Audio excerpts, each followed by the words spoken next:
Hey, everyone! If you enjoy my quantum audiobooks, you can support me by becoming a Patreon member. Your support helps me keep creating, and you'll get exclusive perks.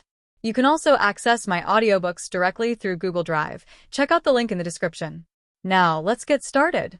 Leaving the upper cabin, Rhaegar made his way down to the cargo bay. As he walked down the narrow corridor, the painful cries of wounded soldiers echoed around him. The Battle of Bloodstone Island was over, and the Triarchy had been dealt a heavy blow. Rhaegar planned to return to King's Landing to confront the Dornish emissary and send additional troops to bolster the defenses of the Stepstones. The Triarchy now faced two options. Either the three free trading city-states would abandon their interests, ending the war for the Stepstones, or they would stage a desperate counterattack. In either case, Rhaegar knew the Stepstones needed to be solidly incorporated into the Targaryen dynasty's territory to prevent future troubles. Creak. Rhaegar reached the end of the corridor and pushed open a closed hatch. As the door swung open, dust and the stench of alcohol wafted out. Holding his breath, he opened the door wider to let the smell dissipate. The cabin was cramped, barely wider than a man's arm span. It was dark and filthy, with no windows or vents. Against one wall was a rough wooden bed, and on its edge sat a scruffy man with curly blonde hair. "Tyland, is there anything you want to say?" Rhaegar asked, his tone firm. The man didn't respond, his eyes staring blankly at the stained floorboards. This was Tyland Lannister, the disgraced commander of the Battle of Bloodstone Island. Rhaegar's gaze lingered on Tyland, filled with a mixture of pity and frustration. The once handsome man, known for his well-kept curly blonde hair and extraordinary looks, was now a shadow of his former self. His hair was a tangled mess, his blood-stained clothes unchanged, and he reeked of decay. The stench in the cabin had almost dissipated when Rhaegar stepped inside. "Lift your head and look at me," he commanded, his voice resolute. Tyland's body trembled at the sound. Slowly, he raised his head, his eyes still glazed over. Splat!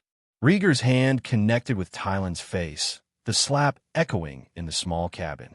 "Snap out of it," Rhaegar chided. "It's not time to hang you yet." "Prince," Tyland muttered, the pain bringing a flicker of awareness back to his eyes. He recognized Rhaegar, his expression a mix of fear and shame. Rhaegar spoke faintly. "Good. It seems you have not been broken yet." Tyland opened his mouth, his dry throat burning, and swallowed to moisten it. After coughing for a moment, he finally said, "Prince, what brings you here?" He lowered his eyes, unable to meet Rhaegar's. His decisions had led to thousands of troops being lost at sea and the once secure Bloodstone Island falling to the enemy. Though he survived under the protection of his soldiers, his spirit was broken that night. Guilt, self-reproach, and a deep sense of failure weighed heavily on him. Seeing Tyland's defeated expression, Rhaegar frowned. "Do you want to die or live?" Tyland froze for a moment, then smiled bitterly. Who wants to die when they can live? He had misplayed his hand and now faced dismissal and trial upon his return to King's Landing. The best he could hope for was banishment to the Night's Watch. Swish! Rhaegar drew his sword, the tip pressing against Tyland's throat. "If you want to die, throw yourself on the sword," he said coldly. "I'll assume you were too afraid to commit suicide."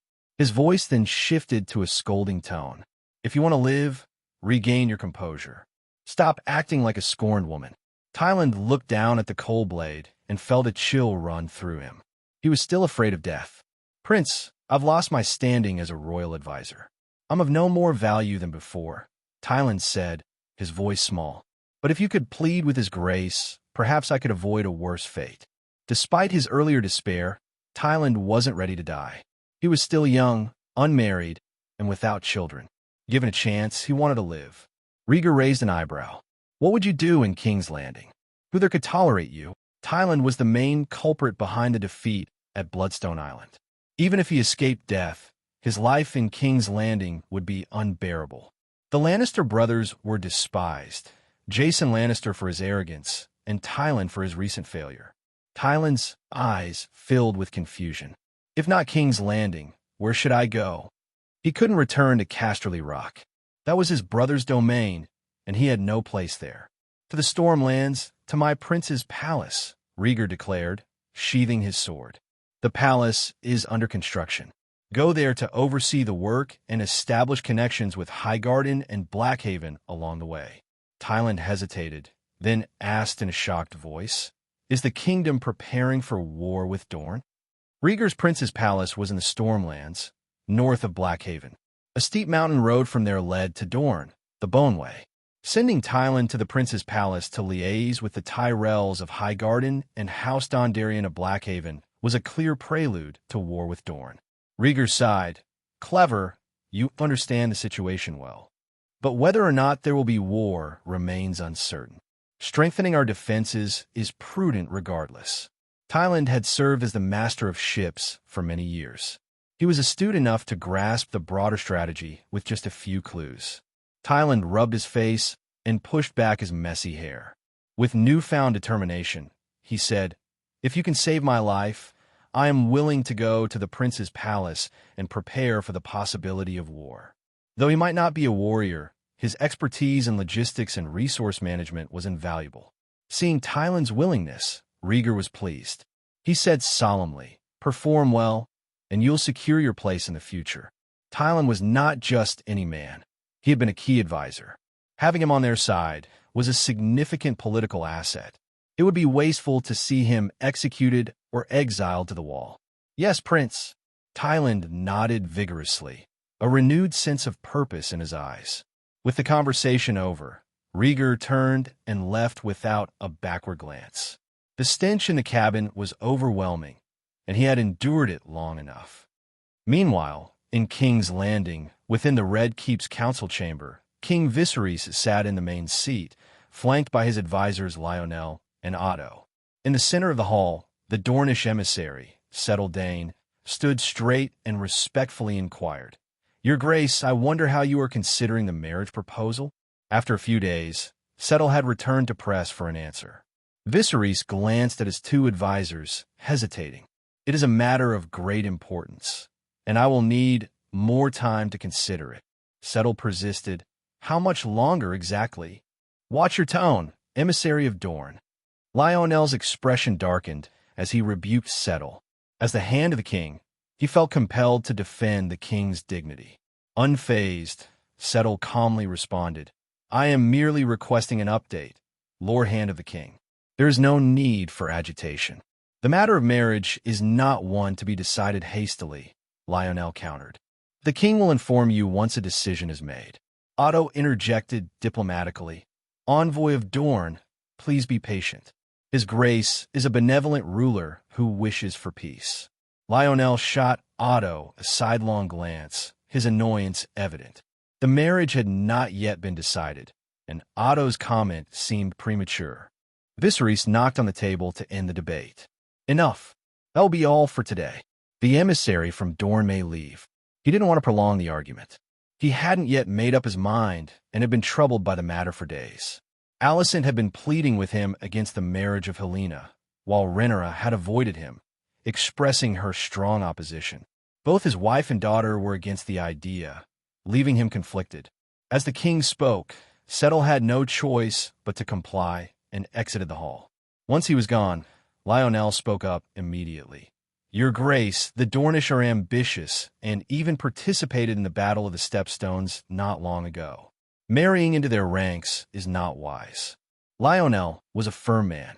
He believed that the long-standing feud between the kingdom and Dorne could not be resolved through marriage. Otto, lowering his head, countered softly, "You can't say that. The front lines are strained. An alliance with Dorne through marriage would not only eliminate an enemy, but also allow us to request Prince Corrin's support against the Triarchy. Prince Corrin has attacked the kingdom in 2 consecutive battles of the Stepstones. How can we rely on him?" Lionel's anger was palpable, and he retorted loudly. "The situation is changing," Otto argued. "The kingdom's forces have suffered defeats, and Corrin's marriage proposal is an opportunity to shift the balance." Lionel stood, his face red with fury. If they weren't in the presence of the king, he might have physically confronted Otto. What a foolish notion. The losses are their own doing. Corrin's proposal is opportunistic exploiting their current weakness. Agreeing to it would cost the support and respect of many. "All right, calm down," Viserys interjected, seeing that his advisors were on the verge of a heated argument. He rubbed his temples, clearly frustrated. Otto pulled a letter from his pocket, diverting the conversation. "Your Grace, this is a letter from the Stepstones. Please read it." Viserys took the letter, opened it, and began to read. Normally, letters from the Ravens were delivered by Grand Maester Melos, but Melos' advanced age often resulted in Otto, who had a personal connection with him, handling the deliveries. As Viserys read, his expression shifted from curiosity to excitement. His eyebrows lifted higher with each line.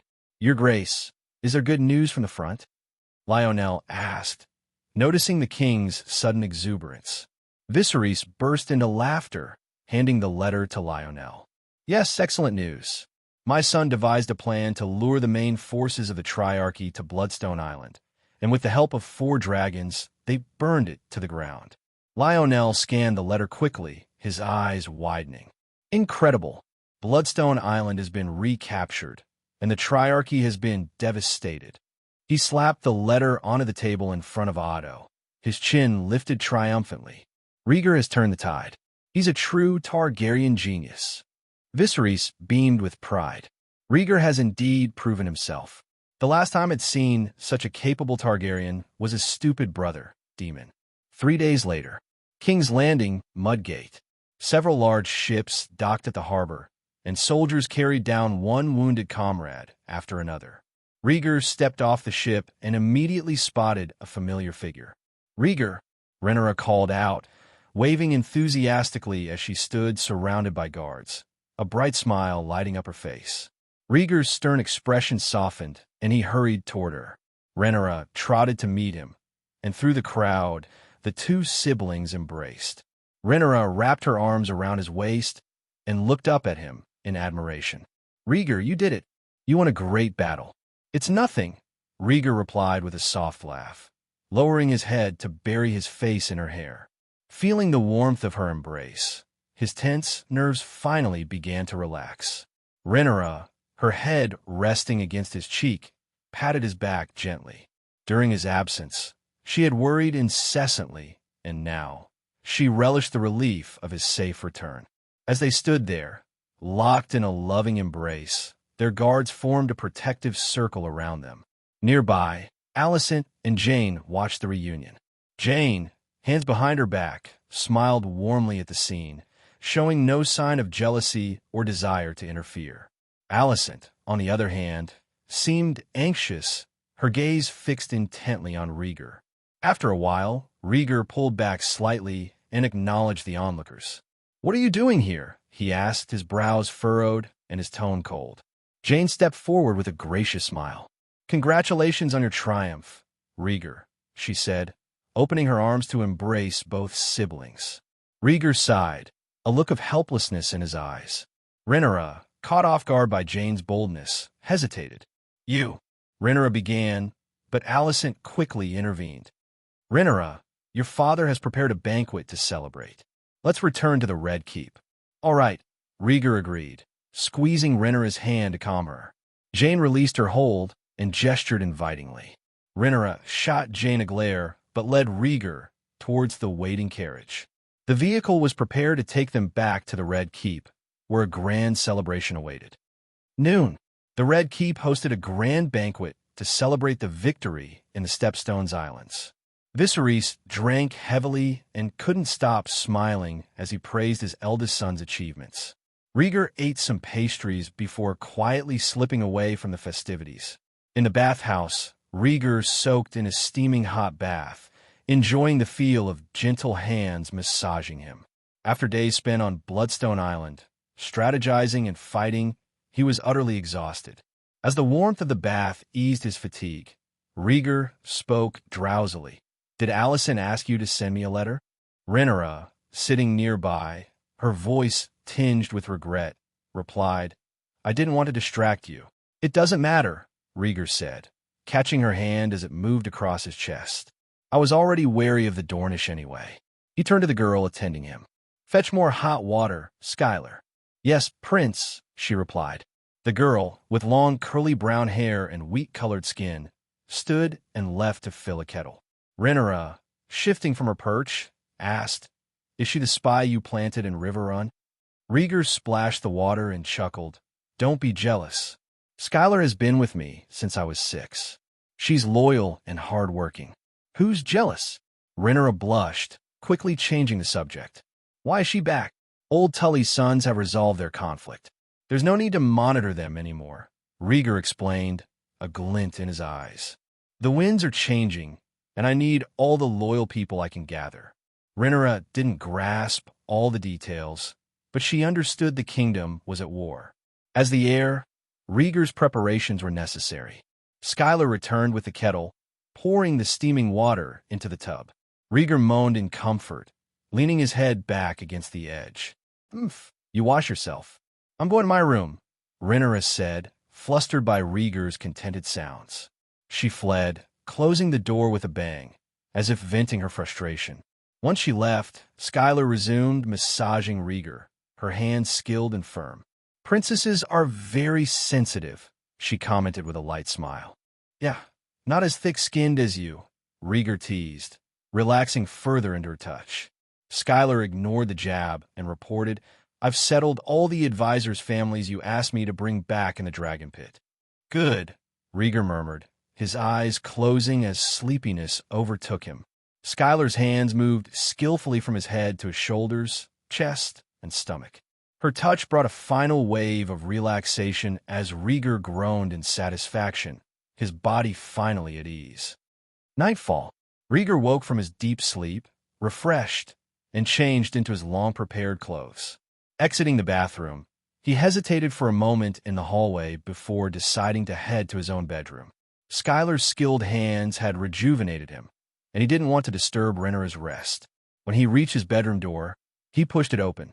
The room was as neat as ever under the warm glow of candlelight. Closing the door behind him, Rhaegar turned and was startled by what he saw. By the fireplace, a little girl in a white dress was crouching. He recognized her immediately. "Helena," he asked in surprise. The girl looked up, her face streaked with tears, and softly exclaimed, "Brother." Rhaegar walked over and sat beside her. "Who made you cry? Why are you hiding in my room?" "No one made me cry," Helena replied, shaking her head. She hugged her legs, making herself as small as possible. Rhaegar added 2 logs to the fireplace. "What did you hear?" he asked gently, knowing how fragile her heart was. She often found a place to hide when she was sad, but this was the first time she had come to his room. "I heard father and mother arguing, very violently," Helena whispered, her voice barely audible. It was true. She had heard Viserys and Alicent arguing. Knowing her brother was coming back today, she had sought refuge in his room. Rhaegar sighed and rubbed her hair. "Don't be afraid. It's normal for couples to quarrel. Will I marry the Prince of Dorne?" Helena asked timidly, leaning her head against him. She knew what marriage meant and had heard stories about the Dornish people that scared her. "No," Rhaegar reassured her gently. "Targaryens don't need to make such commitments. I will dismiss the Dornish emissary tomorrow." "Really?" Helena's eyes sparkled with hope as she looked up at her brother adoringly. "Really," Rhaegar affirmed, cuddling her in his arms. "Brother is a big umbrella that will help you shelter from the wind and rain." "Uh-huh," Helena murmured, overwhelmed with emotion. She grabbed the corner of his coat and buried her head in his chest. Rhaegar smiled and let her hold him. Soon, he felt the wetness of her tears soaking through his shirt. He glanced down to comfort her, but to his surprise, she had fallen asleep. She can really eat and sleep. No wonder she's so plump, Rhaegar thought with a smile. Carefully, he carried Helena to the bed and tucked her in. Her delicate features resembled Alicent's, but unlike her mother's slim figure, Helena had a softness beneath her clothes. After settling Helena, Rhaegar shrugged and left the bedroom.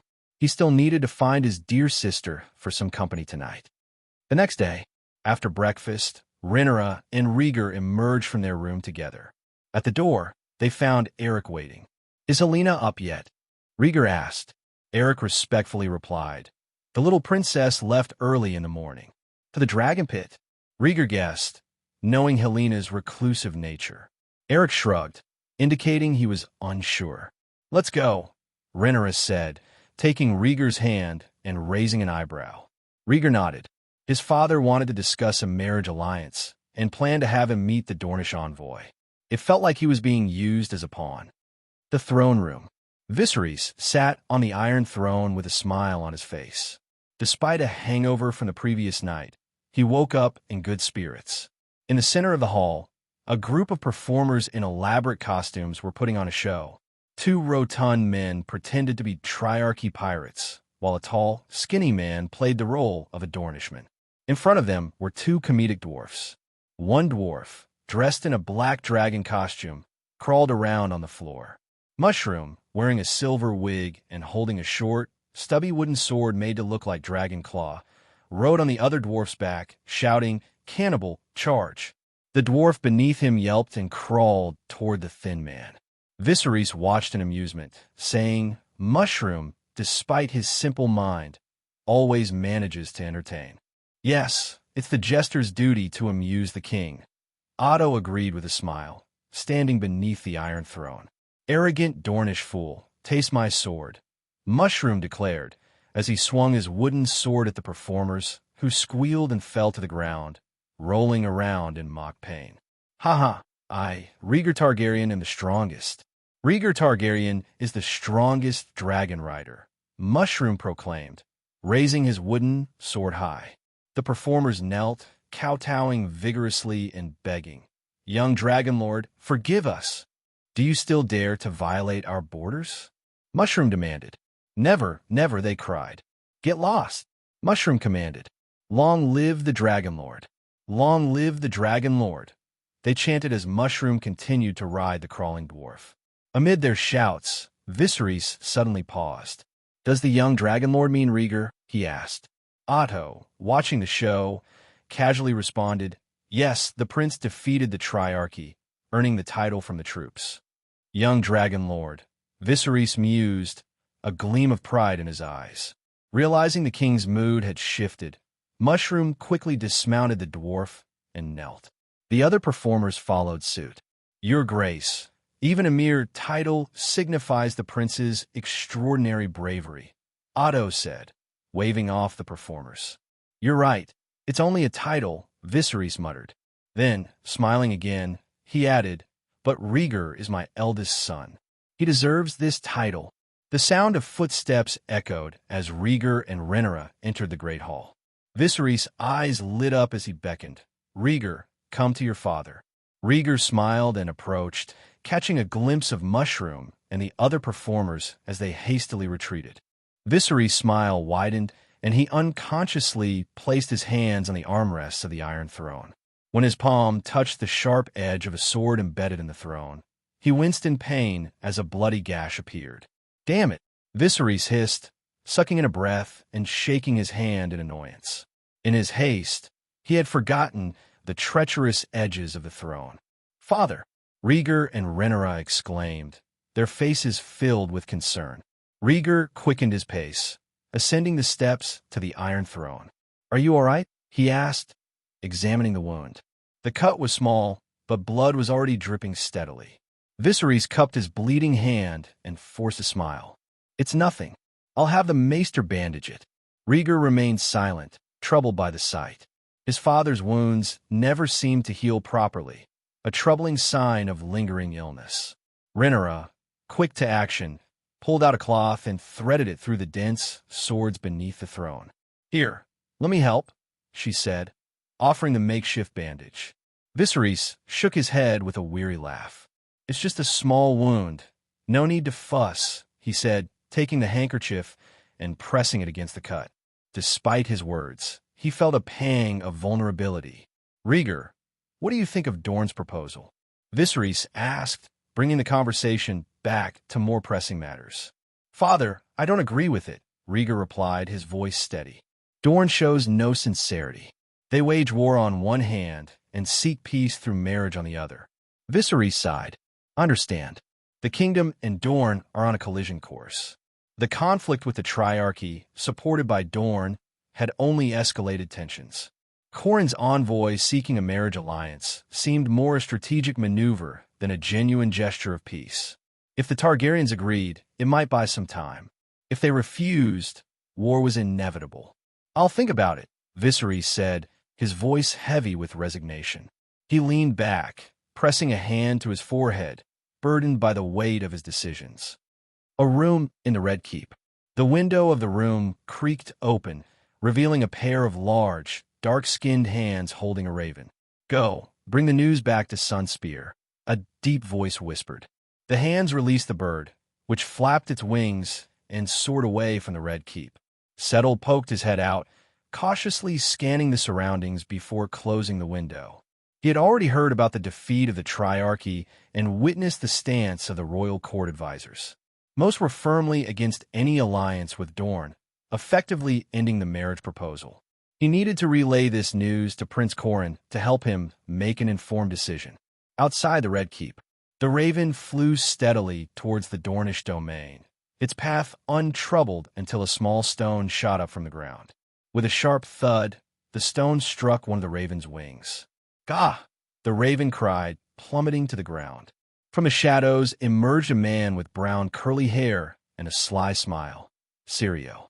He approached the struggling bird, quickly retrieving the message capsule attached to its leg. "As I thought, you're carrying a message," he murmured. Syrio pocketed the letter, then mercilessly broke the raven's neck and tossed the lifeless body into the moat. Tyrosh, in a luxurious garden. In a lofty pavilion surrounded by exotic flowers and plants, several individuals sat around a round table. The Archon of Tyrosh, a brocade-robed old man, presided over the meeting. To his right sat a young Myrish man with black curly hair and olive skin. Beside him were three others, a tall, fat man with dark skin and expensive clothes, a tall, thin old man with blonde hair, and an ordinary young man with short black hair. Across from them, Drazenko Rhaegar and his brother, Lysandro Rhaegar, both with silver hair and blue eyes, presented a facade of calm. Lysandro, with his kind face and gentle smile, looked like a young and talented philanthropist. The old man in the brocade robe slammed his hand on the table, his face gloomy. "The mercenaries were wiped out, and we lost the stepstones. It's all because you underestimated the enemy," the fat man from Myr growled, his anger palpable. "Dragon fire decimated our forces. The army is gone. We lost the war," the thin old man from Myr growled, clutching his scepter tightly. Drazenko's face was equally grim. "We need to decide our next move. Should we lay down and give up the stepstones in disgrace?" The room fell silent. The wealthy magnates bowed their heads, calculating their gains and losses. The last war had been disastrous for the Triarchy, resulting in heavy casualties and financial ruin for many. The brocade-robed old man had assassinated the previous Archon and bribed officials to secure his own election. Similarly, the Myrish governors had seized power through ruthless means. Lysandro Rhaegar had been thrust into his position not out of desire but necessity. His immense wealth made him the only candidate the other affluent citizens of Lys trusted. Now, all the people present were the losers of the previous conflict, aware of the severe repercussions of another loss. The free trade city-states election system was unforgiving. Failure could mean political death, or worse. They knew this well. The stakes were high, and the consequences of failure were dire. "Fight! At this point in the war, we can't afford to back down," declared the dark-skinned fat man, slamming his fist on the table. His family's assets were all tied up in the war effort. Bankruptcy loomed if they failed. The young Myrish man looked despondent. "How can we fight?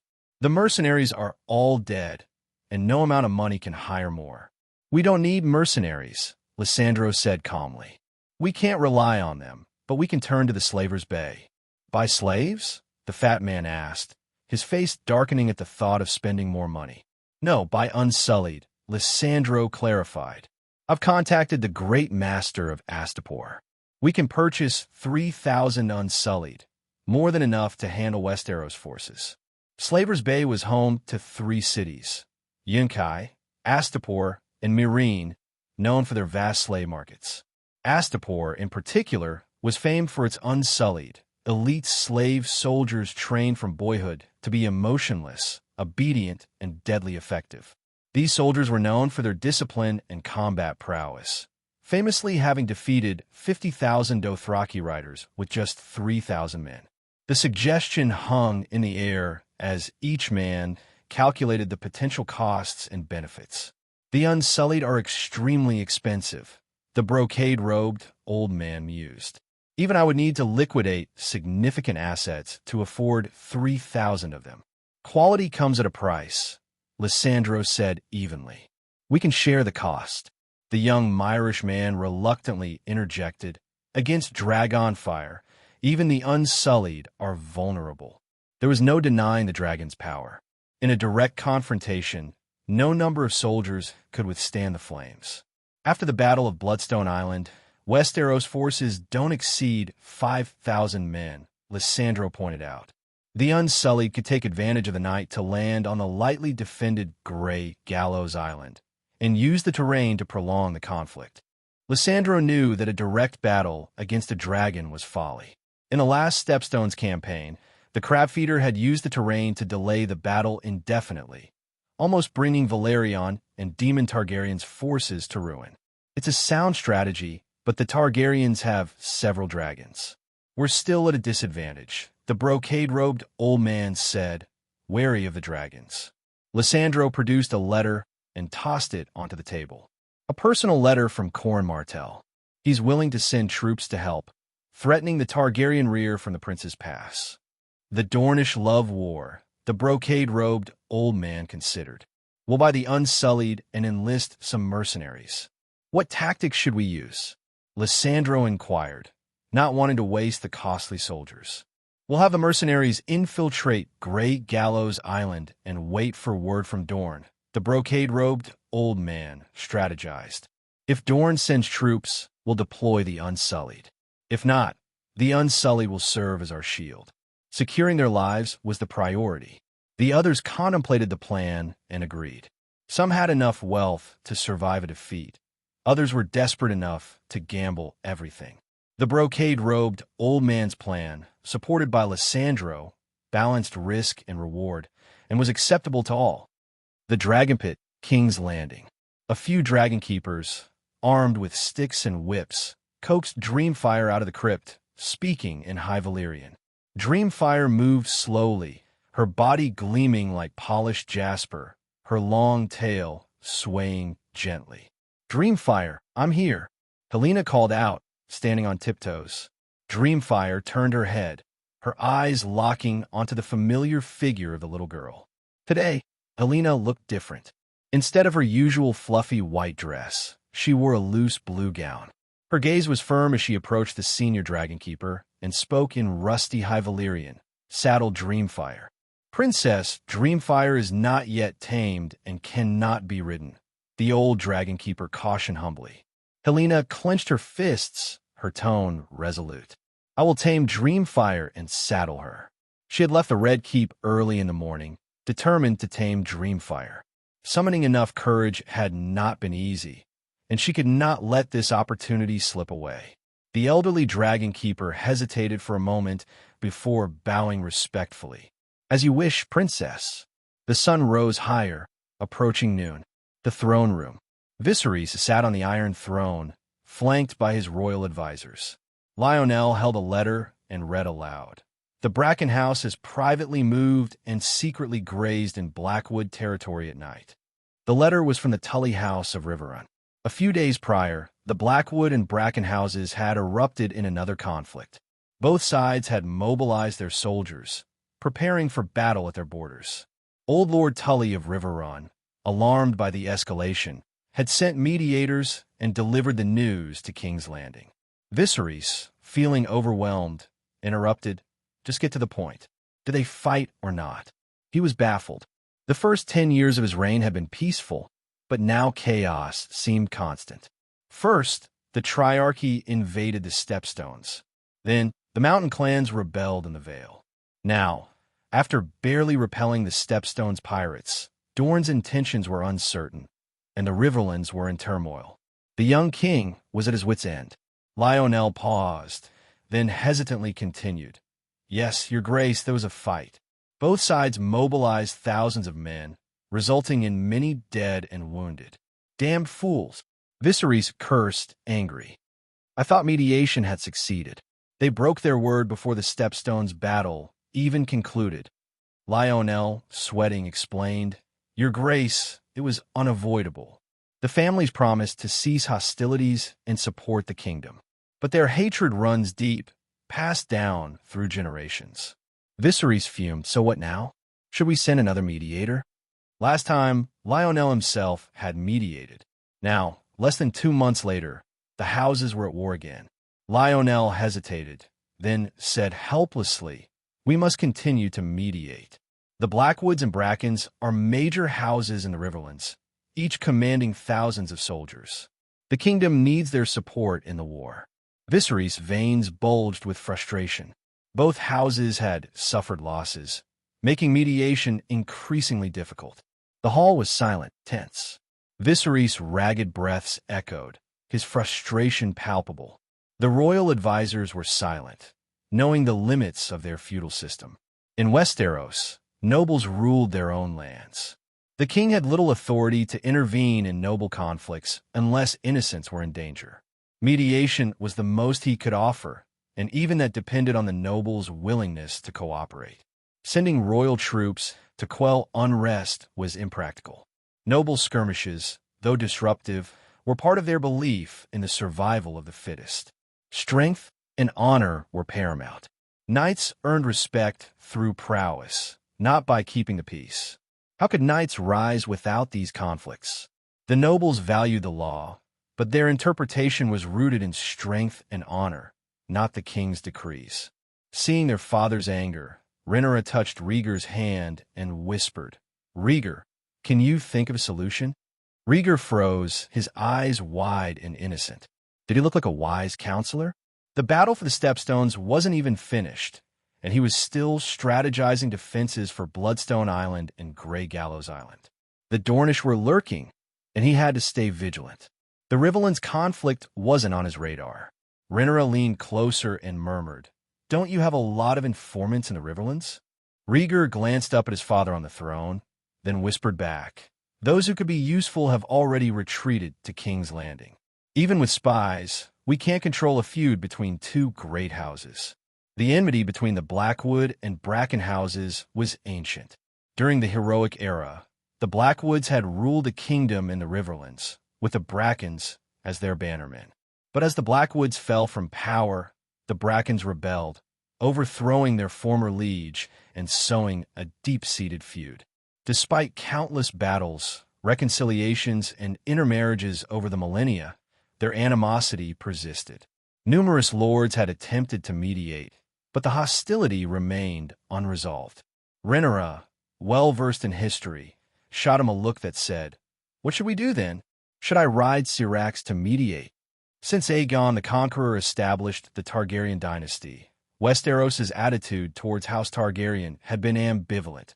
Sometimes close, sometimes distant, sometimes loyal, sometimes rebellious.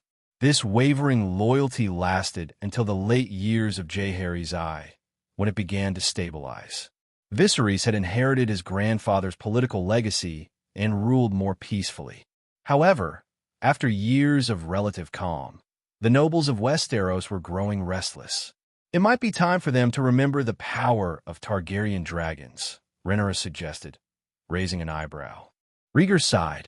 We can't use dragons to stop a noble feud, he said, unless we're prepared to annihilate one side completely. Their whispered conversation caught Viserys' attention. He grunted and said, Rhaegar, speak up.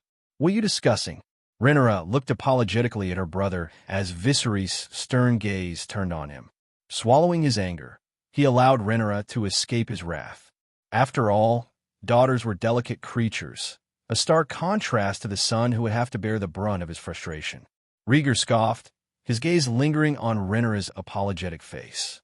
As he exited the audience chamber, he crossed his arms over his stomach, rendered speechless.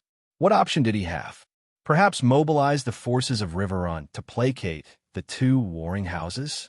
After contemplating for a moment, Rhaegar spoke softly. Father, the two houses can't be mediated directly.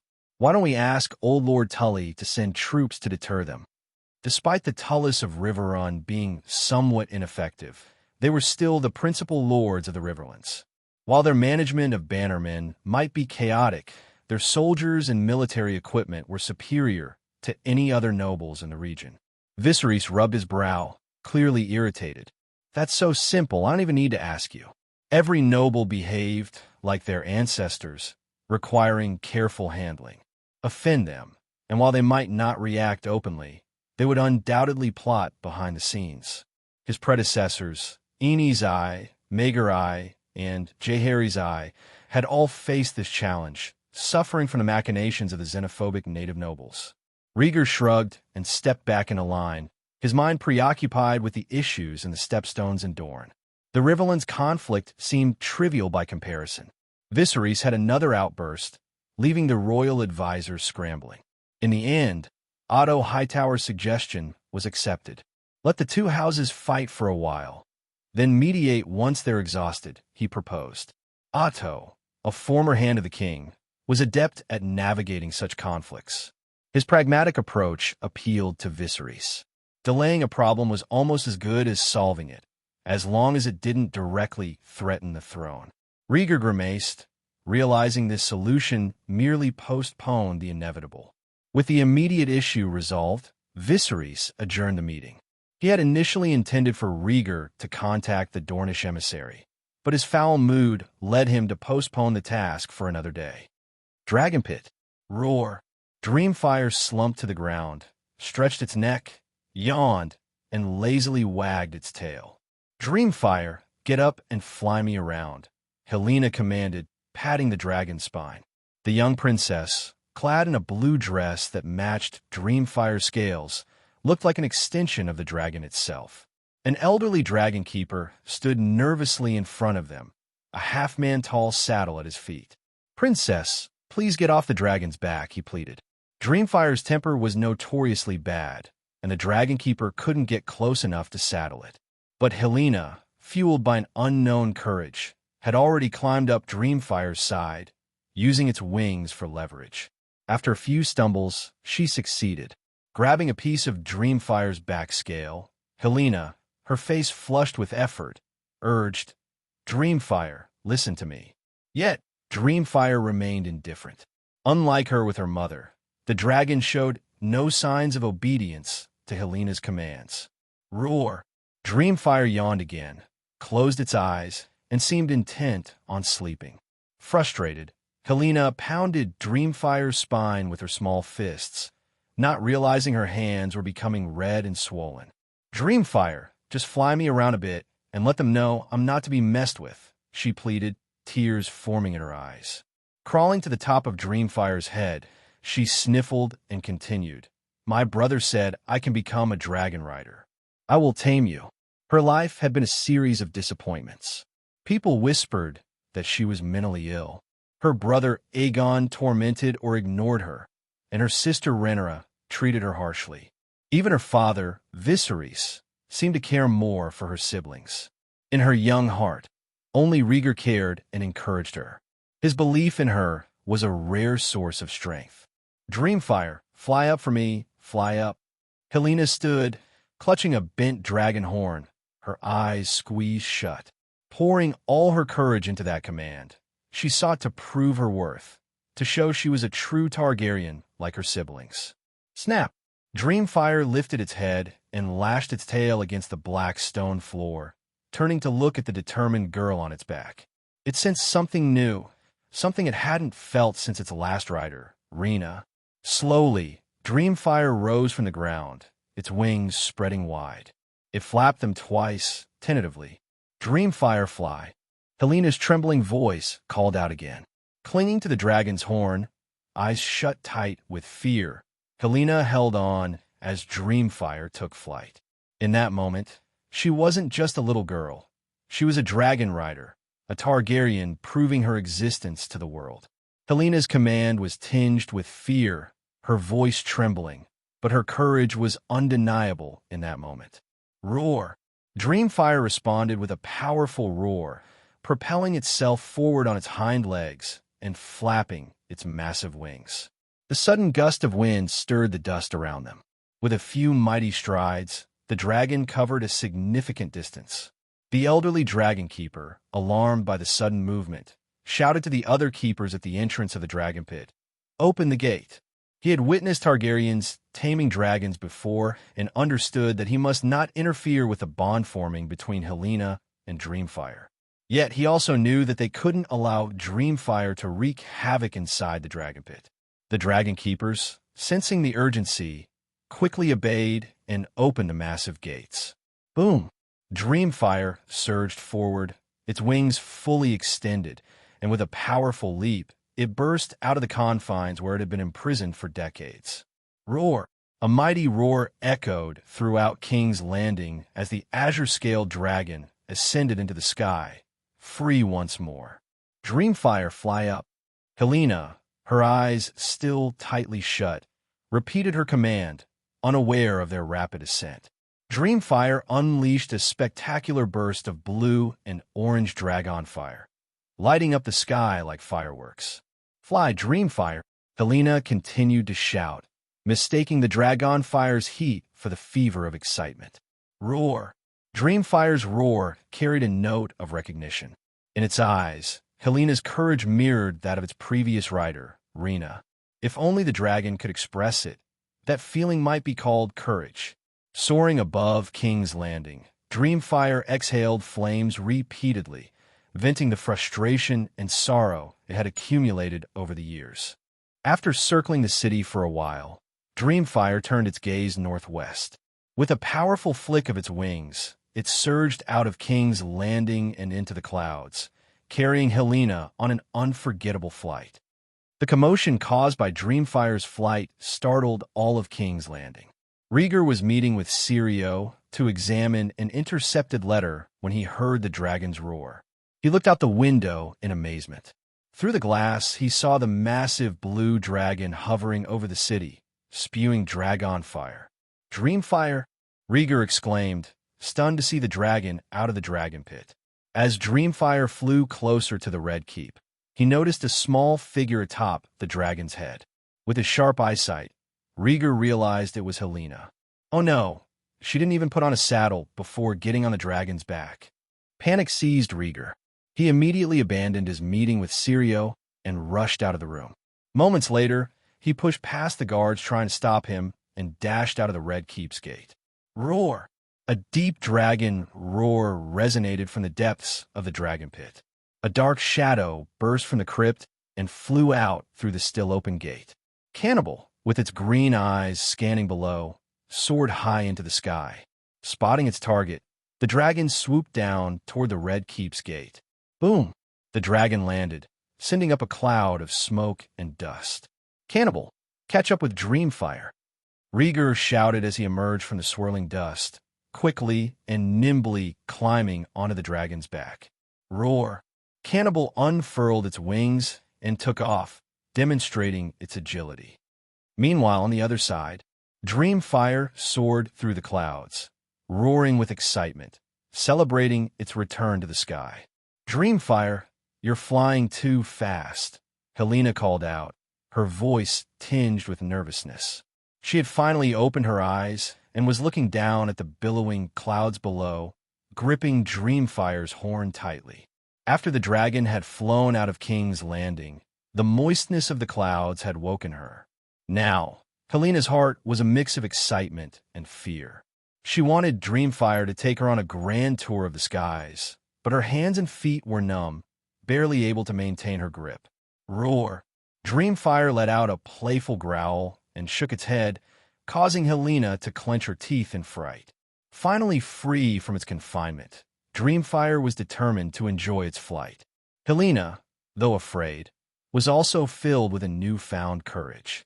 Dreamfire sensed this, and, with a flash of pride in its eyes, sped up, showing off its agility with impressive maneuvers through the clouds.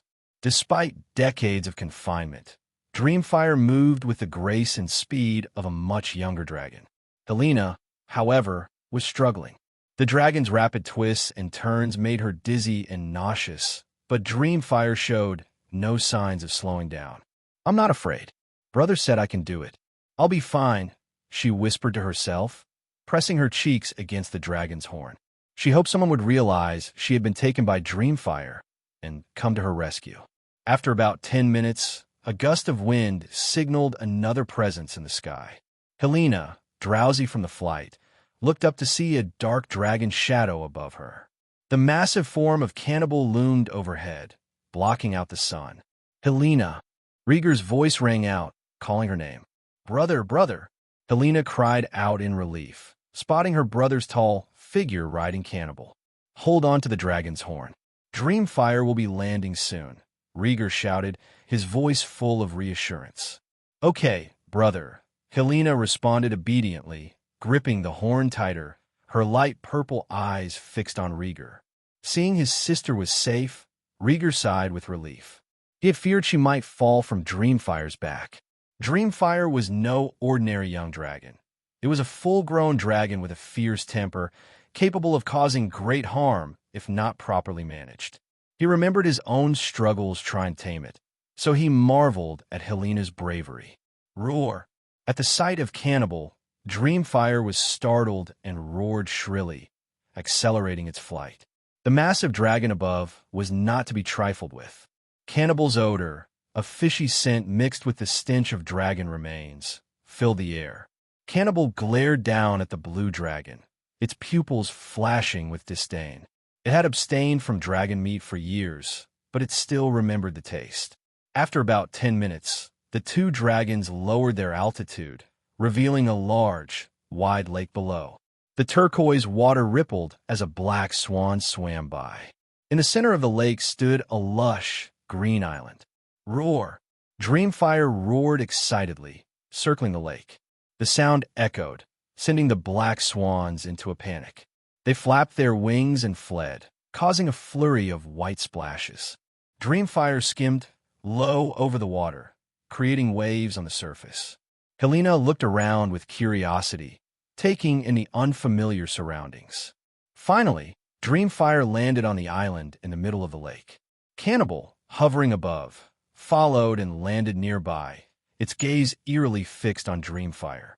Rhaegar quickly dismounted from Cannibal and ran toward Dreamfire. Helena, come down here, he called. As Dreamfire drank from the lake, Helena let go of its horns and stood up, trembling. Hearing her brother's call, she asked nervously, Do I jump down? Rhaegar, taken aback by the question, smiled wryly. Slide off the dragon's back. I'll catch you. Helena obediently climbed from Dreamfire's head to its spine and slid down along its tail. Rhaegar stood ready below, catching her as she descended. As soon as Helena was in his arms, she wrapped herself around him like an octopus, tears streaming down her face. Brother, wow, wow, wow. While she had managed to maintain some composure on Dreamfire's back, the fear overwhelmed her once she was on the ground, and she felt a tightness in her stomach. Splat! Rhaegar slapped her lightly on the buttocks and said, Why are you crying? Riding a dragon in secret. Do you know how dangerous that is? The scene of Helena taming Dreamfire reminded him of his own experiences with Cannibal. It was always the same. Ride the dragon or risk falling to your death. I'm sorry. I know I was wrong. Helena sniffled, not quite sure what she had done wrong, but admitting her guilt anyway. She had wanted to prove herself by taming the dragon, and she had succeeded, even if Dreamfire wasn't completely obedient yet. Seeing her so upset, Rhaegar's anger softened. He patted her gently on the back and encouraged her, Don't cry. You have successfully ridden a dragon. You are already a dragon rider. Really? Helena asked, her eyes wide and tearful. Of course, Rhaegar nodded. Dreamfire recognizes you. From now on, you are its master. I'm awesome, Helena whispered, trying to hold back her tears. Rhaegar chuckled. Yes, you are powerful. A true Targaryen. Well, I'm as powerful as you, Helena said, nodding vigorously, her messy hair shaking around her face. Rhaegar hugged her with one arm and gently brushed the hair from her face with the other, feeling a surge of pride. His little sister was growing up. Come down. I'll help you tie your hair, he said. Rhaegar looked at the ruins of Harrenhal's towers and chuckled softly. Yes, that's the Hand's Castle. I've been a guest there a few times. Harrenhal lay in the heart of the Riverlands, surrounded by fertile lands. Rhaegar had a good relationship with Lord Tully of Riverrun and occasionally stopped at Harrenhal to rest for the night. Will we be guests? Helena asked quietly, tilting her head. Rhaegar ruffled her hair and smiled. Dreamfire has caused quite a stir. We must return to King's Landing first. Oh, Helena nodded, her large eyes still fixed on Harrenhal. Harrenhal covered a vast area with 5 towering spires. Despite being partially melted by Balerion's fire, the towers were still taller than most castles. The siblings could see its outline clearly from the Isle of Faces. Fire! Helena exclaimed suddenly, her expression distant. Rhaegar, not yet sensing anything wrong, asked, "What?" Helena murmured, "The war horses are charging." "Helena, can you hear me?" Rhaegar knelt and waved his hand in front of her eyes. He recognized this strange condition. Helena often fell into prophetic trances. She blinked twice and answered blankly, "Brother, I can hear you." Rhaegar gently held her shoulders. "What did you just see?" "I don't remember," she replied innocently, tilting her head in confusion. Rhaegar hugged her tightly and whispered, "It's okay, just forget about it." Helena rested her chin on his shoulder and murmured an uncertain "oh." Over the years, Helena's prophecies were usually quickly forgotten, probably a protective mechanism to shield her mind from overwhelming visions. Lifting her up, Rhaegar said, "Let's get back to King's Landing." Helena nodded, unusually quiet. Dreamfire, having drunk from the lake, rested on the shore, elegantly swishing its tail. "Brother, I want to ride Dreamfire," Helena declared, staring wide-eyed at her dragon. Rhaegar frowned. "Are you sure? Dreamfire doesn't have a saddle yet." "I won't fall off," Helena said confidently, puffing out her small chest. She wanted to ride her dragon back to King's Landing and show everyone she was a true dragon rider. "All right, hold on to the back scales and communicate with Dreamfire," Rhaegar advised, choosing to trust her. All Targaryen children had to tame their dragons. A saddle was helpful, but not essential. He remembered when he was 6, riding Cannibal without a saddle all over the world.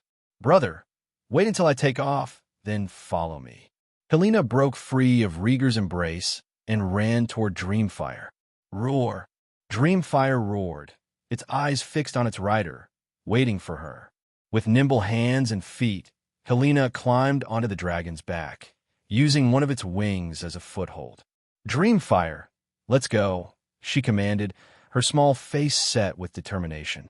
Dreamfire flapped her wings vigorously and took to the air. But instead of heading back to King's Landing, she circled God's Eye Lake.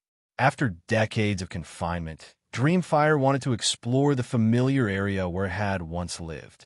Lying on the dragon's back, Helena watched in frustration as Dreamfire ignored her commands. Her cheeks puffed out in anger. Below, Rhaegar mounted Cannibal, ready to intervene. It was normal for a newly tamed adult dragon to be disobedient after decades in captivity. Cannibal, too, seemed ready to help. Suddenly, a fierce cry pierced the air. "Dreamfire, either listen to me or throw me in the lake." Rhaegar looked up in surprise. Helena had climbed onto Dreamfire's head, clutching the dragon's horns and shouting with determination. Her face was flushed with rage. Roar! Dreamfire turned sharply, almost throwing Helena off. But instead of shrieking, Helena shouted louder. "Dreamfire, obey my command." She showed no fear, using her defiant spirit to assert control over the dragon. Roar!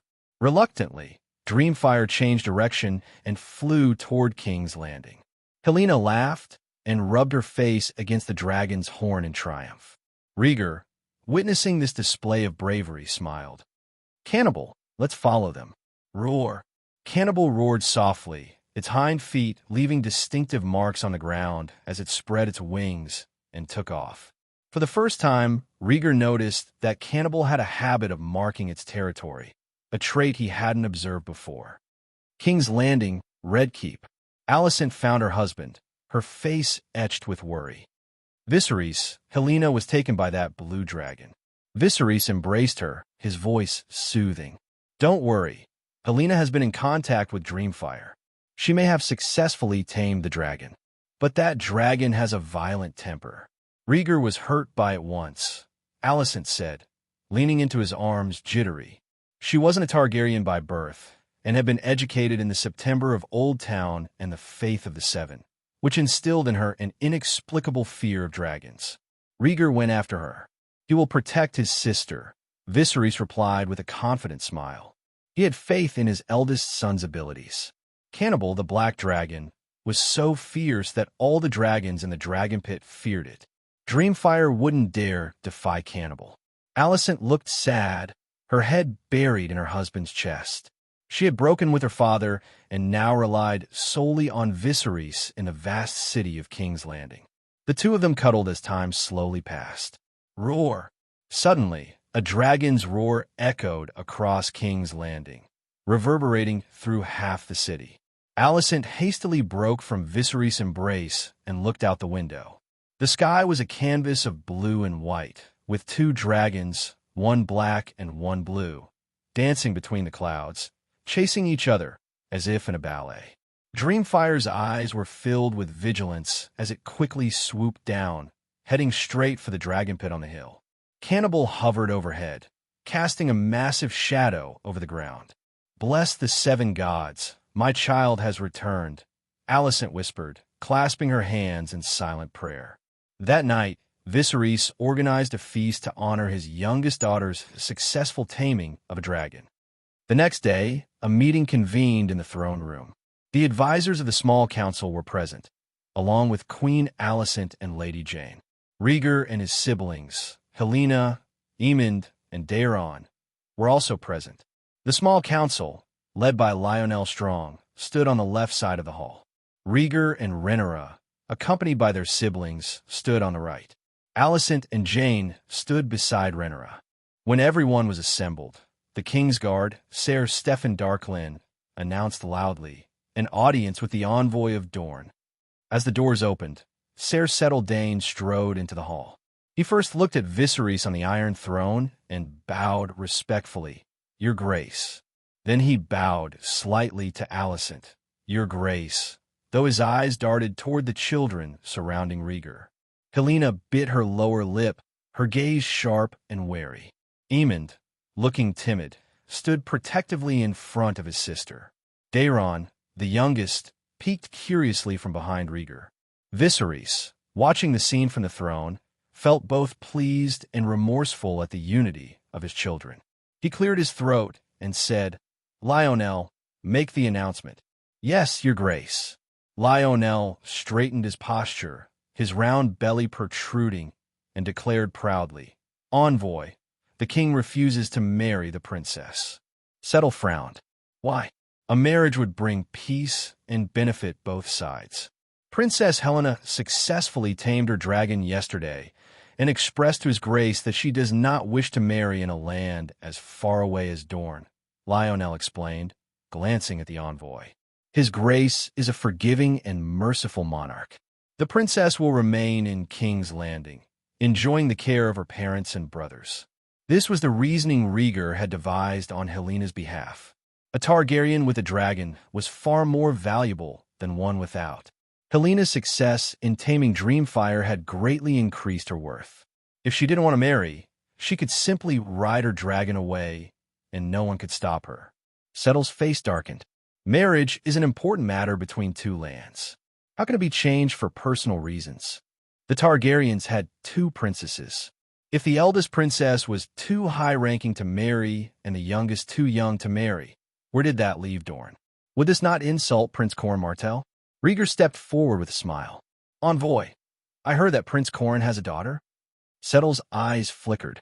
Yes, Princess Aleandra is just 3 years old. What a wonderful name.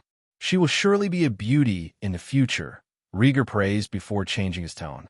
If Prince Corn is sincere about the marriage, he could marry his daughter to a Targaryen, facilitating the union between our houses. But Princess Aleandra is only 3 years old.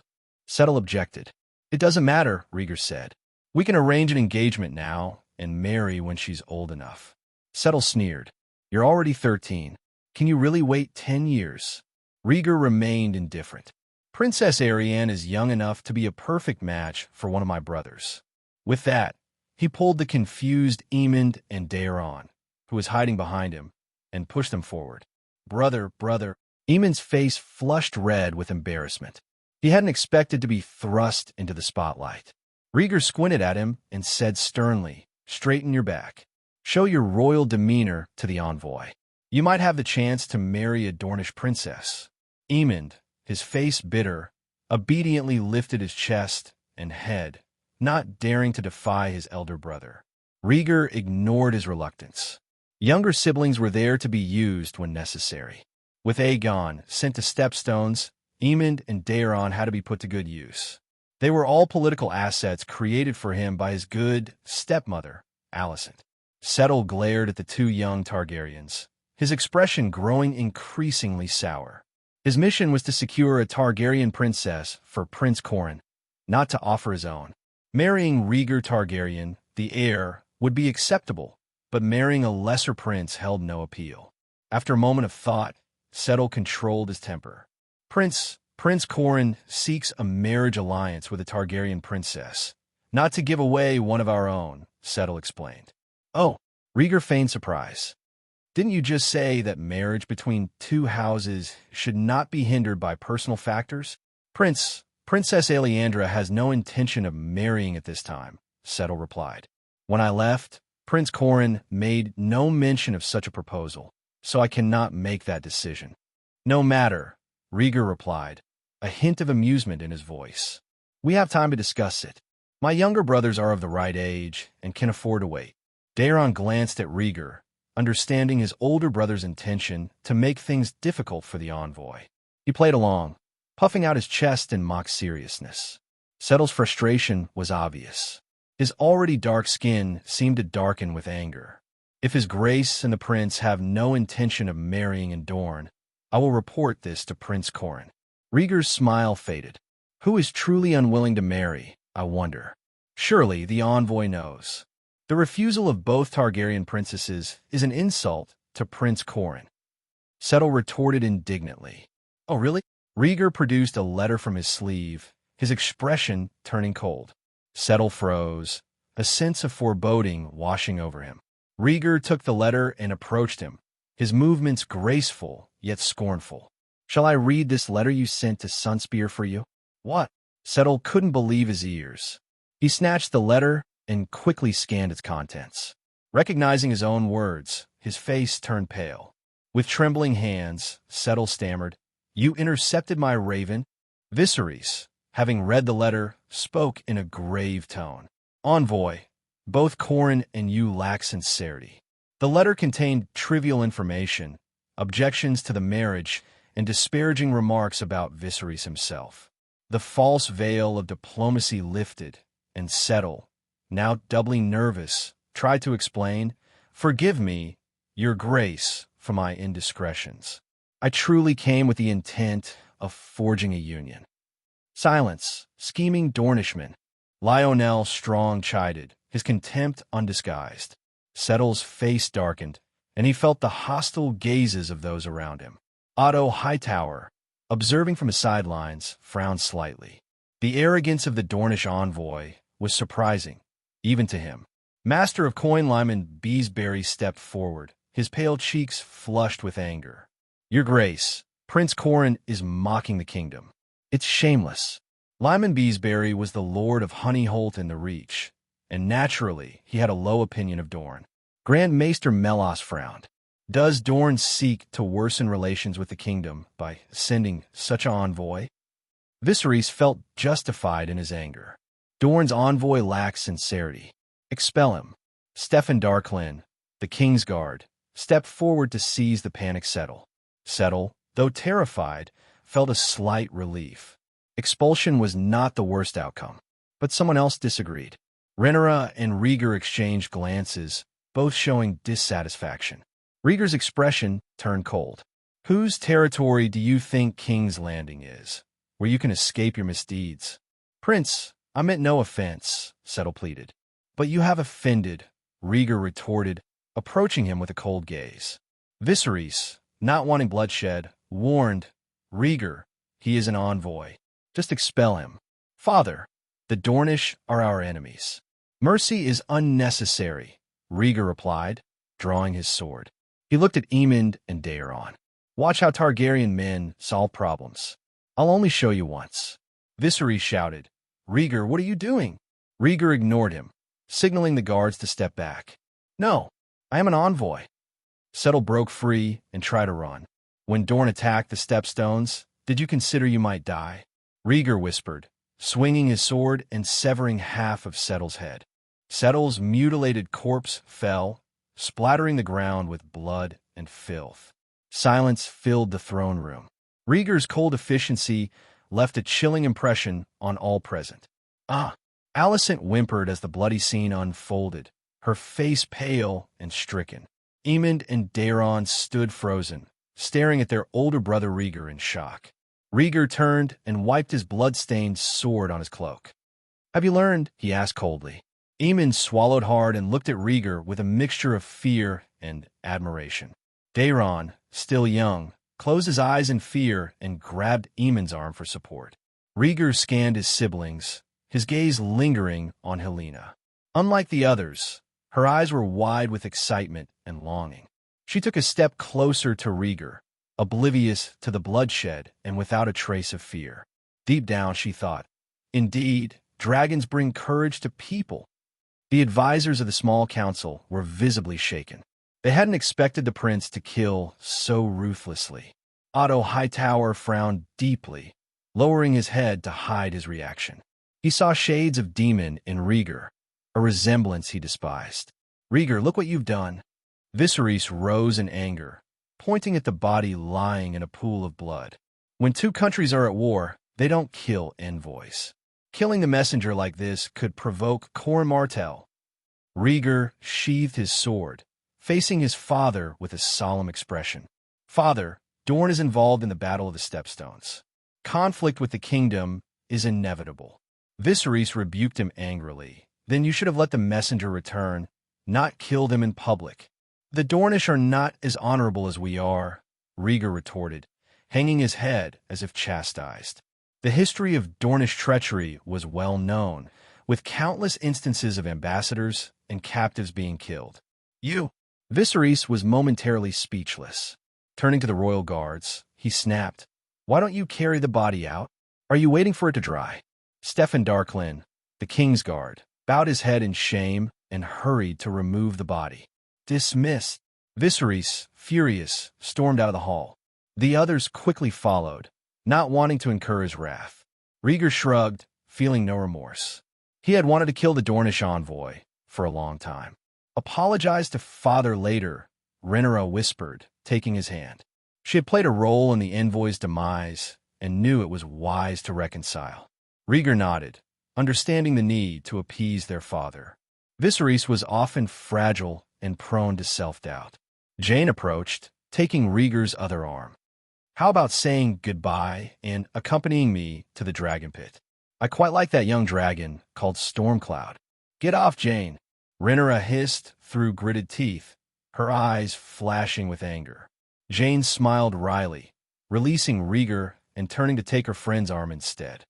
After lunch, Rhaegar approached his father to apologize, but Viserys scolded him harshly. Rhaegar took the rebuke stoically and left the room, seemingly unfazed.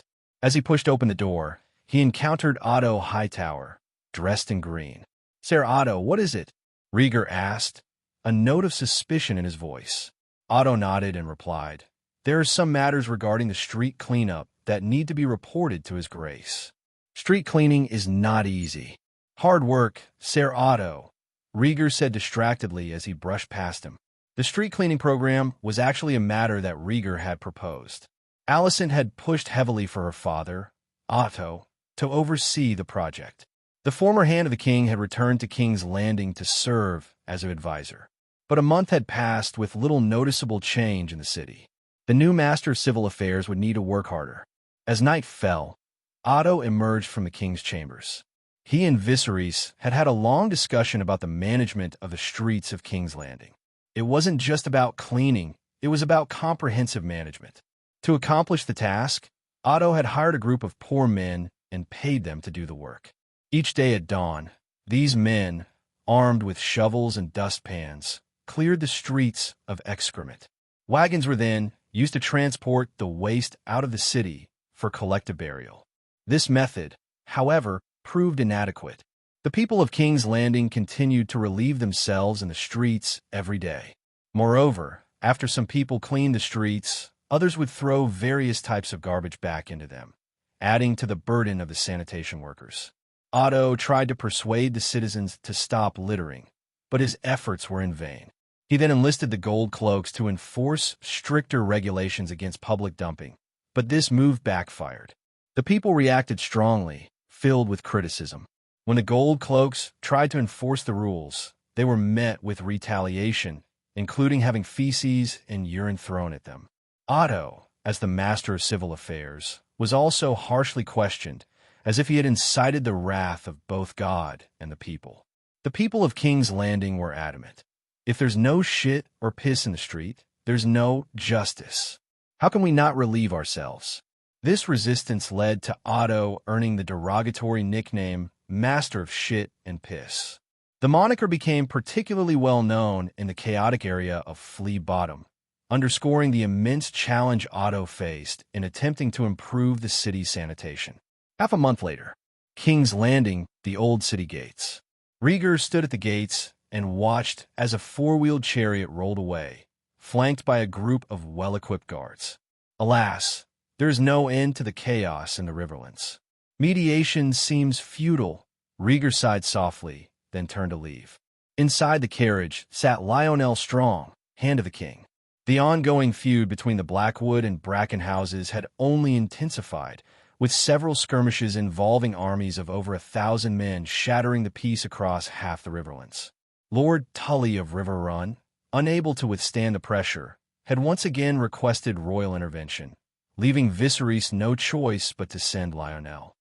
Rhaegar strolled through the streets of King's Landing, heading towards the dragon pit atop the hill of Rhaenys. His route from the old city gates to the Riverlands led him through Silk Street, the busiest market in King's Landing, teeming with people. As he walked through Silk Street, Rhaegar noticed a stark difference. The street, usually foul-smelling but relatively tidy, was now littered with filth. The stench was overwhelming, especially in the sweltering July heat, with urine and feces baking in the sun. Rhaegar's sensitive senses could not bear the stench, causing him to quicken his pace. Behind him, a gold cloak shouted, "Discharging filth in the streets is prohibited. Offenders will be heavily punished." The response was a cacophony of spitting and cursing from the disgruntled populace. Rhaegar quickly deduced that Otto's policies were meeting fierce resistance. "Wait a little longer," he muttered, swiftly leaving Silk Street. At noon, under the scorching sun, Rhaegar descended the steps inside the dragon pit. As he reached the bottom, he spotted Jane holding the young dragon, Stormcloud. Roar! Stormcloud, still the size of a cat, perched on Jane's arm. His bright silver scales glistened as he peered out with his tiny head. Jane smiled and tried to pet the baby dragon, but he playfully avoided her touch. "Jane!" Rhaegar called, confused, his gaze shifting between her and the dragon. Stormcloud was known for his bad temper and would not let anyone near him except Rhaegar. Even Rhaenyra couldn't get near him, and the dragon keepers had to shackle one of his hind legs to keep him from flying around and wreaking havoc. Jane turned at the sound of Rhaegar's voice and beamed. "Rhaegar, isn't he adorable?" "Yes, it's amazing," Rhaegar said in amazement. "Stormcloud doesn't reject you." Jane tilted her head thoughtfully. "He won't attack me, but he won't let me touch him either." Roar! As soon as Stormcloud saw Rhaegar, he flapped his wings and staggered over to sit on Rhaegar's shoulder, nuzzling his cheek happily. Rhaegar patted the young dragon's head and chuckled to Jane. "The little one is very fussy and a bit dangerous." It was indeed rare for Jane, who wasn't a Targaryen, to be tolerated by Stormcloud. The Targaryens and the Aarons had intermarried for generations. Rhaegar's grandmother, Daella Targaryen, had married Lord Roderick Arryn. Their daughter, Aemma Arryn, married Viserys and gave birth to Rhaenyra and Rhaegar. Thus, Rhaegar and Jane were distant cousins, but her Targaryen blood was very diluted. Stormcloud is beautiful, Jane said, her eyes twinkling as she watched the dragon and Rhaegar. I come to see him often. Rhaegar avoided her gaze, feeling a shiver run down his spine. Prince, a message from the stepstones. Eric called out, hurrying into the dragon pit. Rhaegar snapped to attention and met him halfway. What's the situation? Eric handed over an open letter and said solemnly, the Triarchy hired mercenaries and invaded Grey Gallows Island during the night. The letter had passed through the hands of the Grand Maester and the king before reaching Rhaegar. He scanned it quickly. The king's forces on the Stepstones Islands numbered over 4,000, primarily defending Bloodstone Island. Grey Gallows Island, lightly defended, had been recaptured by the Triarchy. Aegon and Laenor had attacked with their dragons, but the enemy hid in caves, refusing to engage.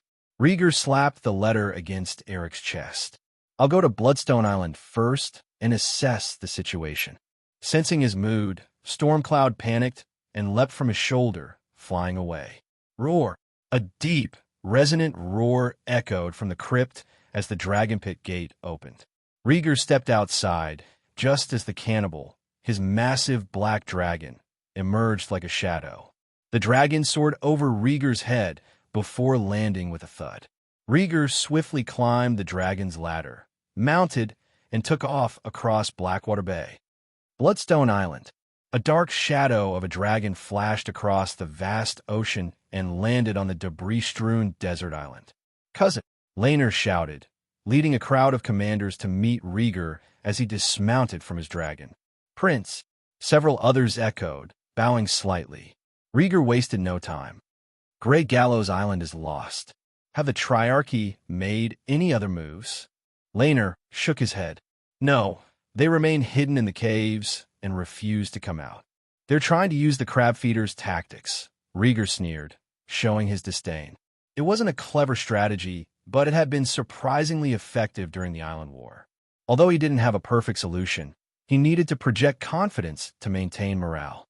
Cousin, let's discuss this in the tent, Laenor suggested, leaning in to whisper, Aegon's been in a foul mood lately, and House Manderly from White Harbor has sent someone to inquire. House Manderly? Rhaegar frowned. Aegon was the least of his concerns. He'd always been lazy and was probably bored out of his mind, stuck on Bloodstone Island all day. The Manderlys, however, were crucial. They controlled one of the 5 major ports in Westeros and were significant bannermen to the Starks in the north. Early in the war for the Stepstones, Laenor had secured their support, bringing over a dozen ships and 1,400 soldiers. During the Battle of Bloodstone, the Manderly heir had conspired with Tyland and others, only to die amidst the chaos. We should go see them, Rhaegar said, sensing that the visitors likely brought bad news. Inside the tent.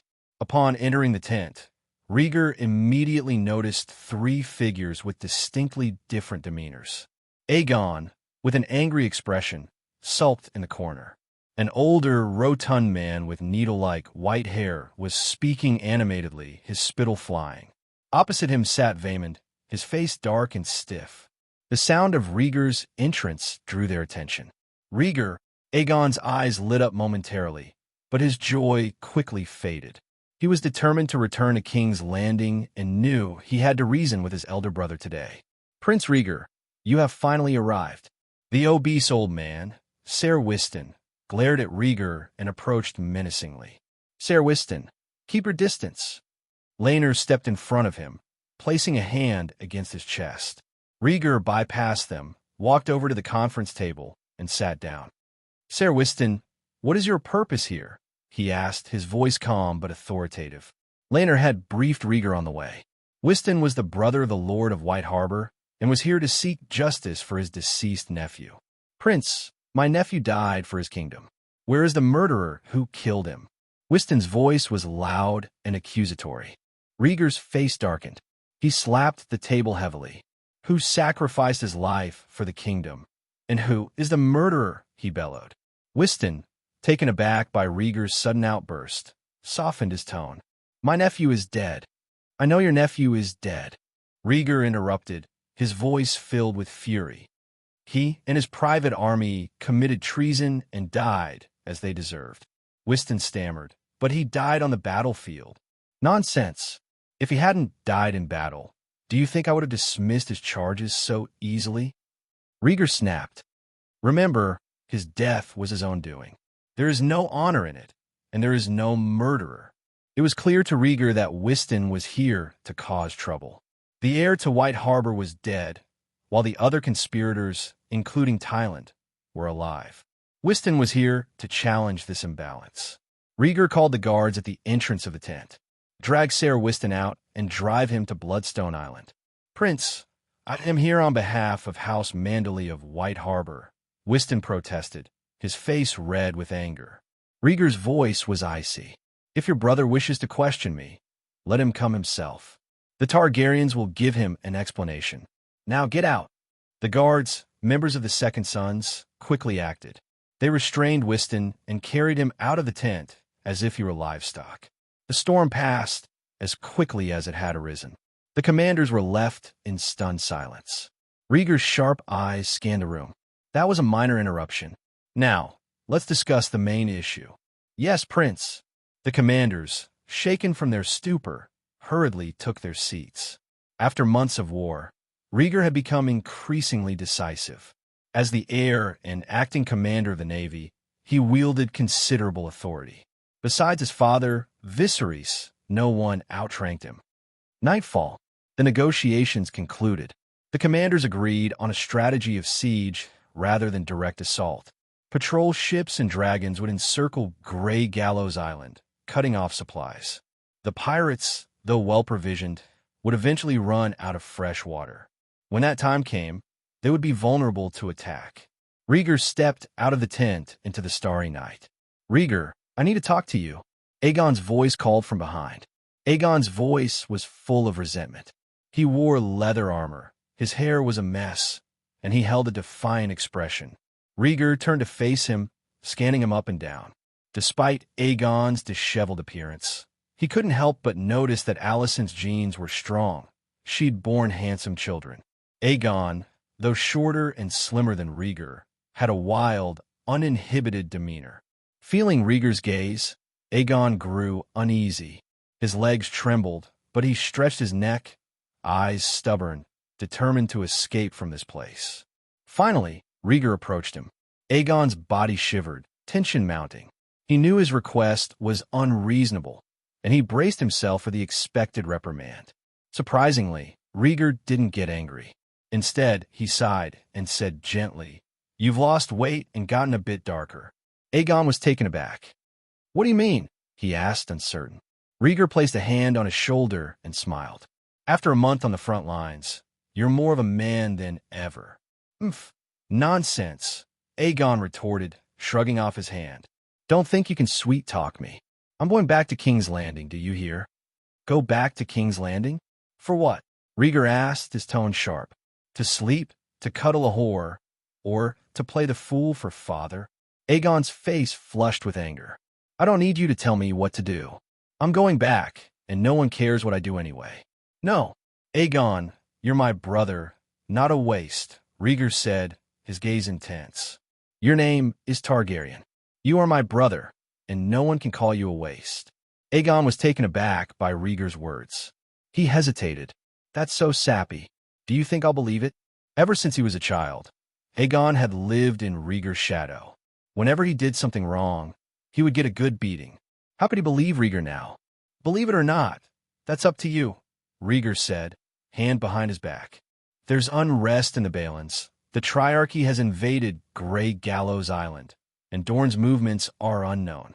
Do you want to hide back in the arms of a whore at this time?" Aegon lowered his head, unable to meet Rhaegar's eyes. "That's your responsibility. You're the heir. What does it matter to me?" Rhaegar's face turned cold.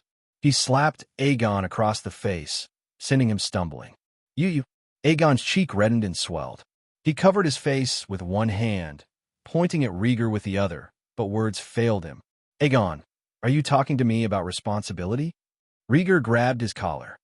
Remember, you are a Targaryen. You enjoy the honor of our name. Defend it with your life. Aegon, lifted like a rag doll, dared not speak. Rhaegar continued, You are the only Targaryen man besides me and father. You must shoulder the responsibility of defending our realm. And if I say no, Aegon challenged, his defiance resurfacing. As you wish, Rhaegar said calmly, releasing him. You can go back to King's Landing if you want to be a waste. Rhaegar turned and walked away. Aegon fell to the ground, fists clenched. As Rhaegar continued, Aegon suddenly stood and shouted, I won't leave. I have the name of the conqueror. I'm not afraid of anything. Under the night sky, Rhaegar paused, a slight smile playing at the corners of his mouth. This was the effect he wanted.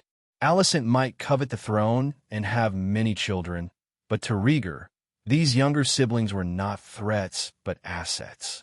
Sometimes, a person's beliefs and actions are shaped by those who influence them. If Rhaegar wanted Aegon to stand, he would make him stand. The Targaryen line was too thin to afford a wasted life. A month passed in the blink of an eye. Roar. The sound of dragons echoed across Bloodstone Island. Cannibal lay on the mountain top, its eyes scanning the horizon and sea smoke rising in the distance. Two dragons slowly descended, and Aegon and Laenor dismounted. Rhaegar stood nearby, watching them.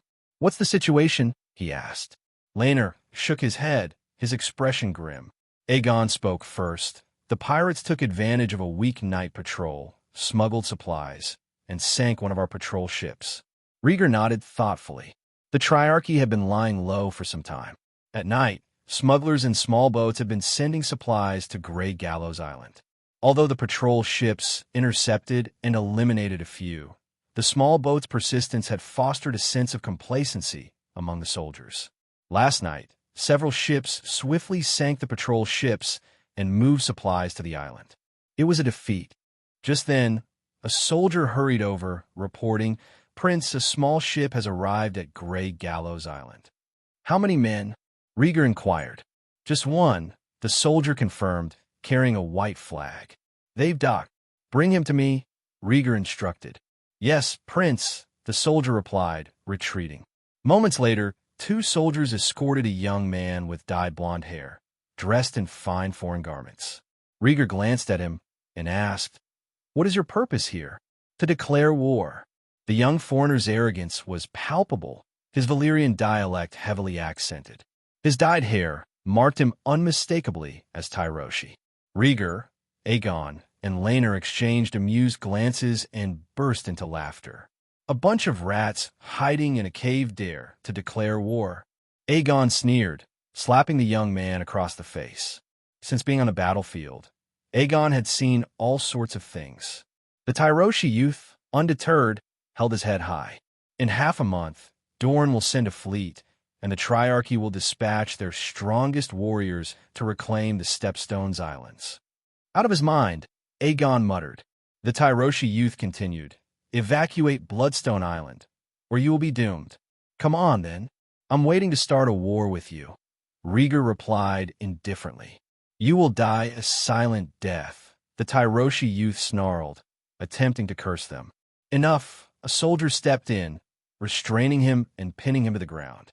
Unexpectedly, the Tyroshi youth let out a pained grunt, his eyes bulging, body convulsing, and face turning red.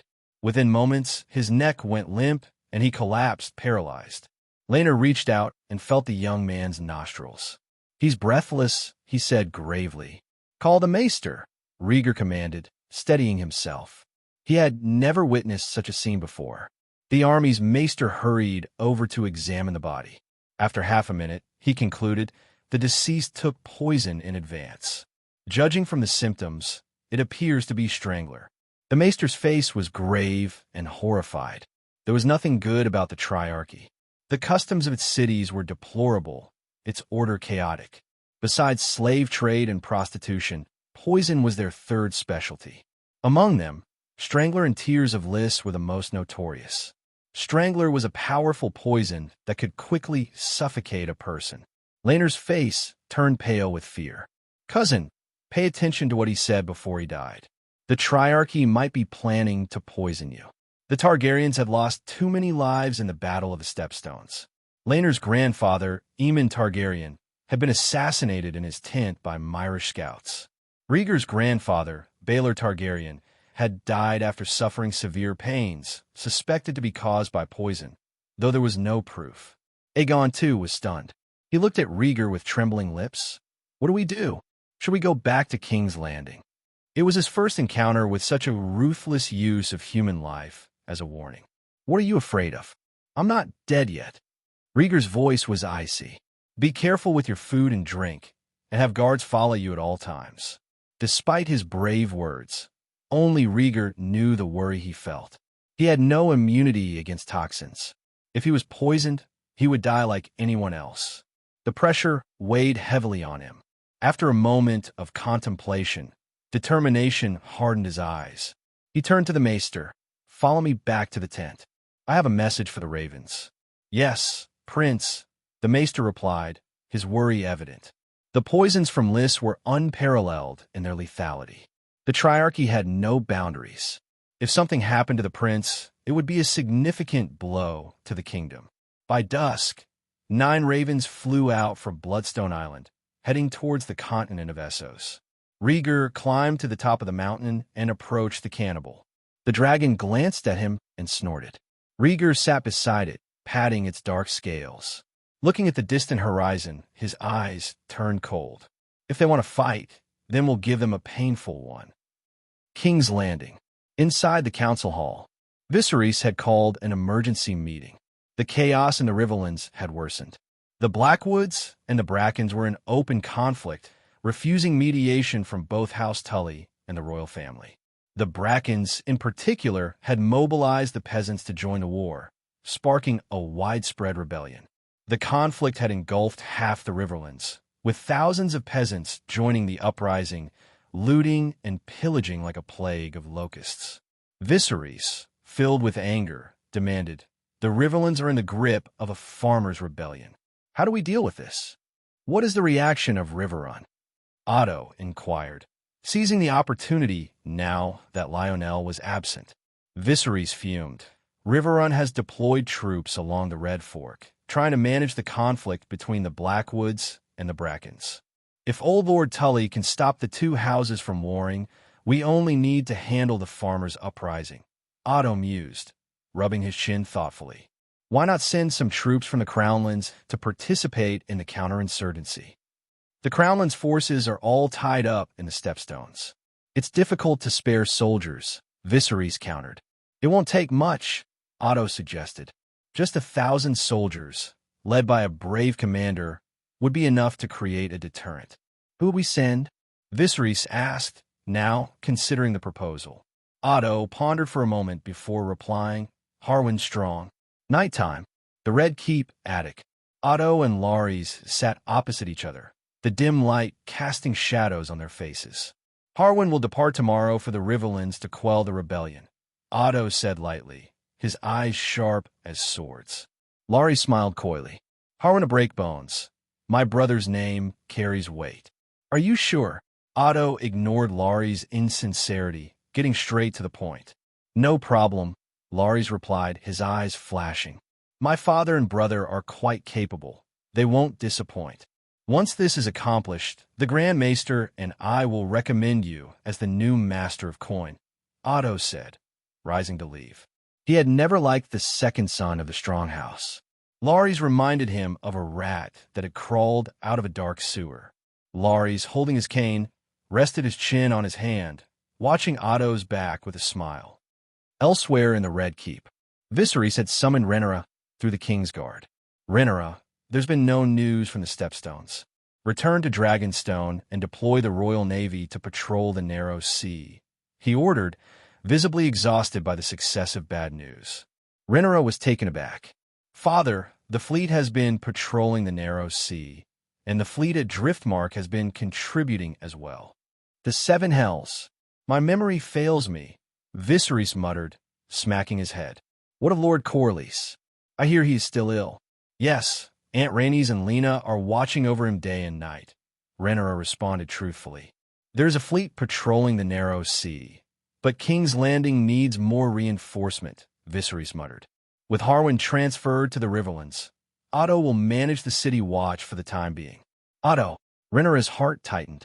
Harwin had always been a staunch loyalist, and Otto taking command of the city watch was a blow to her influence. Don't worry, Otto is Alicent's father and an old friend, Viserys reassured her. The Red Keep still has the King's Guard, 300 strong. The King's Guard had been newly bolstered, combining the original Red Keep guards with Rhaegar's newly appointed Dragon Keepers. Rhaegar calculated the situation. The front line is still at war. How many more men can the King's army spare? It's difficult. What we could spare has already been given to Harwin, Viserys replied, his headache worsening at the mention of the Riverlands. Go and visit Lord Corlys on Driftmark when you have time, he added, pausing before emphasizing, and your 2 adopted daughters. He felt awkward mentioning them again. They were Daemon's children. Rhaegar smiled and agreed, hiding her concerns. Simultaneously, the 9 free cities of Essos. 9 letters from the Targaryen dynasty arrived in the hands of the leaders of the 9 free cities. Tyrosh. Representatives of the Triarchy convened a meeting, first to discuss Dorne's refusal to send troops by sea, then to discuss poisoning, a controversial but effective solution. An old man in brocade robes spoke first. The Targaryen boys were terrorized today, and a false deadline was set to allow for a sneak attack. 3,000 unsullied are waiting in the harbor. Lysandro Rhaegar, playing with a whip, added, the situation is delicate. Several magisters in the room also held similar whips, their faces serious as they debated. A servant hurried in and handed a letter to the brocade-clad old man. Soon, similar letters were delivered to Lysandro Rhaegar and another magister from Myr. As they read, their expressions changed from curiosity to shock to anger. Arrogant. Does he want to start a war between 2 continents? The old man shouted, crumpling the letter in anger. Lysandro's face grew grave as he read. The Triarchy has invaded the Stepstones, plundered the 7 kingdoms' people, and threatened to poison the heir to the Iron Throne. Rhaegar Targaryen, eldest son of Viserys I and heir to the Iron Throne, writes to you. 7 days from now, if the Triarchy does not withdraw from the Stepstones, we will march on Tyrosh. Someone is trying to awaken the wrath of the sleeping dragon. So Targaryens will return it with blood and fire. The letter concluded with a flourish. The Targaryen brat wants to invade Tyrosh. Where does he get the nerve? The old man fumed. The Triarchy Council. Tyrosh and Lys are island nations across the sea from the mainland.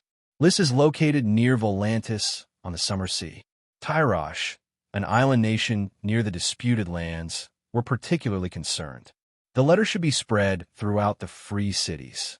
We must seek allies quickly, Lysandro urged. Who will help us? The brocade-robed old man replied. Braavos is still at war with Pentos. Volantis wants us destroyed by the dragon. Qohor and Norvos are under siege by the Dothraki. Lorith is too far away and too poor to be of any help. The Triarchy had been emboldened by its dominance in Essos, plundering ships and invading the Stepstones. Now they faced isolation. Frustrated, Lysandro replied, Dorne refused to send troops. If we don't unite the other city-states, we have no allies. The representative from Myr, a dark, heavy-set man, spoke. The dragon's return to Essos affects more than just our 3 city-states. Braavos and others may reconsider. Memories of old Valyria's dragon lords still haunted the people of Essos. Perhaps some could be swayed to support them. Don't expect too much, Lysandro cautioned. This might be the rash decision of a teenage prince. The king on the Iron Throne is weak. We should send a letter to dissuade him. The Stepstones, situated in the disputed lands, belong neither to Westeros nor Essos. Fighting there was one thing. A dragon landing in a free city was another matter entirely. Good idea. I'll draft a letter immediately, the Myrish representative agreed, hurrying out with his whip. Despite his outward fury, the brocade-robed old man was anxious. Just in case, station the Unsullied in Tyrosh and set up scorpion crossbows in the harbor and on every tower. Lysandro, recognizing Tyrosh's vulnerability as the likely first target, did not object. Driftmark. In the darkness of the night, a massive figure broke through the clouds, revealing the crescent moon. Under its pale light, Cannibal, black as charcoal, glided silently, his green eyes surveying the island below. On a familiar clearing, the dark green dragon Vhagar lay sleeping, eyes closed. Nearby, next to the beach, a scarlet dragon huddled among the gorse. Rhaegar recognized it immediately as Carax's. After the Dance of Dragons, Carax's had been severely injured. His body was covered in scars, and one of his wings was torn. Unable to fly until his wings healed, the once mighty blood WRM moved like a reptile. Sensing Rhaegar's gaze, Carax's twisted his slender body and dragged his damaged wing deeper into the gorse. "Land, Cannibal," Rhaegar commanded, steering the dragon towards High Tide Castle.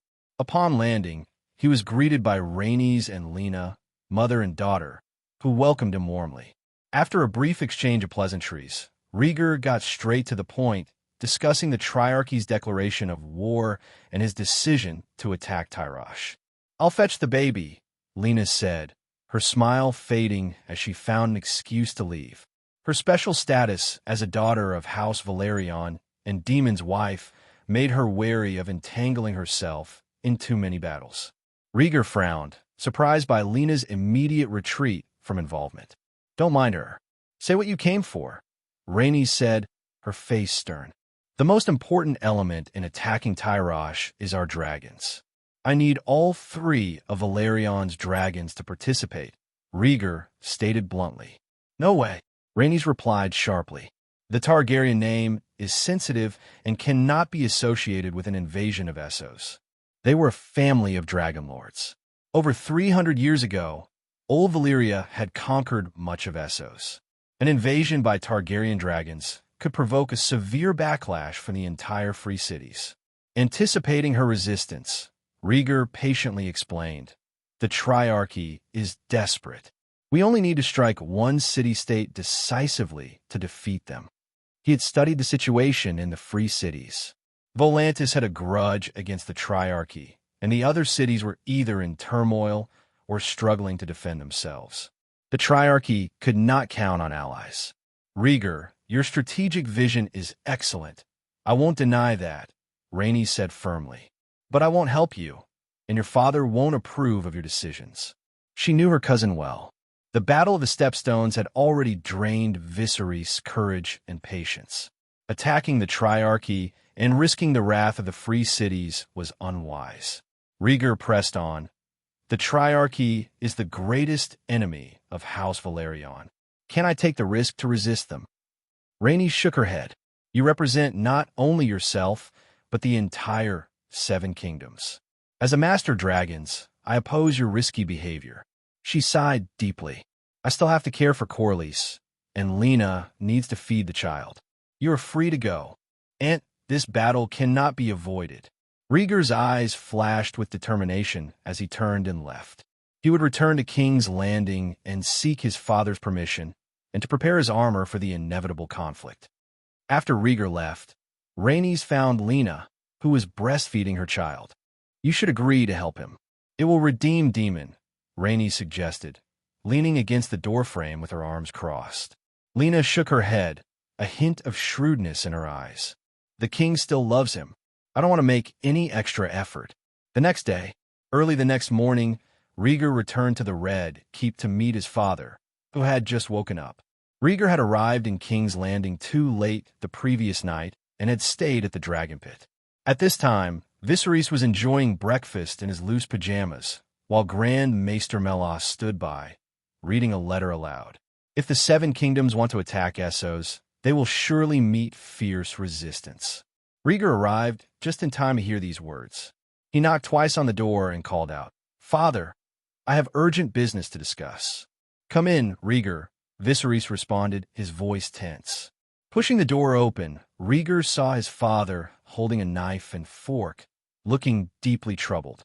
The moment he saw Rhaegar, Viserys immediately questioned, "Who told you to declare war on Essos? Do you want to start a world war between the continents? Rhaegar sighed and explained, not Esso's father. I declared war on the Triarchy, intending to strike Tyrosh directly. In the eyes of the world, it's all the same, Viserys snapped. Invading Tyrosh will make all the free cities hostile to the Targaryens. I explained our reasons in my letter. The Triarchy started this chaos, Rhaegar argued. They're using poison to threaten us. Is that not in the letter? He is not afraid of getting poisoned, but he would not tolerate such an underhanded threat. Poisoning? Viserys was taken aback and looked to Melas for confirmation.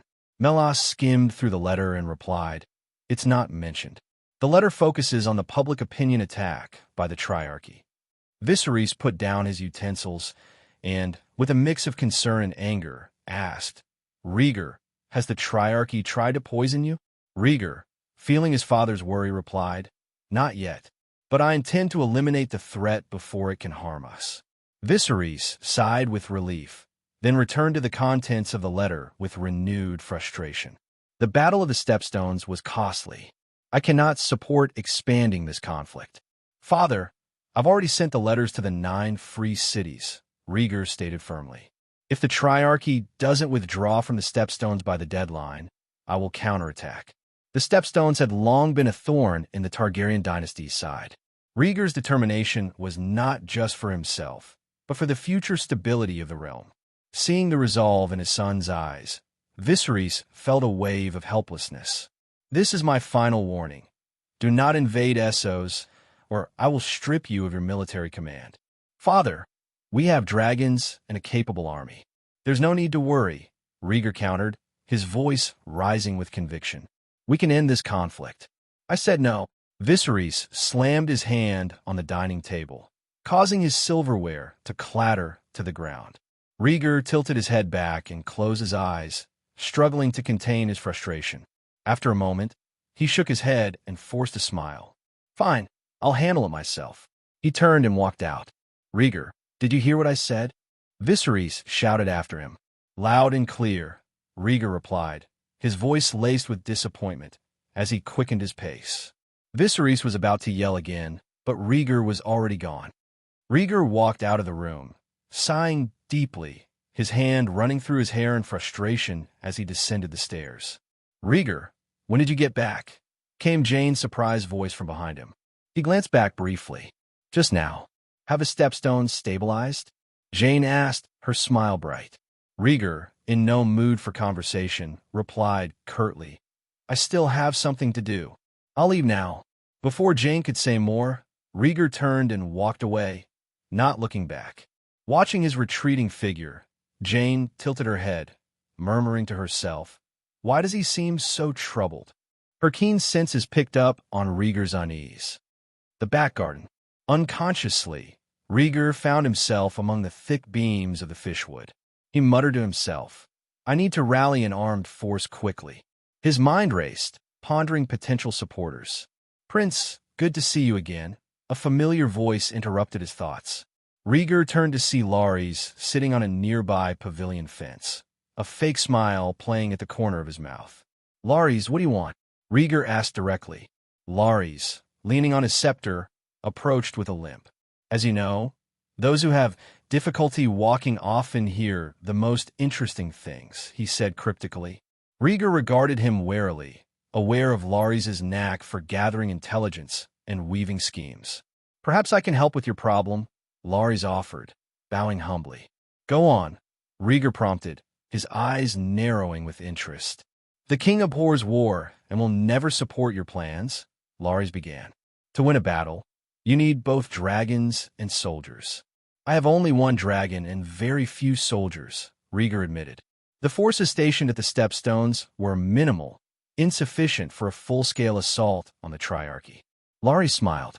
King's Landing is a cauldron, full of hidden resources, he hinted, waiting for Rhaegar to inquire further. But Rhaegar simply gestured for him to continue, wary of appearing too eager. Larys, slightly frustrated, continued.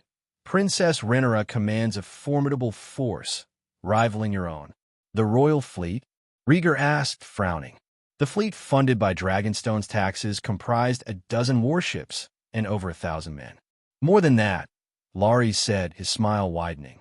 There are 2,000 gold cloaks in King's Landing, commanded by my brother, Harwin. So, Rhaegar pressed, my brother has sworn unwavering loyalty to Princess Rhaenyra, Larry said, tapping his scepter rhythmically.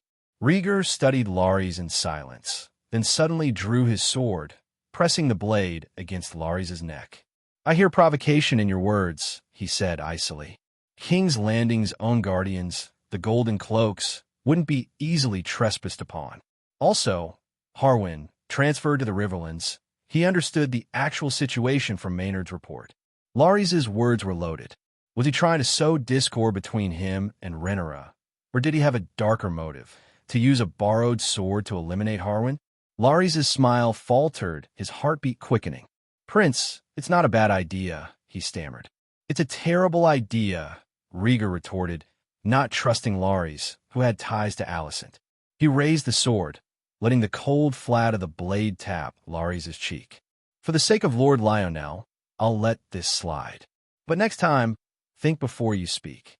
Sheathing his sword, Rhaegar turned to leave. Where are you going, Prince? Larry's called after him, touching his cheek. Dragonstone, Rhaegar replied, not looking back. The sun gradually rose, casting its golden light over Dragonstone Island. A dark dragon shadow appeared in the sky, soaring above the castle. Land, Rhaegar commanded. The cannibal obeyed, descending to the cliff edge by the castle. Rhaegar dismounted and entered the castle, seeking out Rhaenyra. As he stepped inside the gates, he heard her voice. Rhaegar, what are you doing here? Rhaenyra called from the handrail of the second-floor stairs, her eyes shining with surprise and delight. She had only returned to Dragonstone the previous day and was overjoyed to see her brother so soon. As dusk fell, the two siblings sat together on the open-air terrace, gazing at the beautiful coastline. Rhaenyra nestled her head against Rhaegar's shoulder.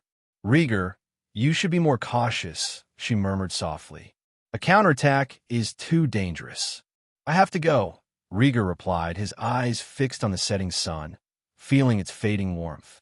Rhaenyra lifted her head, her voice filled with concern.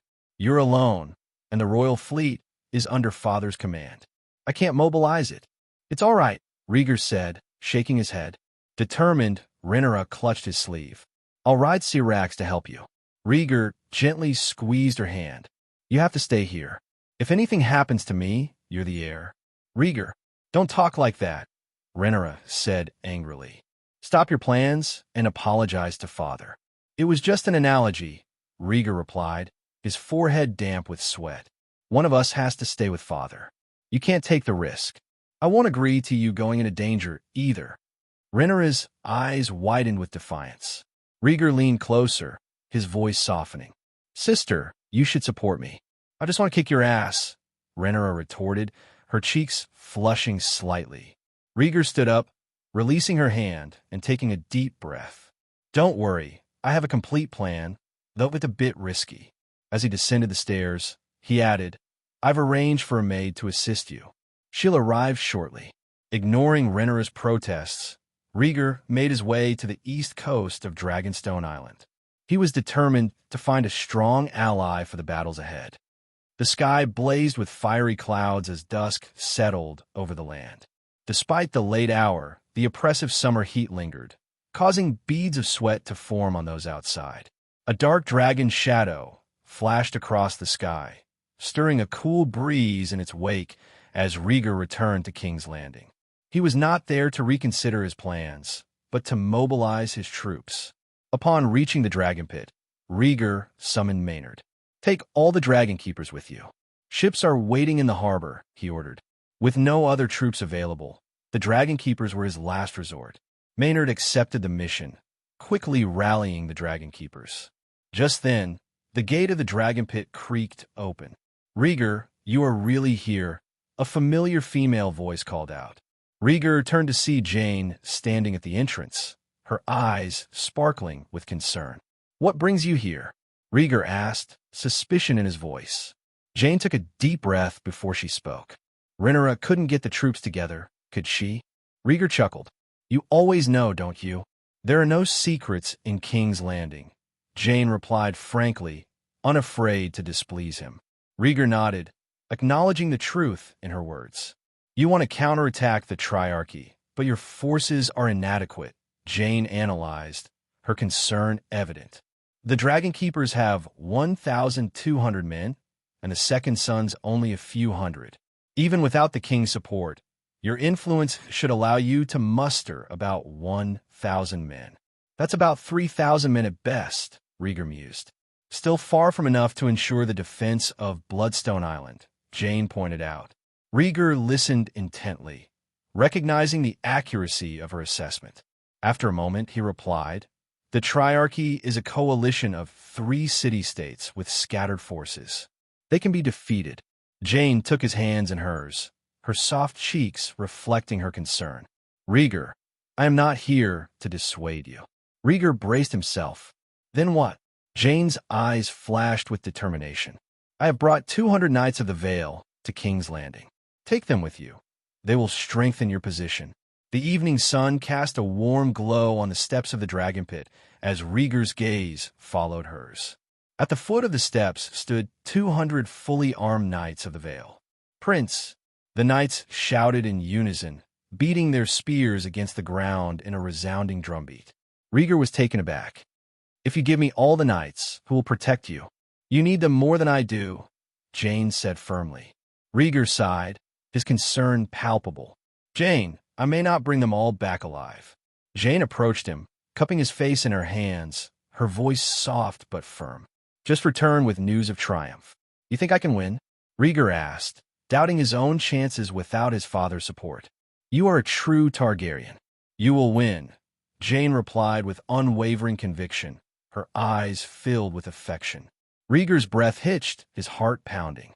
He recalled an old saying, "Understanding is the most important thing in love." Jane moved even closer, their faces almost touching. She whispered, "You said we must follow our hearts. You can't escape me." Rhaegar frowned slightly. "Let go of your doubts," Jane continued, more spontaneous than he expected. "You can marry both of us." She leaned in and kissed him deeply, their lips and teeth mingling in a tight embrace. Moments later, Jane glanced at the Knights of the Vale and softly said to him, "Let's go back to the Red Keep." Rhaegar, lost in thought, said in a hushed voice, "All right then." The next day at dawn, delicate dewdrops clung to the tinder buds outside. Inside the bedroom, Rhaegar's body was slick with sweat, his chest rising and falling violently. He slumped back in the rocking chair, his eyes unfocused. "Rhaegar, it's dawn," came Jane's slightly raspy but sticky voice. She straddled the rocking chair, their bodies close together, her arms wrapped around his neck. Their sweat-soaked hair was tangled. Rhaegar tilted his head back, sweat pouring into his eyes, his breath hot and labored. He was exhausted from their night together. After a moment, he gently stroked Jane's back and murmured, "You're insatiable." Jane buried her head against his chest, inhaling deeply. "I can't help it. I needed this too." Outside, she was known as the Maiden of the Vale, but in the privacy of their room, she had indulged fully in her desire for him. After a few moments of tenderness, Rhaegar's eyelids fluttered open. Jane quickly lifted herself off him and said worriedly, "Rhaegar, you're still young. Don't exhaust yourself." Taking a deep breath, Rhaegar pulled away from their intimate embrace. Jane was more than satisfied, but he knew he was an addict and had to restrain himself. As he wiped the sweat from his body, Rhaegar said, "I'll be leaving soon. Stay safe and don't wander off alone in the Red Keep." "I'll wait for your good news," Jane replied, sinking back into the rocking chair, her eyelids heavy. With a last look, Rhaegar left the room, the door closing behind him with a soft thud. Despite her pain, Jane made her way to the bed, lay down, and called softly, "Skylar, come here for a moment." The door creaked open, and a brown-haired girl entered. Jane covered herself with a thin quilt, placed a goose feather pillow under her waist, and bent her legs to raise her hips. Once she was settled, she instructed, "Fetch me a cup of tea from Maester Melos." "Yes, my lady," Skylar replied, quickly returning with a tray holding a steaming cup of tea that smelled faintly medicinal. Jane took the tea, blew on it, and drank it in one big gulp. As she finished, she noticed Skylar's strange gaze. Jane smiled at her maid, who had been in her service for a month. "It's pregnancy tea. I don't want any surprises. She wants her garden to bloom beautifully, but the soil isn't ready for seeds just yet." Skylar nodded and left with the tray. Exhausted, Jane lay back on the bed and soon fell into a deep sleep. 3 days later, on Bloodstone Island, a warship anchored at the coastline as soldiers boarded in an orderly manner. Rhaegar, clad in armor, gazed out towards Essos. "Rhaegar, you're a mad fool for disobeying father's orders." Aegon ran up from behind, his voice sharp with anger. Rhaegar turned to him and replied, "I'm leaving you 3,000 men to garrison Bloodstone Island. That should be enough. Are you even listening to me?" Aegon shook his head, exasperated. "If father finds out you're attacking Tyrosh with just 2,000 men, he'll kill me." Viserys' orders had arrived 2 days earlier, but Rhaegar had mobilized only 1,200 dragon keepers and 600 second sons, plus 200 knights of the Vale, totaling exactly 2,000 men. Aegon received another order. "Watch Rhaegar and stop him from leaving, or I'll break your legs." Aegon was still frantic when Laenor stomped up to the armorer. "Cousin, the ships are ready," Laenor said, hesitating. "I can't disobey the king's orders, so I can only help you with cover and distraction against the Triarchy." Rhaegar had sent him 1,000 soldiers and 10 ships to approach the Triarchy. However, Laenor could not go into battle, only cause a disturbance at most. Rhaegar patted his shoulder and laughed. "That's enough. Rhaegar, you're really going to get me killed." Aegon ran his hands through his hair, jumping up and down anxiously. Rhaegar placed a reassuring hand on his shoulder. "I will bear all the consequences myself. I won't drag you down." Aegon still refused. Unable to persuade him, Rhaegar dragged him to a corner and said in a deep voice, "Aegon, you are my brother, father's oldest son besides me." Aegon blinked, unsure. Rhaegar leaned in close and whispered, "Guard Bloodstone Island well. If anything happens to me, you will have to shoulder the burden of protecting our family." "What?" Aegon's eyes widened, thinking he had heard wrong. Rhaegar's face was solemn. "If I win, you are my most capable ally. If I lose—" He paused, not finishing the sentence. Aegon was startled and filled in the rest in his mind. If Rhaegar is defeated or even killed, then he would have to take over. Seeing Aegon's realization, Rhaegar compelled him. "So, can we hold Bloodstone Island?" Aegon's attitude shifted dramatically, and he quickly nodded.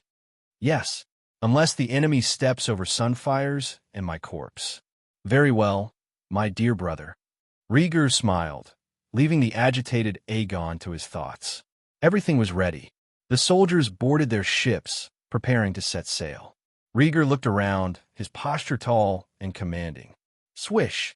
In the next moment, he unsheathed his sword dragon claw and shouted, "All of you, the target is the kingdom of the 3 daughters. Make Essos remember their fear of dragons." Roar! A series of 4 dragon roars resounded through the sky as a massive shadow crossed the sea, heading into the distance. Suddenly, the wind and clouds surged wildly, creating waves and swells. The soldiers, inspired by the sight, felt their courage swell and shouted, "Attack the Triarchy! Conquer Essos!" With the heart of the army at his command, Rhaegar waved his sword and shouted, "Set sail! Set sail!" The horn of sailing was blown, and the fleet set off. 3 days later, in Tyrosh, Scorpion crossbows were mounted on towers throughout the city-state. The harbor was cleared of all ships, and slave troops blocked the main road as the first line of defense.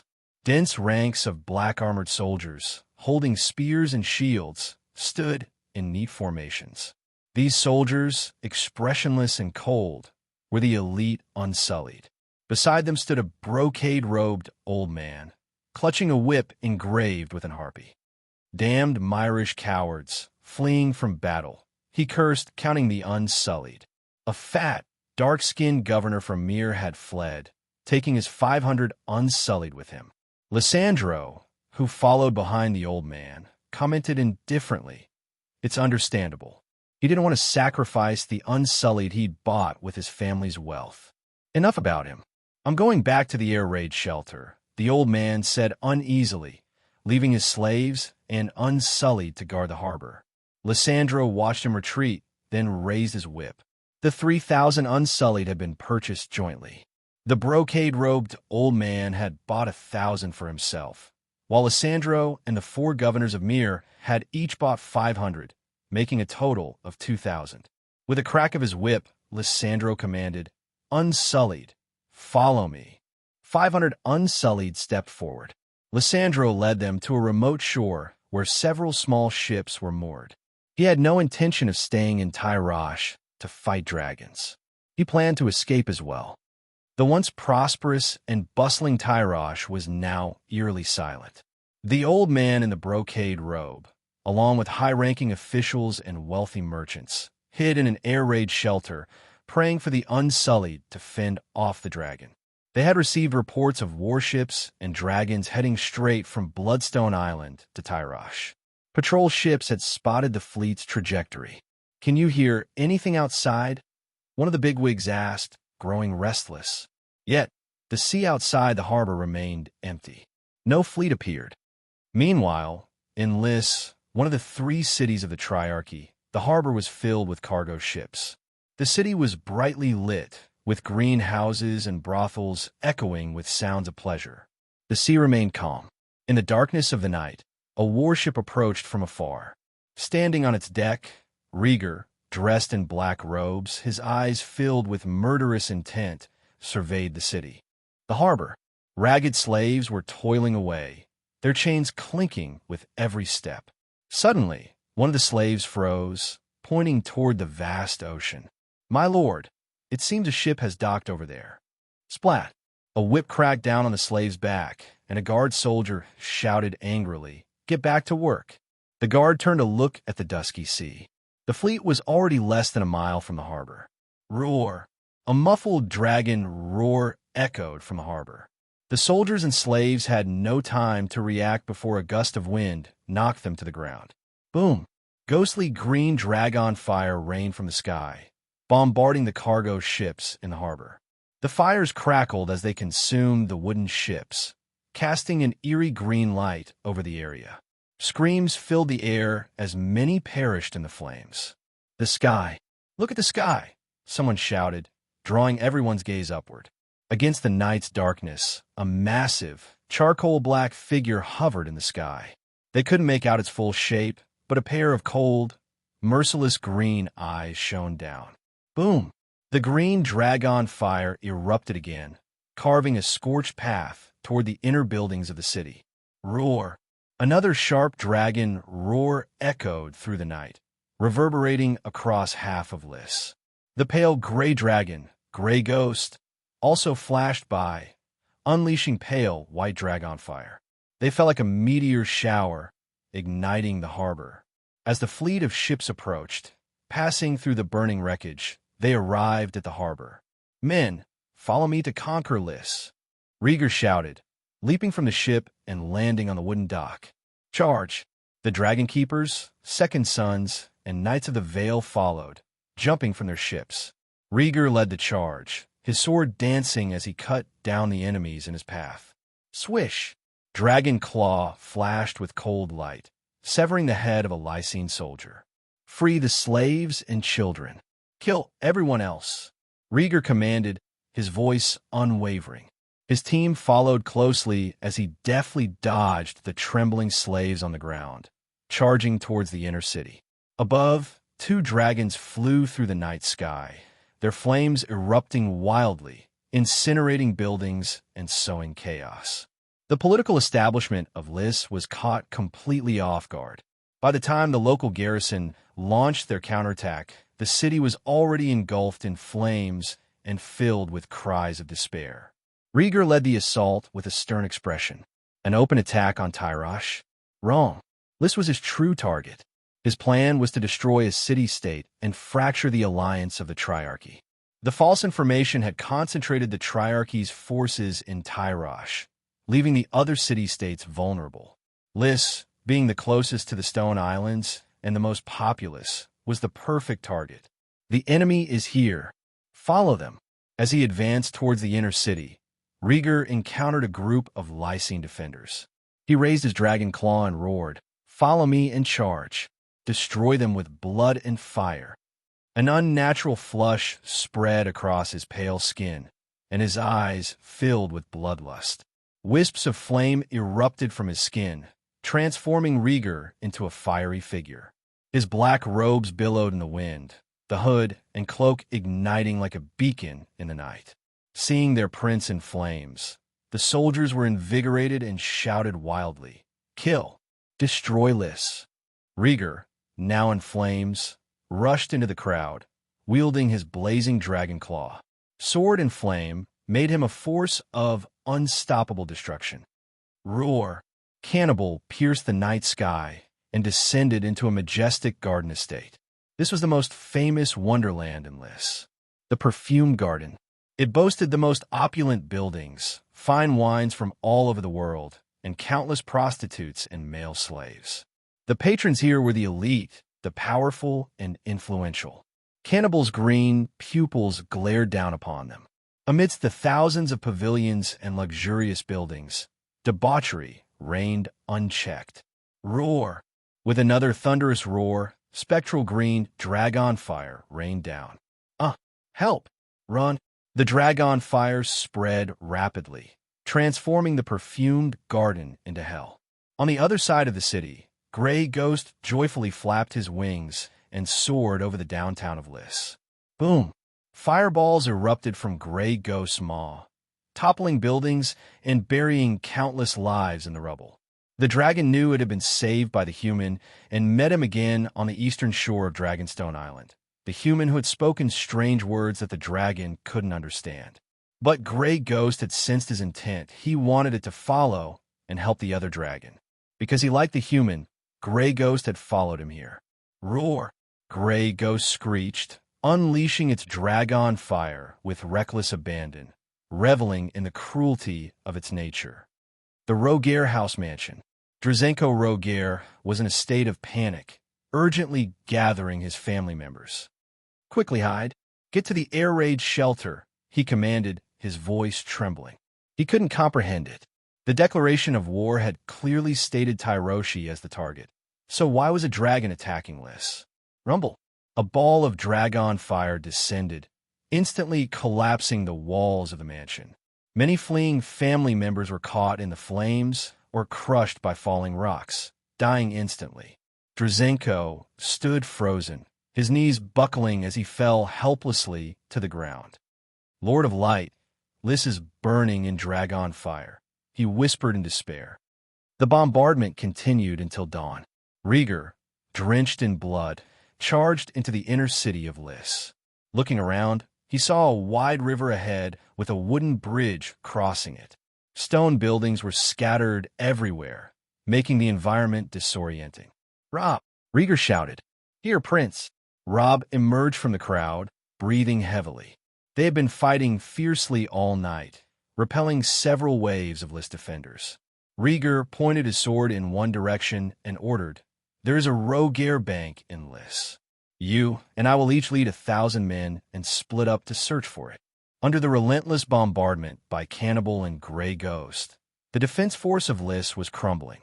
The raids and massacres had already begun, and the city was on the verge of a full-scale sack. Lys, the most populous of the free cities, had accumulated vast wealth through plundering ships, running brothels, and brewing wine. The city was notoriously rich. The locals did little work, relying heavily on slave labor. The ratio of commoners to slaves was a staggering 1-3, showcasing the city's immense wealth. Robb's eyes gleamed with anticipation. "Yes, Prince," he replied enthusiastically. With that, he rallied his second sons and the Knights of the Vale, moving toward the end of the wooden bridge. Rhaegar led the Dragon Keepers toward the high-rise buildings where the dragon fire still burned brightly. After midnight, the Dragon Keepers stormed into the wealthy district, their assault a whirlwind of fire, death, and plunder. Rhaegar strode down the street, his face an icy mask, gripping his sword tightly. He did not stop the Dragon Keepers from their rampage. In his eyes, the wealthy who had enslaved others and disregarded life had forfeited their right to live. Sparing only the slaves and children, he allowed his men to loot freely. Take what you can. 70% for the cause, 30% for yourselves. Dragon Keeper leader Trangal shouted, thumping his breastplate with a thick arm. Suddenly, a dark arrow whistled through the air, aiming straight for Rhaegar's neck. "Prince, look out!" Trangal cried, but it was too late. The arrow flew with deadly precision, but just as it was about to strike, Rhaegar turned his head.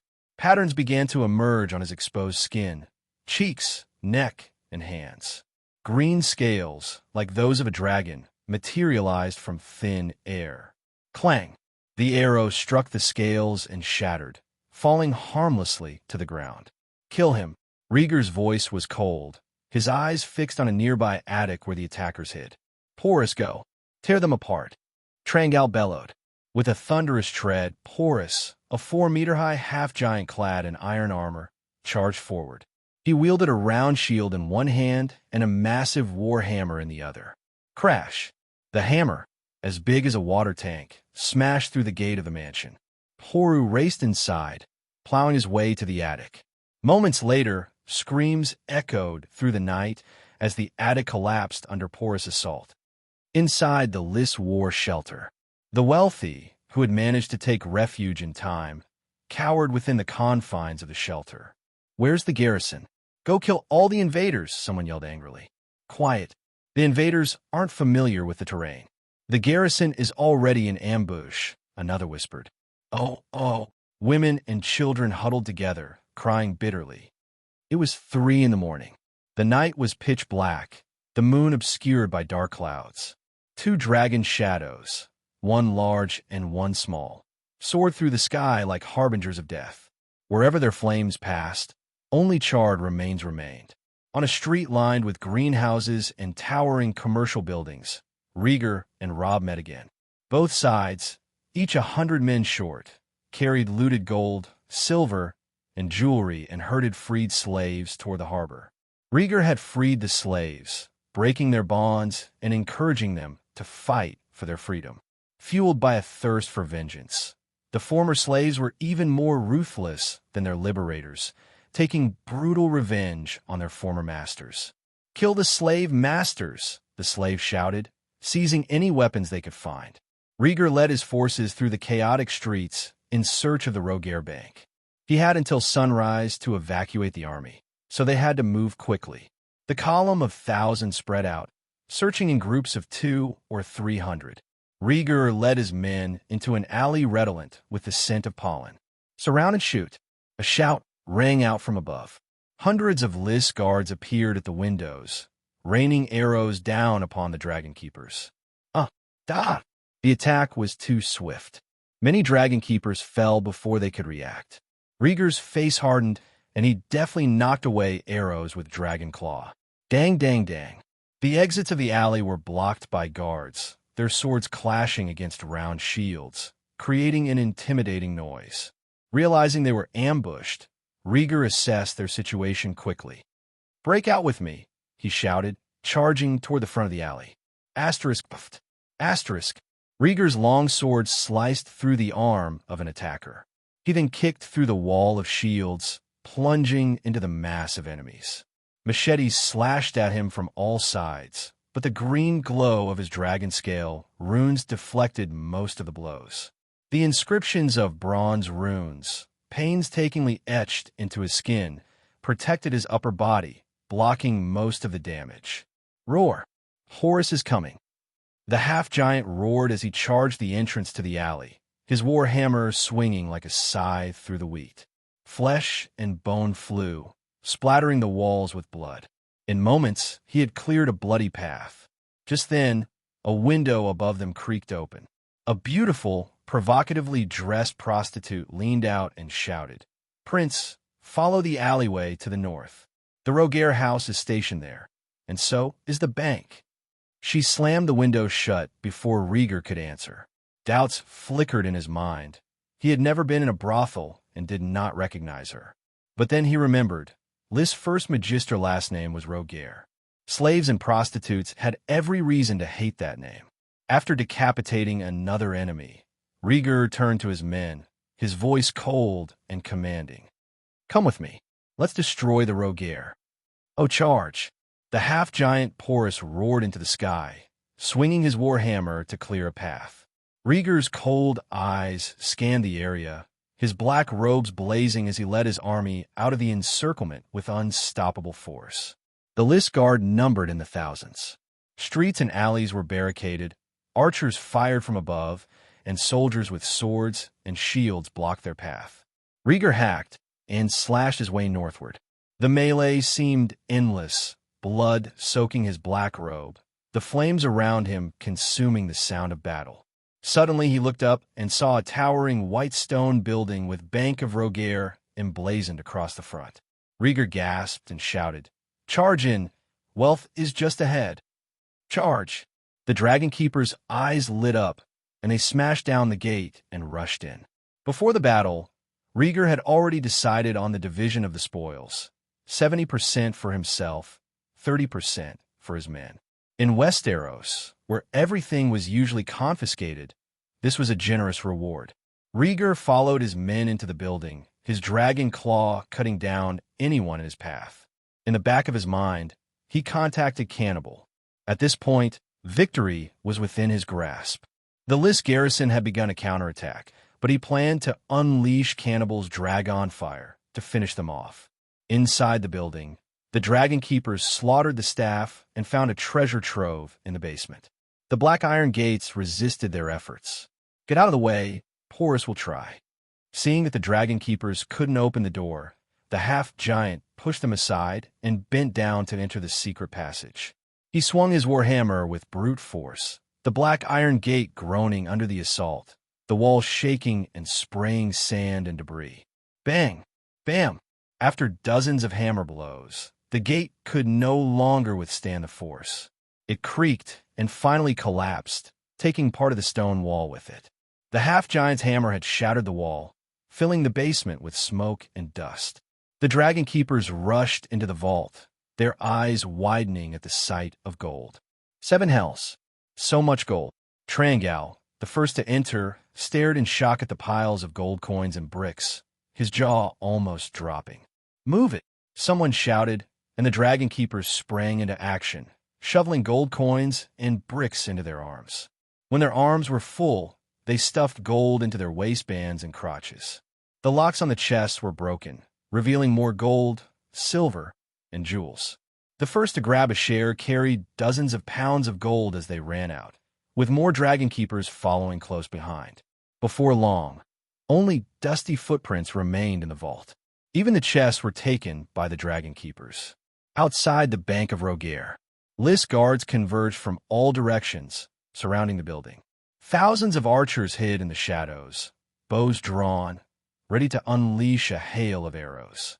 The doors of the building were shut tight, but inside the triumphant shouts of the Dragon Keepers echoed through the halls. Rhaegar, hidden by the dim night, peered through a floor-to-ceiling glass window. A sneer formed on his lips. "You dare to come? Then don't expect to leave." A gust of wind swept through the area, parting the dark clouds to reveal a sliver of bright moonlight. A black dragon's shadow loomed overhead. Roar! The dark green dragon fire descended with a roar, mercilessly bombarding the lines outside the building. "Ah! The black dragon is here! Run away!" Cannibals circled the building, unleashing dragon fire. The green flames traced a huge circle, leaving charred bodies and endless screams in its wake. 90% of the Lys guards perished, their deaths agonizing. Those who survived the initial assault were soon caught in the spreading flames, ignited by contact with burning people or buildings. The green dragon fire clung like a curse, consuming flesh and bone. The doors of the building swung open. Rhaegar emerged, silver hair drenched in blood, eyes cold and piercing. His black robe billowed in the wind as he surveyed the sea of fire, sword in hand. The archers, momentarily stunned, drew their bows and fired. Whoosh, whoosh, whoosh. Arrows rained down, aiming directly at Rhaegar. But Cannibal swooped past, a wall of searing green dragon fire erupting in front of the building. The arrows ignited mid-air, disintegrating into ash before they could reach their target. Rhaegar raised his sword, pointing at the surrounding skyscrapers. "Dracarys," he commanded in High Balerion. Cannibal responded instantly, spewing dragon fire that engulfed the high buildings, collapsing structures, and setting everything ablaze. In mere moments, the entire area was reduced to scorched ruins. Stepping through the burning green flames, Rhaegar shouted, "Everyone, follow me. We're heading to the Rhaegar garrison." The Rhaegar house had built their garrison and bank close to each other. Leading his troops, Rhaegar swiftly turned a corner and kicked open the solid wooden courtyard door of the Rhaegar residence. The dragon keepers stormed in. The courtyard, already ravaged by dragon fire, lay mostly in ruins. The Rhaegar family had fled, leaving their slaves behind to die. Rhaegar ordered the slaves freed, allowing them to leave on their own. Rhaegar then led a search through the mansion. In their haste, the fleeing Rhaegar family had abandoned many valuables, which the dragon keepers eagerly seized. "Prince, a treasure trove has been discovered," a dragon keeper shouted in surprise. Rhaegar approached a luxurious pavilion with flowing water, but suddenly, the space wrist on his arm buzzed twice. Startled, he retrieved a glowing scroll from his spatial bracelet, the mysterious scroll. Rhaegar raised his eyebrows slightly as he unfolded the yellowed leather scroll. It emitted a faint glow, outlining a line that turned into close coordinates. Comparing the surroundings, Rhaegar pointed directly at the flowing water pavilion, his mind flashing back to his earlier exploration of Blackfyre, and instantly understood the situation. Inside the water pavilion were relics from ancient Valyria, a discovery that thrilled him, though he hadn't anticipated what came next. Upon entering, a secret passageway revealed itself beneath the stone table. The dragon keepers who discovered it were the first to venture in, torches in hand. Excited voices soon echoed, "Prince, we found a treasure trove of fine artifacts, and even a Valyrian steel sword." With those words, a dragon keeper appeared, clutching a rustic longsword that resembled a half-sword. "Excellent work. Remember to claim your reward," Rhaegar praised, accepting the longsword with great interest. Its appearance was unassuming, the blade adorned with a dragon motif, its eyes two rice-sized rubies. When the longsword was sheathed, its cold sheen and rippling water-like patterns left no doubt. It was Valyrian steel. In the next moment, the exploration system emitted a series of beeps, resonating in Rhaegar's ears. This exploration mission is now active. The target, the Valyrian steel sword, Truth. Truth. Exploration progress, 0.3%. As the progress bar appeared, Rhaegar's lips curled upward, his excitement growing. Without hesitation, he slung Truth over his back and pushed the exploration forward. "Search thoroughly, retreat in 10 minutes. Rhaegar's voice echoed loud and clear. He lifted his gaze to the sky, witnessing its chaotic and dim appearance as the crescent moon descended. Dawn was approaching. It was time to evacuate Lys. 30 minutes later, the scattered group reassembled at Lys Harbor. Rhaegar scanned the gathering. Be it the Dragon Keepers, the Second Sons, or the Knights of the Vale, all were adorned with blood, their armor laden with spoils. "We've lost a few hundred," Rhaegar noted, recognizing the absence of some familiar faces. Approaching him, Robb, his visage obscured by blood, reported solemnly, "Many were ambushed. It was a hard-fought escape." Acknowledging the situation with a nod, Rhaegar ordered, "Board the ships swiftly. We depart immediately." In an orderly manner, starting with the Dragon Keepers who boasted the richest haul, the soldiers embarked. Scores of slaves surrounded them, kneeling on the harbor, yearning to accompany the departing group. "Your Grace."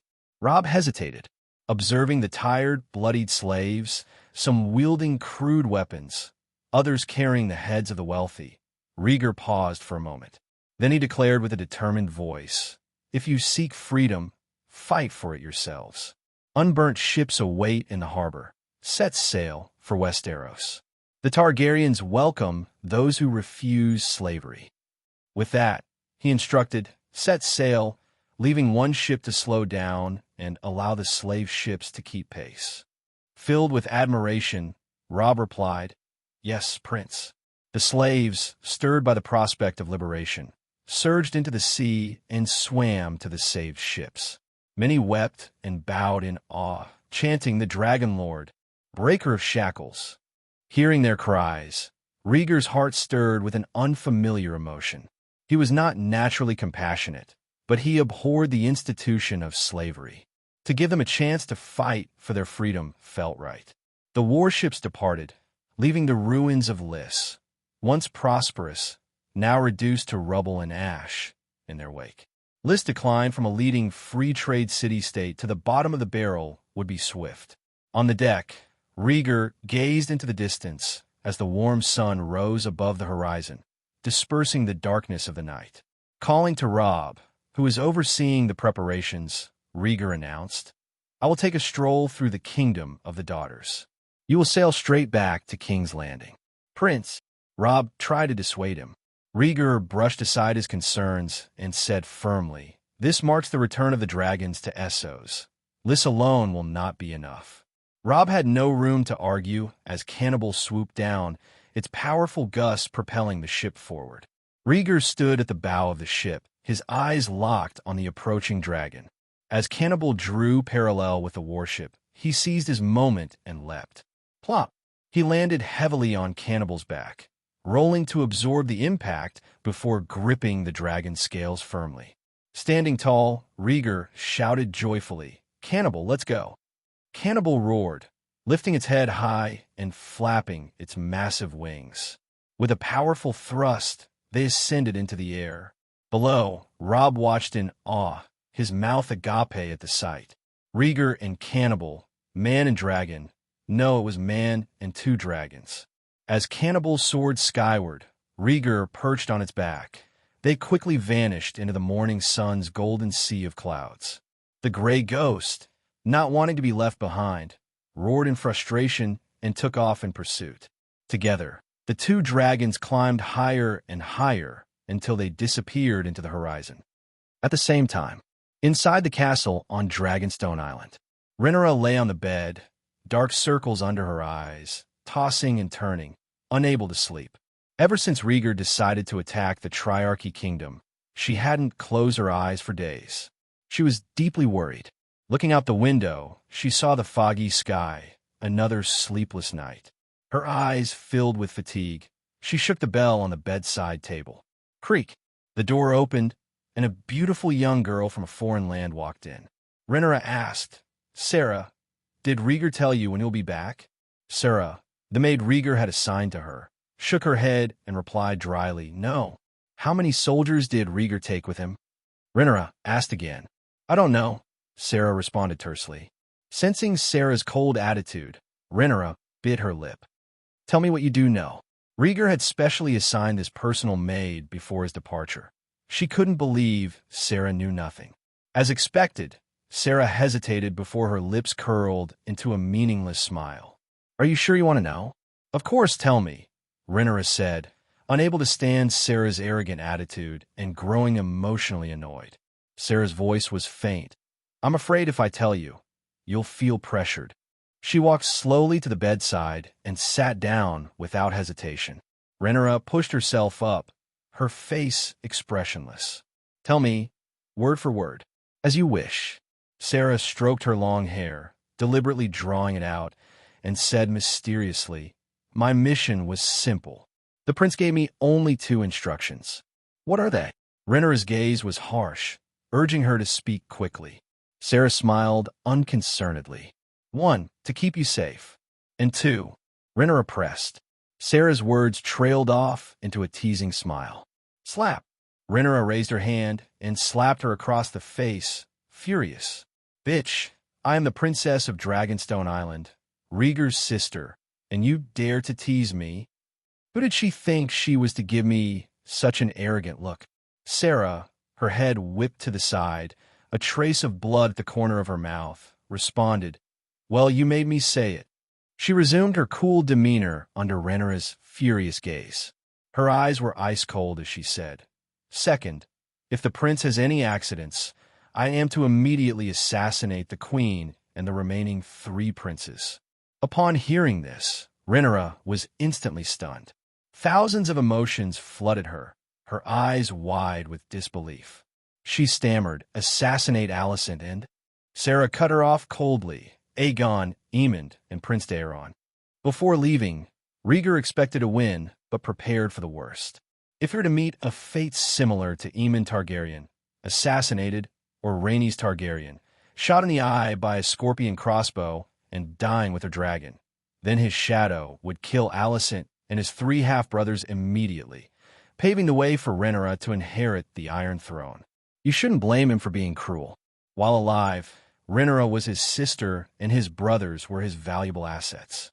If he died, Rhaenyra was still his sister, and his brothers were a destabilizing factor.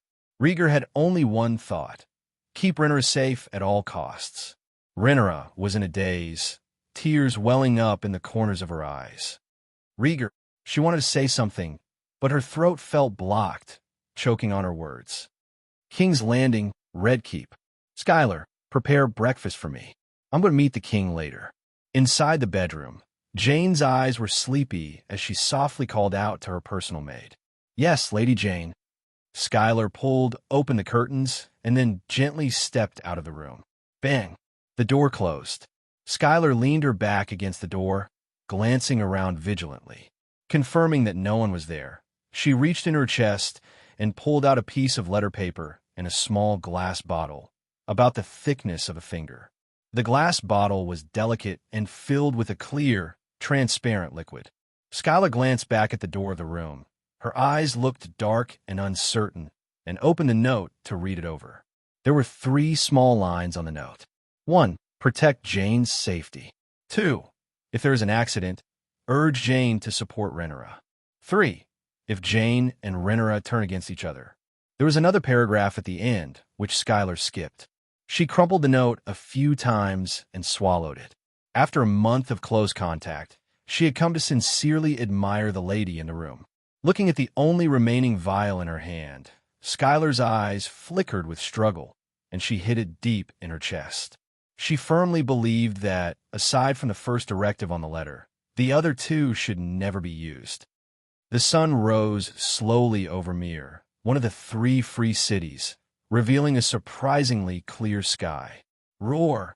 The roar of a dragon echoed through the air, followed by an intense wave of dragon fire that grew in ferocity. 2 dragons, one black and one gray, soared above, their flames relentlessly raining down on the city below. Within an hour, smoke rose from the ruins and severed limbs littered the ground. Myr's defenses, slightly stronger than Lys, included a few scorpion crossbows mounted in the city's towers. The first volley was aimed at the dragons, but their wrath was swift. Enraged, the dragons unleashed torrents of dragon fire, melting the towers to lava and incinerating the defenders inside. At the Colosseum, chaos reigned. "Charge, he's here!"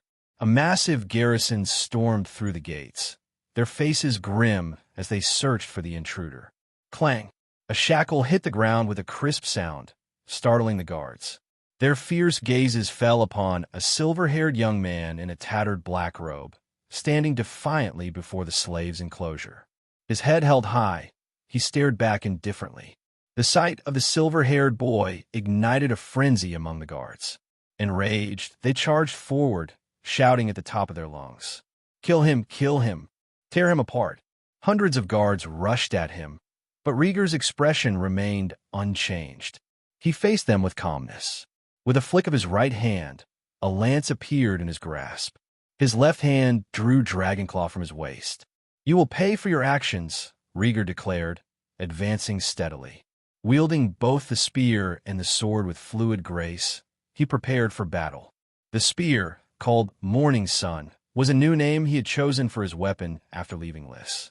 Both the Morning Sun and the Dragonclaw were forged from the same Valyrian steel batch. Its shaft was made of hardened wood, and the 1-foot spearhead was particularly deadly. Kill! The guard charged, but Rhaegar was unfazed. The morning sun struck out, piercing a man's eye socket, killing him instantly. The dragon claw parried a knife and an axe, then slashed upward, severing another man's head. Rumble! As the swordsmen clashed, the iron fence gate at the back creaked open, kicking up a cloud of dust. Clang! The rattle of chains echoed as a large group of muscular slaves stood behind the gate, their shackles loose and ready for battle. Charge! Kill the slave master's dogs, roared the tallest slave, his uncuffed shackles swinging like a morning star. At his command, the slaves surged forward. From above, they looked like a flood, quickly filling the Colosseum. Rhaegar plunged into the center of the guards, his spear and sword cutting through the air with deadly precision. No one dared to come within 7 feet of him. After slaying a dozen, the battle began to wane. Slaves overran the arena, and the hundreds of guards quickly found themselves overwhelmed. Those on the outskirts were chained by their necks and dragged out. The remaining guards were crushed under the weight of the pressing slaves. Rhaegar raised his weapons high and bellowed, "Those who seek freedom, come with me and seize the ships in the harbor." "As you command, my lord," the slaves shouted, their excitement palpable as they followed Rhaegar out of the Colosseum. Roar! The gray ghost glided overhead, and dragon fire obliterated the Colosseum, erasing the place of suffering and cruelty.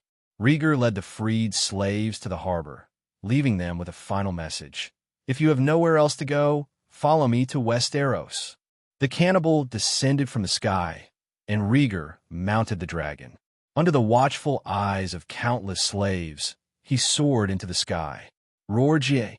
Before departing, Cannibal and Grey Ghost unleashed their final breaths of dragon fire, reducing the remaining warships in the harbor to ashes.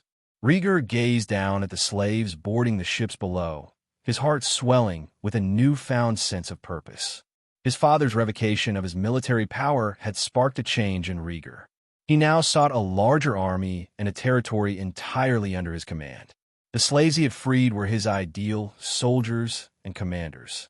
As Cannibal soared through the clouds, Rhaegar opened his arms to the mist and cool breeze. Closing his eyes in ecstasy, he murmured, "Father, King's Landing is no longer my only goal. This young dragon will finally fly high." King's Landing had been a shelter for years. Now, he was ready to grow.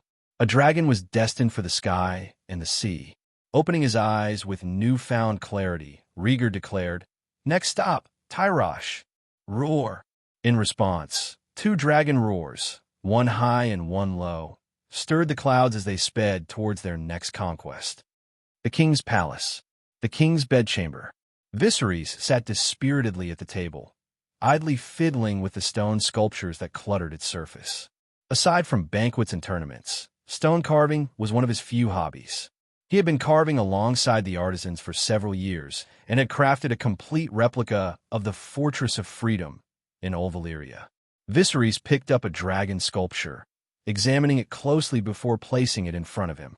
He repeated the process with a second, then a third, until 5 dragon statues stood shakily before him. Despite his usual passion for stone carving, Viserys found no joy in it today. He felt feverish and restless. Rhaegar had been gone for 5 days following their confrontation. In that time, Viserys received a letter from Aegon informing him that Rhaegar had defied his orders and led a surprise attack on Tyrosh with 2,000 soldiers. Alas, it was too risky. I should have sent more troops with him. Viserys sighed deeply, tilting his head back in resignation. Viserys was furious when he learned that Rhaegar had acted on his own. Days had passed since their separation, and his worries grew heavier with each moment. If I had known Rhaegar was so stubborn, I never should have revoked his military power, he muttered to himself, his frustration palpable. Rhaegar, you're starting to worry me too much, Viserys sighed, rubbing his forehead. Knock, knock. A knock at the door interrupted his thoughts. Come in, Viserys replied without lifting his head. The door creaked open, and Otto walked in. Viserys glanced up briefly, asking, "What's the matter?" He desperately wanted to be alone to calm down. "Your Grace," News from the Riverlands, Otto announced solemnly. Blackwood and Bracken have defied your orders. Ser Harwin, collaborating with the Tullis, led a force to deter them, but was insulted by both houses. This is intolerable, Viserys exclaimed in frustration. Otto continued. There was a confrontation. Ser Harwin fought bravely, defeating both armies and making a name for himself in the Riverlands. That's good news. It weakens both houses significantly, Viserys remarked, surprised. Otto shook his head, his expression complicated. After the victory, Old Lord Tully organized a celebration banquet, only to be attacked by the Bracken house. His eldest son was killed in the turmoil. Those bastards. What about the front line? Viserys was shocked, unable to believe the Brackens dared to attack their feudal lord. Otto sighed. The army in Riverrun suffered heavy losses. Lord Lionel was seriously injured. Ser Harwin led a retreat back to Harrenhal for defense. The battle had occurred between Riverrun and Harrenhal. After the attack, the Bracken house blocked the army's retreat to Riverrun, forcing Harwin to lead his men back to Harrenhal, where they were besieged. In addition, the Peasants' Alliance was stirring up trouble in the Riverlands and growing more powerful by the day. This was undoubtedly very bad news. Understanding the gravity of the situation, Viserys' anger flared. Damn Bracken! They dare to rebel. He stood abruptly, intending to call an emergency meeting. But after only 2 steps, an unnatural flush appeared on his face, and dizziness overcame him. His legs gave way, and he began to fall. Your Grace, be careful. Otto caught him in time. Otto! Viserys forced himself to stay conscious, gritting his teeth. Call a small council meeting immediately. We must discuss a crusade against the Blackwood and Bracken houses. He, Viserys, would ensure that these rebellious houses paid the price they deserved. One of the Triarchy, Tyrosh. Fire. Aim at the dragon. Run away. In the open sky, 2 massive dragons circled, unleashing torrents of dragon fire. Tyrosh's defenses were formidable, with over 100 scorpion crossbows stationed in towers to counter the dragon's aerial threat. Roar! Cannibal roared in fury, gliding over the city-state with deadly precision, his dragon fire obliterating tower after tower. Grey Ghost followed, raining fireballs down on the swarming guards in the streets. Famous for its mercenaries, Tyrosh was surrounded by an impenetrable black wall. It was the most fortified city of the 3 Triarchy states. Unfortunately, even the most experienced mercenaries and guards could not withstand the relentless onslaught of dragon fire. The black walls were no match for the flying beasts. The bombardment raged for 2 hours. Tyrosh was cleansed by fire. Wealthy merchants who hadn't sought refuge in air raid shelters fled, driving their slaves to clear the way. Boom! A blast of dragon fire struck a nearby tower, which collapsed with a deafening crash, sending rubble raining down. The falling debris crushed slaves and a wealthy merchant who had been loudly cursing his fate. Blood and fire marked every corner of Tyrosh. Rhaegar, atop his dragon, gazed down at the tragic scene below. Unlike Lys and Myr, Tyrosh was too heavily fortified for him to penetrate alone. He could only destroy as many buildings as possible, unable to free the slaves within. Let's go, cannibal! With the city in ruins, Rhaegar was satisfied. Riding his dragon, he soared towards the sea. As they passed the inner city's black wall, a group of black-armored soldiers shouted, "Prepare to throw spears." Rhaegar watched as the soldiers hurled their spears with all their might. The spears flew through the air but fell short, not even grazing cannibal. Undeterred, the black-armored soldiers shouted again, "Prepare bows and arrows for a second volley." But the soldiers had only spears and shields. No bows and arrows were in sight, and they were ill-positioned to shoot even if they had them. Rhaegar looked on with disdain and said coolly, "Dracarys." Cannibal reversed direction, swooping down and unleashing another wave of dragon fire, incinerating everything in its path. Boom! Under the dark green dragon fire, the black-armored soldiers were consumed in flames. Just as Rhaegar thought it was over, another wave of black-armored soldiers appeared. About 1,000 strong, they dragged in a dozen scorpion crossbows, quickly loading them with steel spears and aiming at Cannibal, ready to fire. Roar!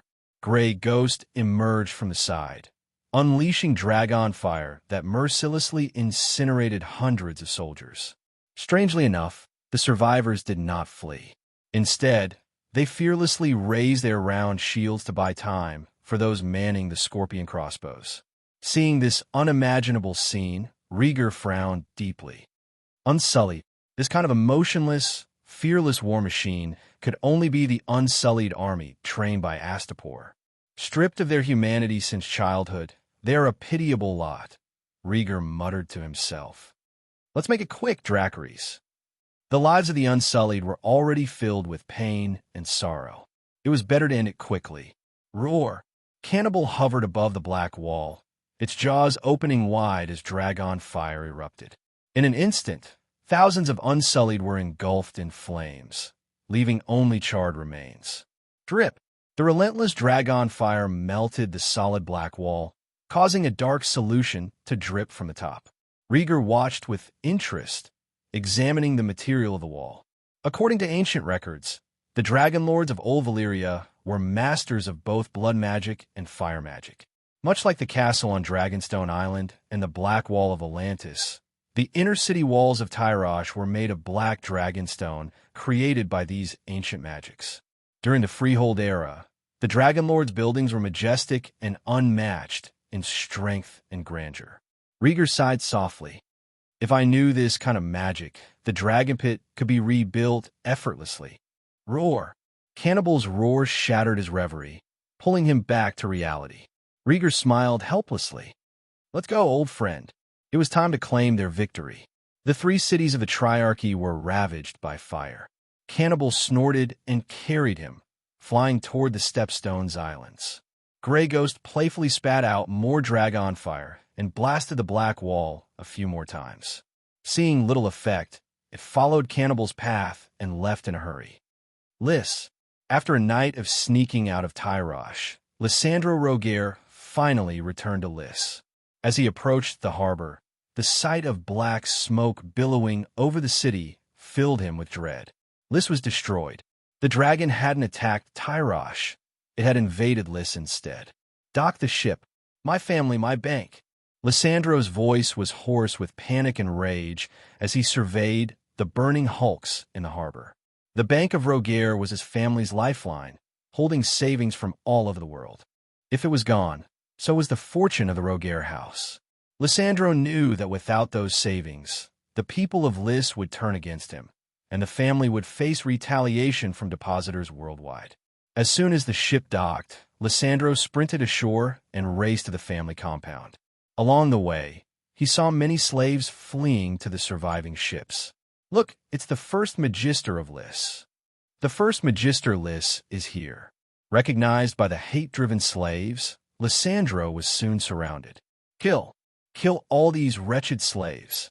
Lysandro, no longer in control of his emotions, raised his whip and struck at the Unsullied guards. The Unsullied, stoic and obedient, responded, yes. Swish, swish, swish. 500 Unsullied landed on the shore, surrounding Lysandro and forming a human wall with their spears and shields. Any slave who dared to attack was swiftly killed. The Unsullied strength was undeniable, and the slaves, despite their numbers, were no match. With the Unsullied protecting him, Lysandro made his way to the Bank of Rhaegar and the family compound. What he found was devastating. The bank had been ransacked by angry slaves, and the vaults were emptied. The empty halls echoed with his cries of despair. Brother, you have finally returned. Drazenko Rhaegar ran in, tears streaming down his face. He had been hiding in an air raid shelter and only emerged when Rhaegar and his dragon left. Seeing the family residence in ruins, with valuable items stolen and everything else burned, he was in shock. Even the horses had been slaughtered. Brother, the dragons attacked Lys, and the slaves are revolting all over the city. What should we do? Drazenko shouted, his voice filled with desperation. Lysandro looked up, his face a mask of hopelessness. What can we do? We might as well be dead. The current situation was worse than death. The words had barely left his mouth when an unusual sound echoed from above. A piece of the masonry ceiling began to come loose. Lysandro heard it and looked up, disbelief etched on his face. The next second, a rumble. A 1-meter square piece of stone fell, hitting Lysandro directly. The impact was devastating, shattering his bones and instantly turning him into a gruesome mess of flesh and blood. Blood splattered Drizzenko's cheeks, and he stared wide-eyed, trembling with shock. "Brother!" he cried. Suddenly, a group of slaves burst into the bank shouting, "Fight for your freedom and kill the exploiters of Rhaegar." Drizzenko immediately turned, grabbed his whip from the pile of blood, and ordered the Unsullied to fight back. "Kill them! Kill these damn slaves! These damn creatures!"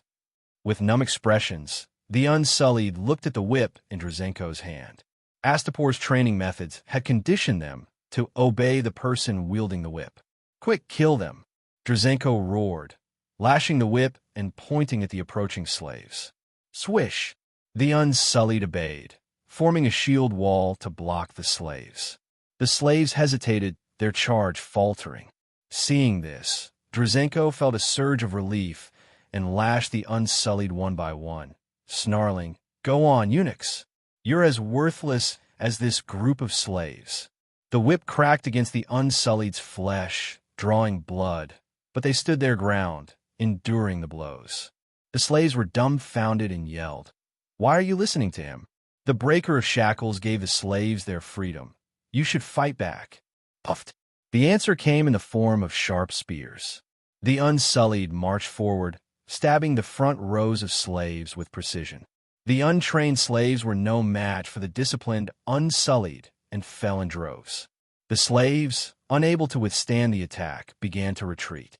"Ha, kill them all!" Drizzenko laughed maniacally, lashing out with his whip. Click! A strange sound came from above again. Drizzenko's body stiffened as a creeping dread rose within him. He slowly lifted his head. Another piece of the stone ceiling had loosened and was about to fall. Drizzenko ran for his life. The stone fell, hitting Drizzenko head-on with a loud thud.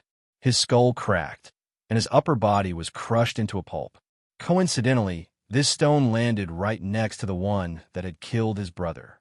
And so, the Rhaegar brothers met their end beneath the masonry of their family bank. With Drizzenko dead, the whip he held was crushed and disappeared into the flesh. The Unsullied noticed this.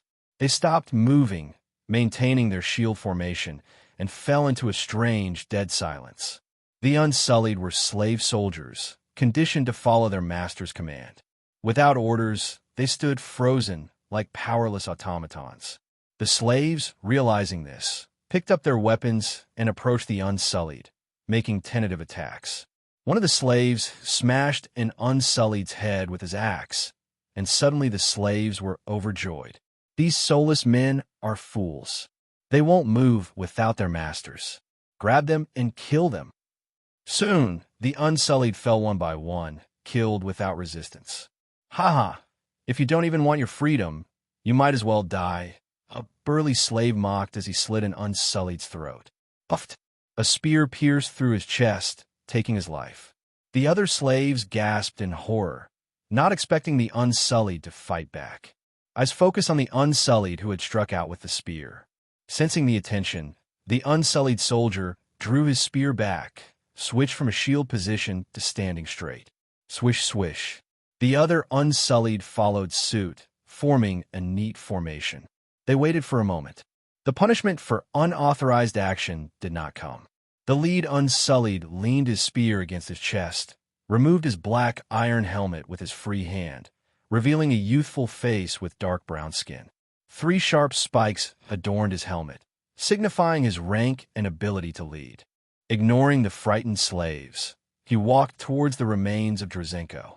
The stone was massive, crushing the flesh and blood into a gruesome mess. Dragonstone Island, Dragonmont, 1 day later. Roar! Gray Ghost, sleek and alert, perched atop the black stone mountain, its slender neck stretching as it scanned the surroundings with vigilant eyes. Beside it lay a much larger cannibal, over twice its size, sprawled on the ground with its green eyes tightly shut and its long, slender tail hanging low off the edge of the cliff. Between the two dragons was a flat rock where Rhaegar lay in a deep sleep. He wore a tattered black robe, his silvery hair spread out around him, and used the tip of Grey Ghost's tail as a pillow. A light summer breeze blew, causing the black robe to shift slightly, revealing the hilt of a dark sword tucked underneath.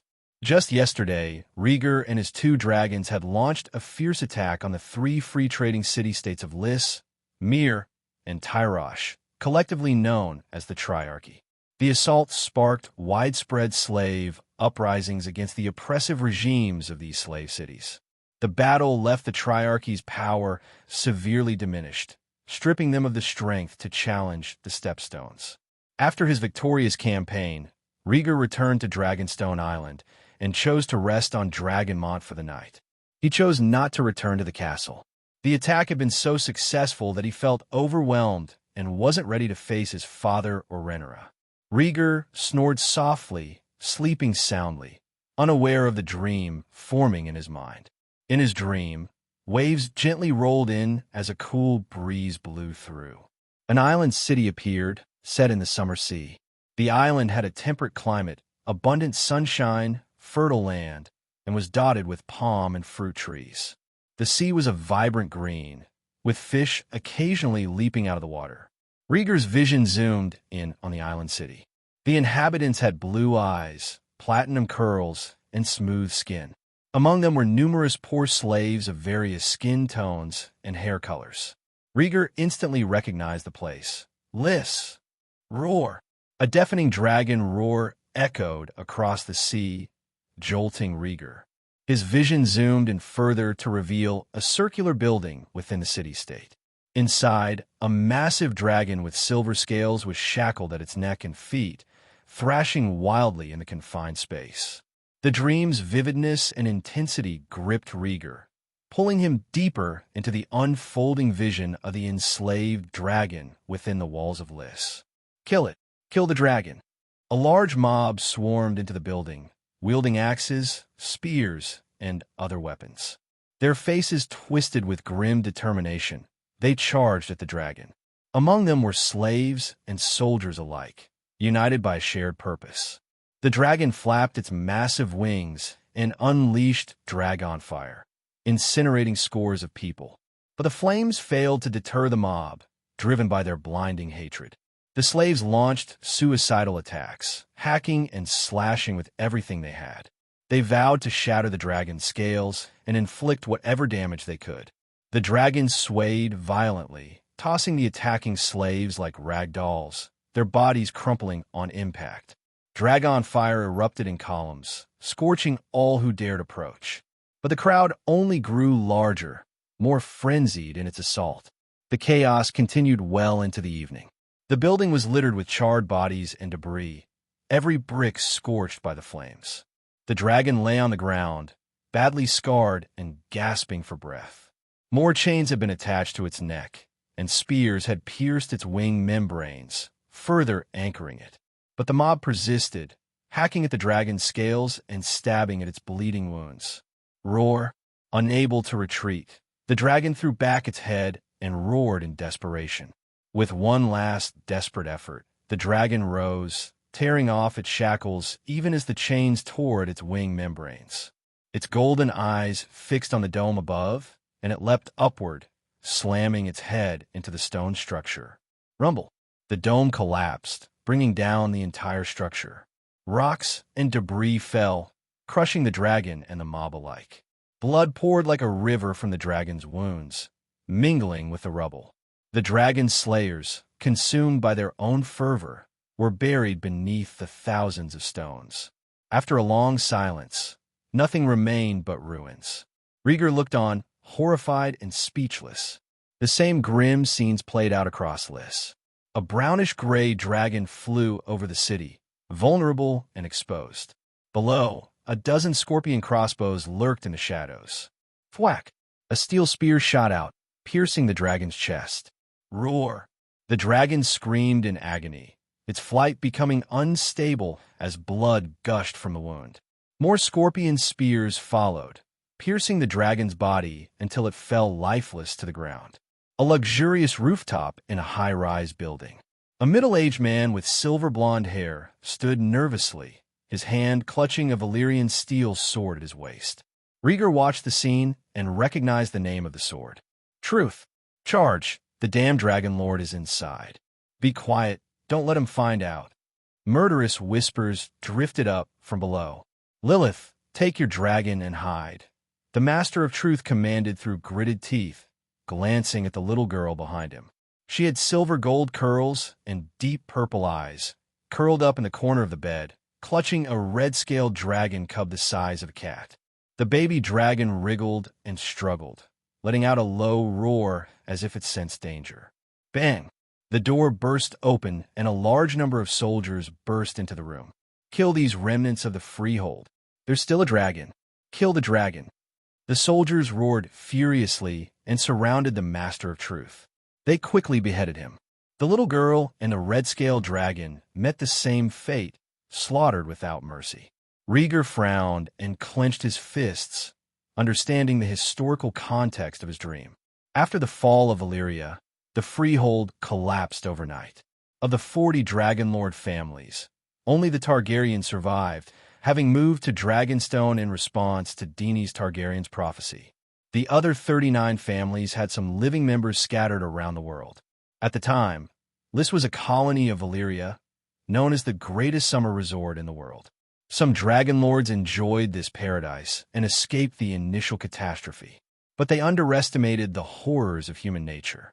The Valyrian freehold had enslaved Essos for centuries, and many people suffered under the Dragonlord's rule.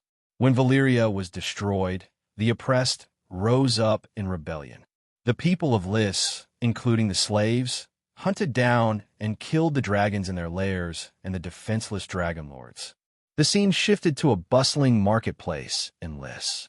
Several severed heads with silver-gold hair hung from bamboo poles.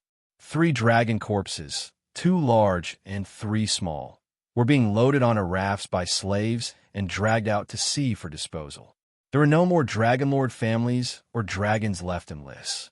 The era of free trade and city-states had begun. Ka-ka-ka-ka. The dream shattered into silence. Rhaegar's eyelids fluttered slightly as he woke from his sleep. This quest is over. Please pick up the lost treasures. A system notification sounded in his ears. Rhaegar opened his eyes, groaning softly. Moof. His pale face was streaked with blood, his violet eyes unfocused, and his expression was somber. The system interface appeared automatically. Truth. Exploration progress. 100%. Exploration completed. Scratching his messy silver hair, Rhaegar sat up, propping himself with one hand and reaching for the sword, Truth, lying beside him. He recalled the dream he had just experienced. That was the history of Truth, he whispered, frozen in thought. The sword had once belonged to a surviving Dragonlord who was eventually killed, and after changing hands several times, it ended up with the Rhaegar family. Well, they took it from a Dragonlord, and a Dragonlord took it from them. That's fair enough. Rhaegar muttered with a rueful smile. He had little sympathy for the slaughtered Dragonlords. The 40 families had always been fiercely competitive. Their demise and the loss of their dragons had paved the way for the relatively weak House Targaryen to rise and dominate Westeros. He looked down at the sword, its dragon-shaped blade gleaming, the vertical pupils of the ruby-studded hilt flashing ominously. Your family is dead.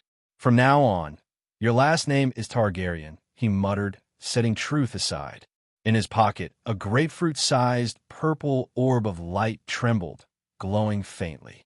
Rhaegar rubbed his hands together, silently praying to Balerion, "Please, Black Dread, help me with another valuable relic." Reaching out, he touched the purple orb. Wave! The orb shattered at his touch, dissolving into a flurry of glowing particles. Relic picked up successfully. Detection successful. Recognized as an epic-level relic. The history of Truth. Rhaegar examined the relic's keywords. Buried in the long river of history, the tragedy waits for the same family to avenge the hatred. Rhaegar frowned, pondering the meaning. Revenge, he muttered, wondering if burning list counted. As the thought crossed his mind, the relic activated. Congratulations, the truth of history has been activated. You have obtained blood sorcery, dragonstone. Grade, excellent blue. Function, gathering materials, mobilizing blood magic, and melting black dragonstone. Evaluation, blood sorcery from the old Balerion era with infinite creative power. The knowledge of blood magic flooded into Rhaegar's mind, making him tremble at the sudden influx. A cool sensation washed over him, leaving him feeling invigorated. Unlike last time, he managed to remain calm and savor the influx of knowledge. More than 10 minutes later, Rhaegar exhaled deeply, feeling refreshed. This kind of intellectual pleasure was intoxicating. He looked at his hands, chuckling. Am I a pyromancer and a blood mage now? He called up his personal status screen and checked his skills. Rhaegar Targaryen. Talent, Dreamer, gold. Pyromancer, purple. Longevity, green. Bloodline, Ancient Valyrian Dragon Lord, 44%. Rune, Serpent, blue. Bronze, green. Blood sorcery, Dragonstone, blue. Relic, Blood and Fire, True Dragon Blood, Dreamscape. Evaluation, the slumbering power of ancient bloodlines awakens in their heirs. The skills have disappeared, replaced by runes and blood sorcery, Rhaegar murmured, understanding the significance of his newfound abilities. From the inheritance of Dragonstone, he had learned the basics of blood sorcery. Blood mages relied on the magic hidden in their bloodline, requiring specific origins. Despite this, their path paralleled that of pyromancers, both being the inherited knowledge of the Valyrian Dragon Lords and not mutually exclusive. Putting away his status screen, Rhaegar smiled. An increase in strength was indeed a great thing. Roar! The gray ghost roared, its pale gray body looming over Rhaegar, its vertical pupils flashing with curiosity.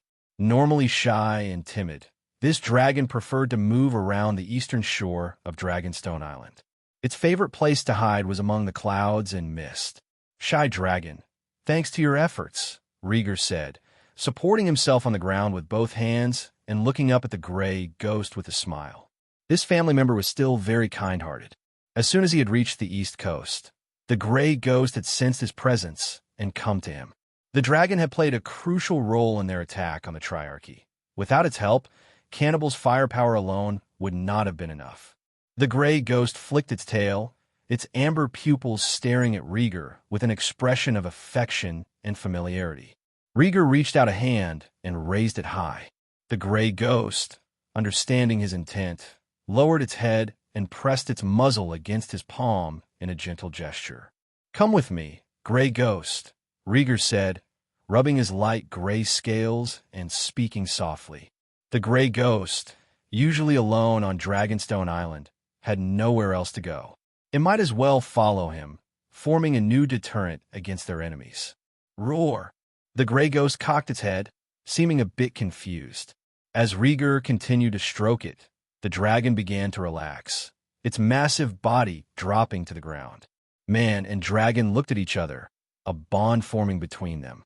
Rhaegar kept his smile, showing his kindness and gratitude to the gray ghost. The dragon's nostrils exhaled warm air, and its pupils reflected Rhaegar's image. First, the long silver gold hair, then the beautiful face. Time passed slowly.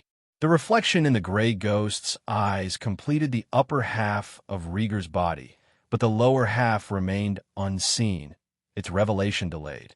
Suddenly, the sleeping cannibal opened its eyes, staring menacingly at the gray ghost. With a thunderous roar, Rhaegar, it sent waves of hot air blasting across the mountaintop, nearly knocking Rhaegar off balance. Cannibal, Rhaegar shouted urgently, trying to calm the furious dragon. The gray ghost, startled, froze and forgot to flap its wings. It jumped back, hiding behind Rhaegar with its head tucked under its wings like an ostrich burying its head in the sand. Cannibal's green eyes glinted with aggression as it slowly approached, its fierce snarl revealing sharp teeth. "Partner, calm down," Rhaegar said quickly, stepping in front of Cannibal and reaching out to restrain its wrath. He couldn't let Cannibal attack the Grey Ghost. The disparity in their power was too great, and it could easily end in tragedy. "Phew," Cannibal snorted, glaring at Rhaegar with its vertical pupils. "Such a foolish partner. Is he really going to hook up with other dragons behind its back?" Rhaegar sensed Cannibal's displeasure clearly, feeling its thoughts through their shared bond. With a determined expression, he said, "Grey Ghost is our ally. Remember? We burned down 3 free trade city-states together just yesterday. We need him." Cannibal's gaze flicked between Rhaegar and the trembling Grey Ghost, and its anger slowly abated. Standing tall, Cannibal spread its black wings, stretched its neck, and let out a commanding roar to the sky. The Grey Ghost, still trembling, prostrated itself on the ground in submission. Rhaegar smiled in relief, knowing Cannibal's resistance had dissipated. With the Balerion steel sword Truth on his back, he approached Cannibal and climbed onto the saddle. Looking up, he saw the sky was clear and vast, filling his heart with a sense of boundless possibility. "Let's go, aim for the sky," Rhaegar shouted with renewed vigor. "Roar!" Cannibal roared, its massive wings beating as it soared into the sky. "Roar!" The Grey Ghost shrieked, flapping its wings and following at a distance. 1 man and 2 dragons hovered above Dragonstone Island, their joyous laughter and roars echoing in the air.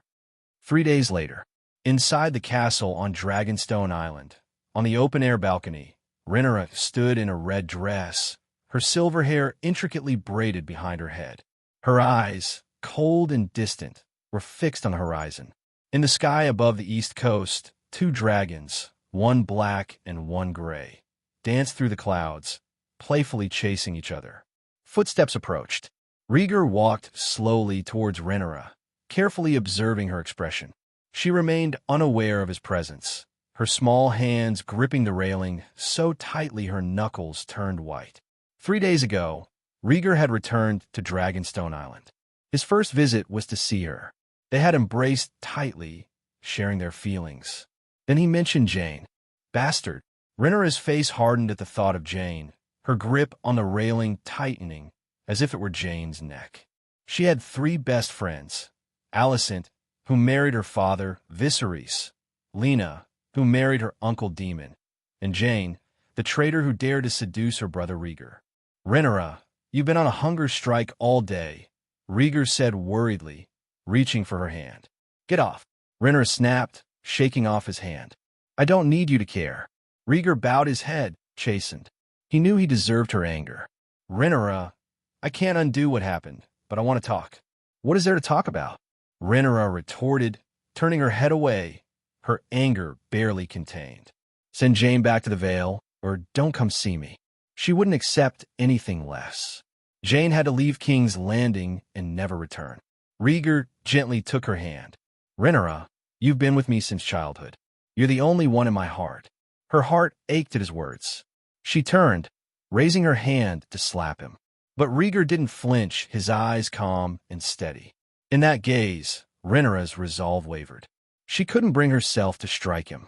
Rhaegar had made a mistake, but he was still young. The blame lay with Jane, that shameless woman. She had failed to properly discipline her brother, and now she had to suffer for it. "Rhaegar, you're an asshole," Rhaenyra shouted, turning away again. Despite her anger, she couldn't forget how well Rhaegar had treated her. Before attacking the Triarchy, he had planned for her future, showing how much he cared. She couldn't let a single indiscretion ruin their bond. "Rhaenyra, don't be angry with me. We shouldn't be divided," Rhaegar pleaded, squeezing her hand gently. Rhaenyra refused to meet his gaze, her voice filled with bitterness. "What are you trying to say? That you want to have it all?" Her greatest fear had materialized. It wasn't just jealousy. Monogamy had been the rule in Westeros for centuries. Only Aegon the Conqueror had dared to break it. The Targaryen tradition had always clashed with the world's norms, often resulting in severe repercussions.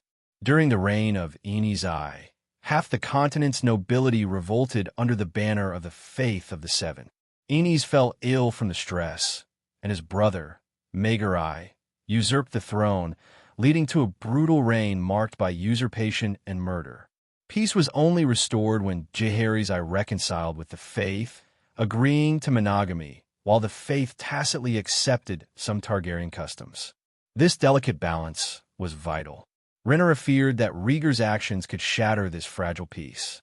It would be more disastrous than the invasion of Dorne or the conflicts with the Free Cities. Rhaegar sensed her worries and shook his head.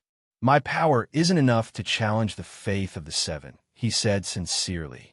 But his words had a different implication. He wasn't rejecting the possibility outright, merely acknowledging that he wasn't strong enough yet. If the Targaryens regained their former glory and commanded 1,000 dragons, he would think nothing of conquering the world, let alone defying the Faith. "Then what do you mean?" Rhaenyra demanded, turning sharply to face him. "You can only marry one." Her face changed as a thought struck her. "You're not done with Jane, are you?" Rhaegar quickly denied it.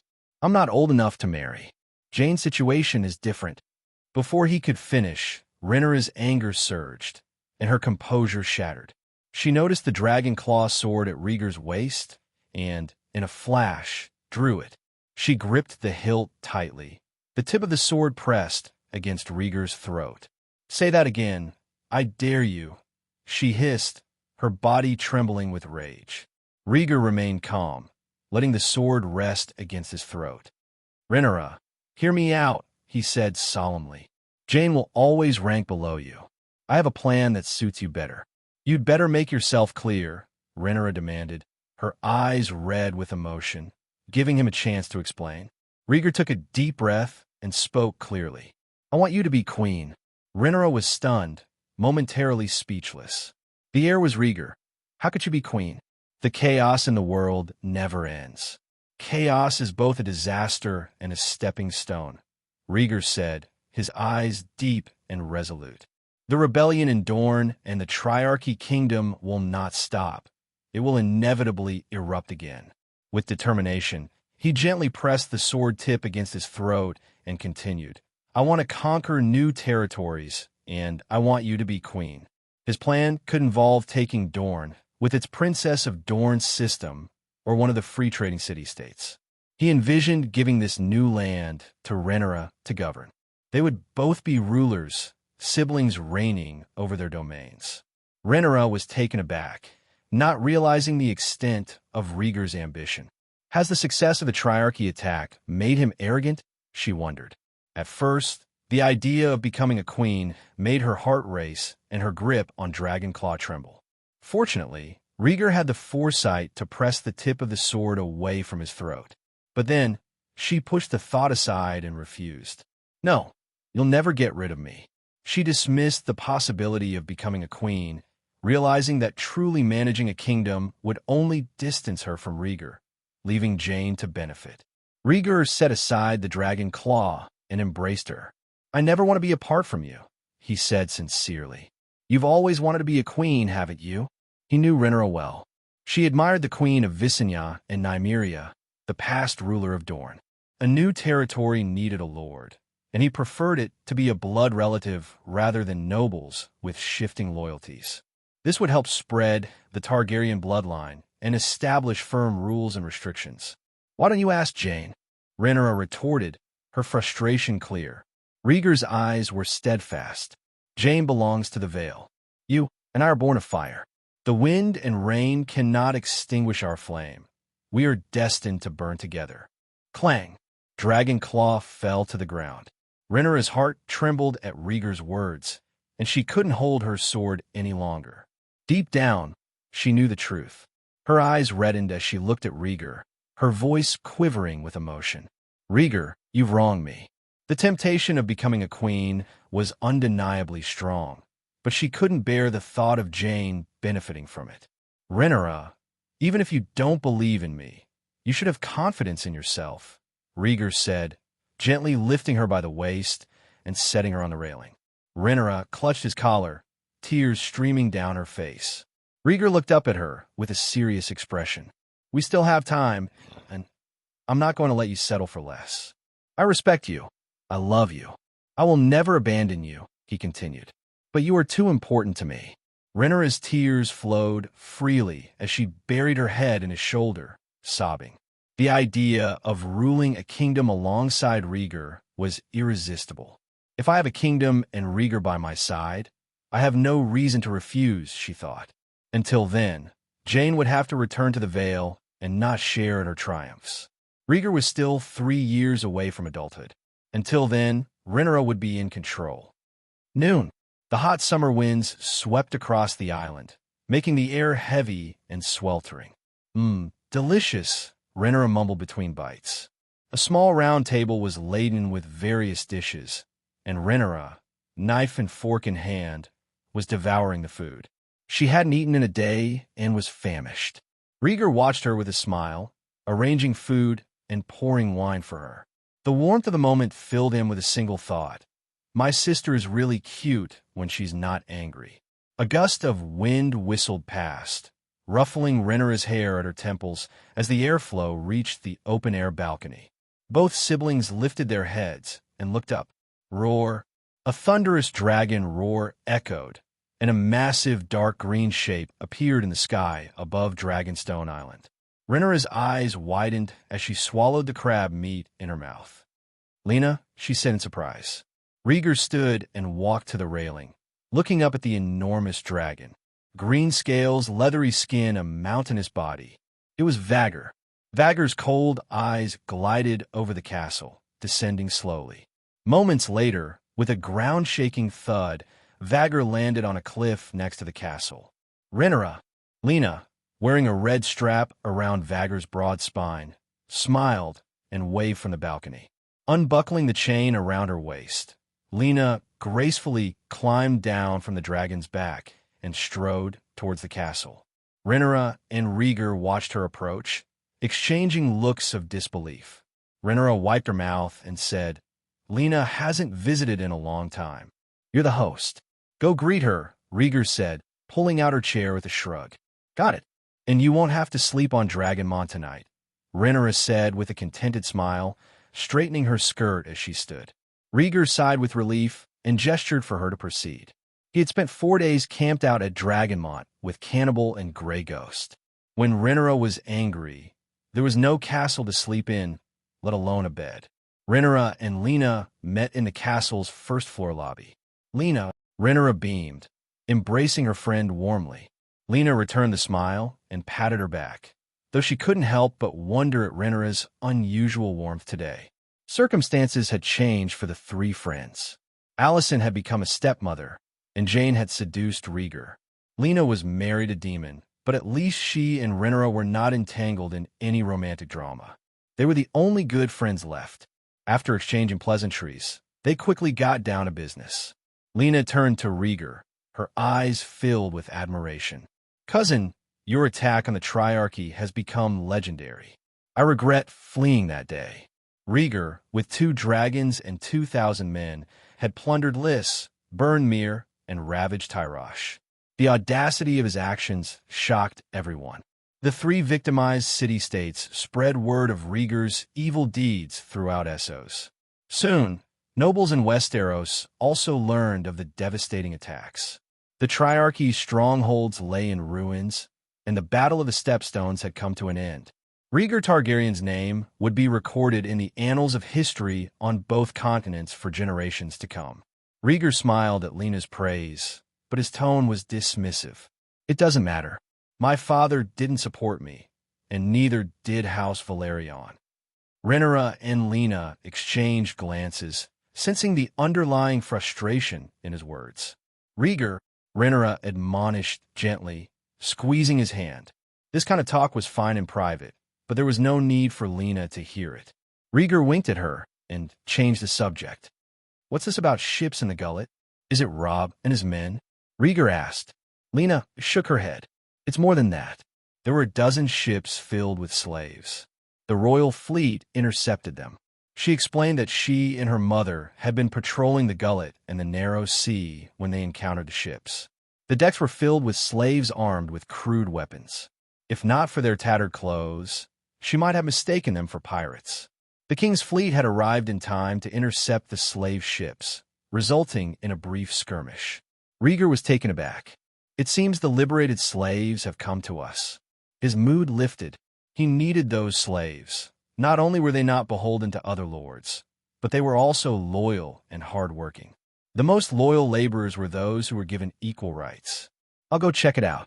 You two talk, Rhaegar said, striding out of the castle with renewed vigor. Roar! Cannibal's dragon roar echoed as it hovered above the castle. Vhagar, perched on the cliff, eyed the pitch-black dragon coldly. Recognizing his opponent, Vhagar growled but turned away to lie down, too old to continue the fight. Rhaegar stepped into view of the dragons. Cannibal landed cautiously before the castle gate, eyeing Vhagar warily. The two dragons acknowledged each other, setting aside their grudges. Rhaegar mounted Cannibal, and the dragon flew out over Dragonstone Island. From Dragonstone Island, they flew over neighboring Driftmark and arrived at the Gullet, a narrow strait between Driftmark and the tip of the Sharp Point. More than 20 large ships were anchored outside the channel, hesitant to approach. Within the channel, 5 warships were lined up, their soldiers' bows drawn and ready. Roar! Cannibal descended like a meteor, its roar reverberating through the strait. Prince Rhaegar, the breaker shackles. As soon as they saw Cannibal, the men on the ships recognized Rhaegar and shouted with joy. The slaves on the large ships fell to their knees in reverence, with their chains broken by Rhaegar and their desire for freedom rekindled. Following Rhaegar's command, they had sailed to Westeros, yearning for acceptance and the chance to live in peace. Gentlemen, I'm here to escort you into Blackwater Bay, Rhaegar called out. He guided Cannibal over the royal fleet. At the forefront of one of the battleships stood a young man with black hair, surrounded by soldiers. Rhaegar peered down and identified him. Jon Baratheon? You are Jon Baratheon, right? Jon, dressed in thick armor, looked up and confirmed, "It is I, Prince." Rhaegar, in high spirits, overlooked Jon's past offenses. "Make way through the Gullet. These are my men and followers. Prince, forgive me, but I cannot comply." Jon's expression was stern. "The king has decreed that no cargo or merchant ships are allowed into Blackwater Bay, except for our warships." This was Viserys' precautionary measure to secure the channel and prevent any unwanted elements from entering. Rhaegar frowned, understanding the reasoning, but disliking Jon's rigid stance. After a moment's thought, he offered, "I will vouch for them. Let them through." Jon remained resolute. "No, Prince, I cannot."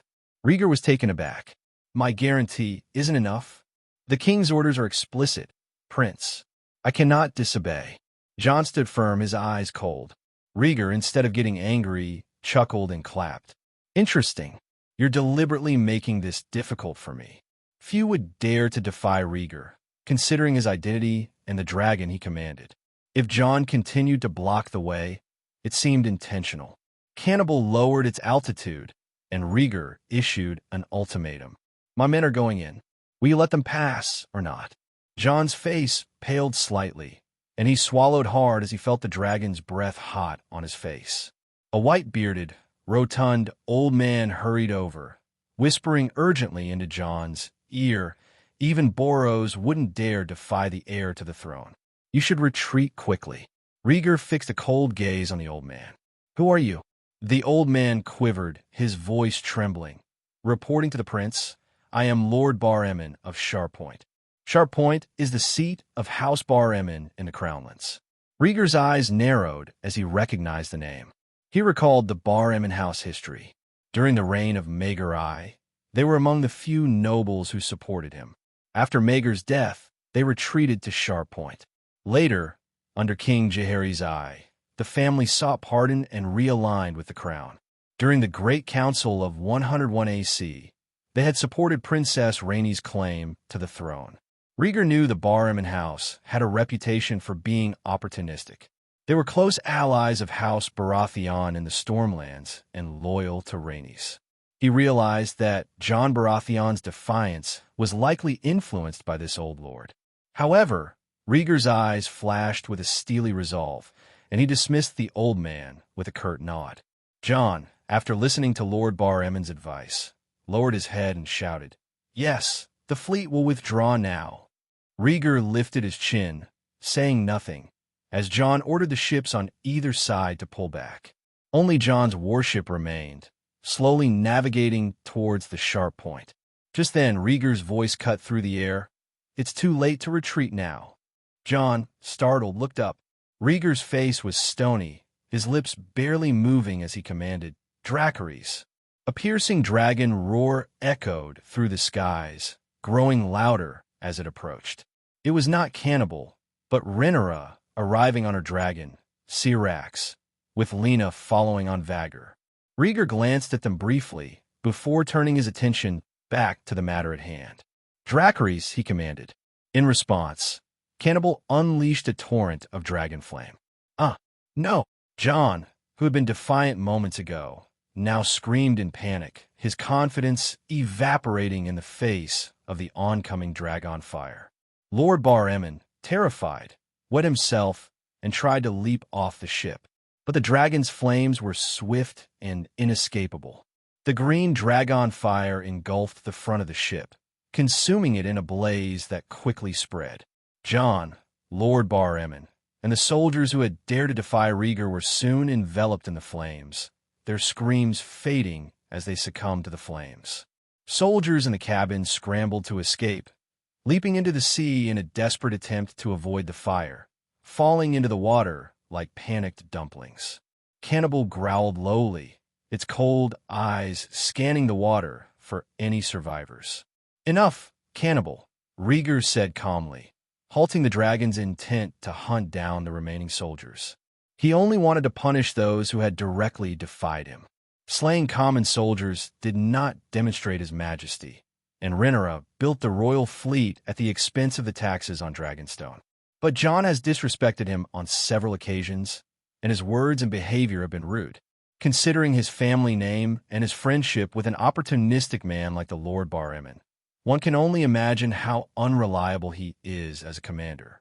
News of Rhaegar's defeat of the Triarchy has just spread across the continents, and if he is looking for trouble at this time, it is no different than asking for death.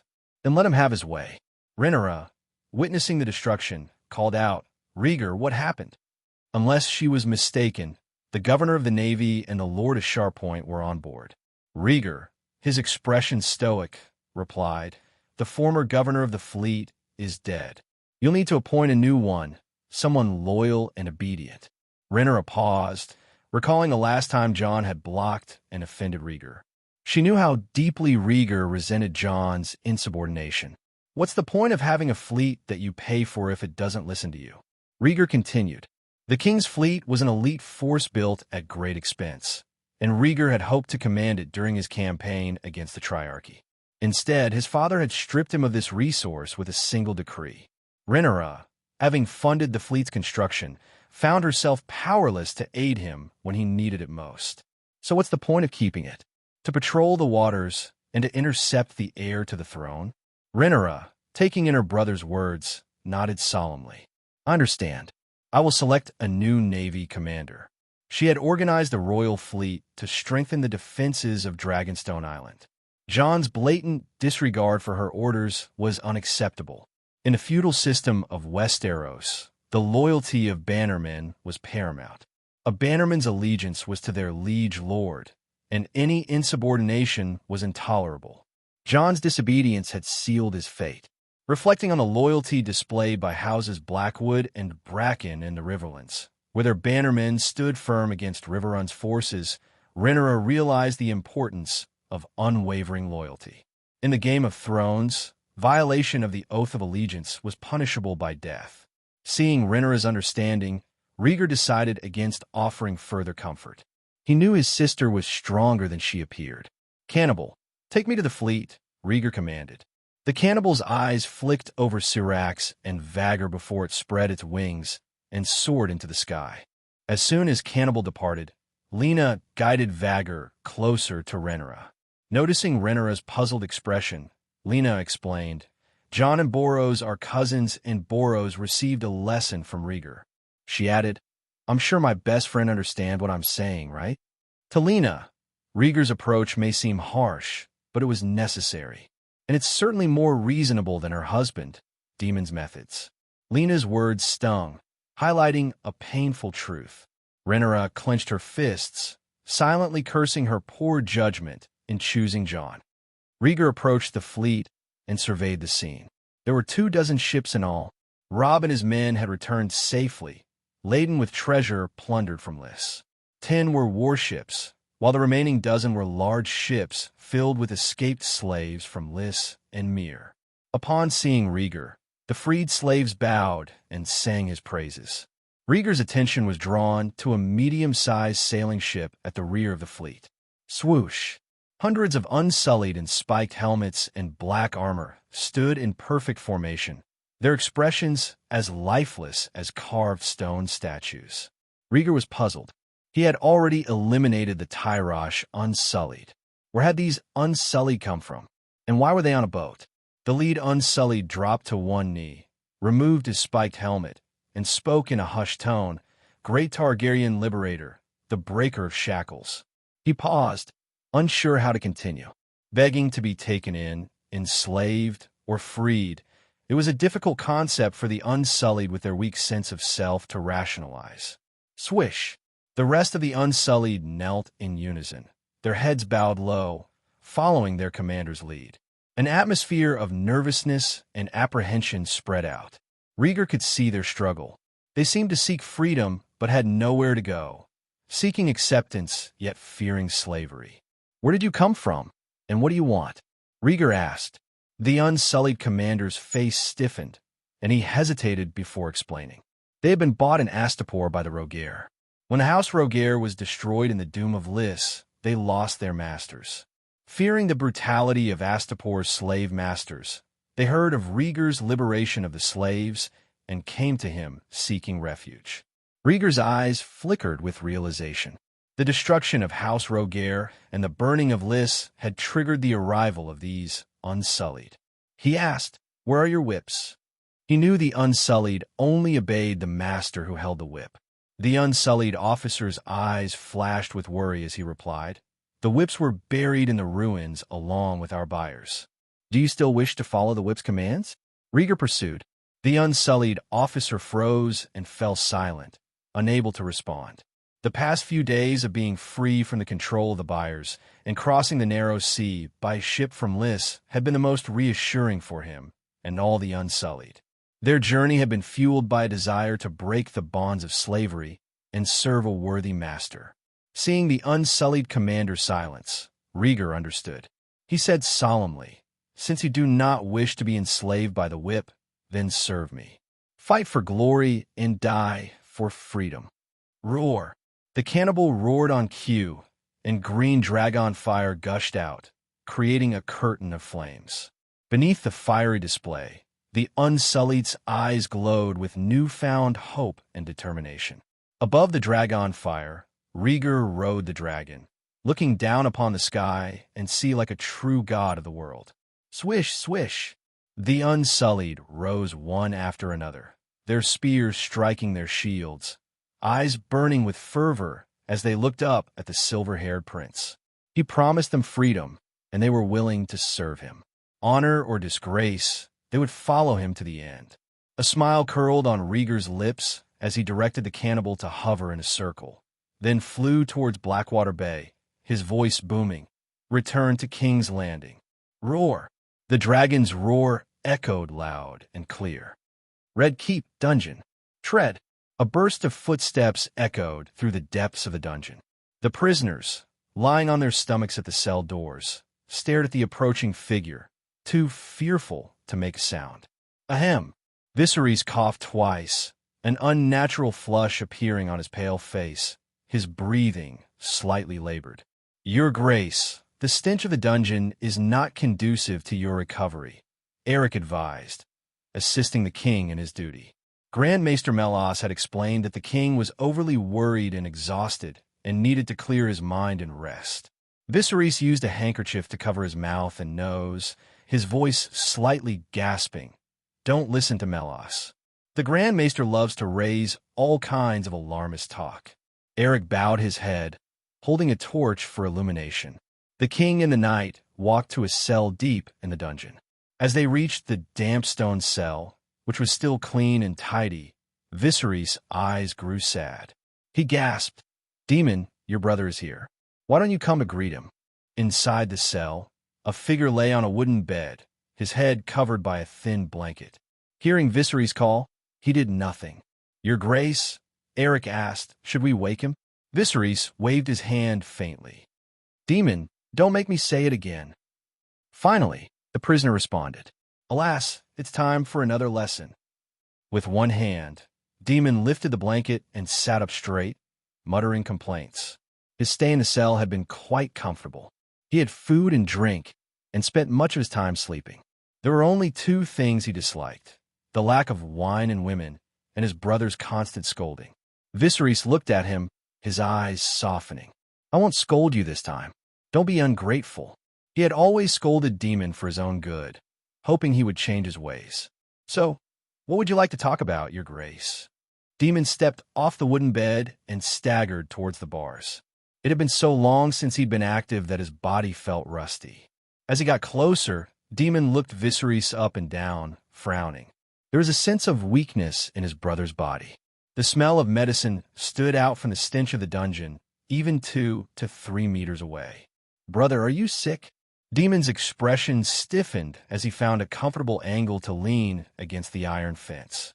The last time Viserys had visited him, he'd done nothing but scold him and tell him his wounds were healing. He should be in pretty good shape. Viserys grunted, his voice dripping with sarcasm.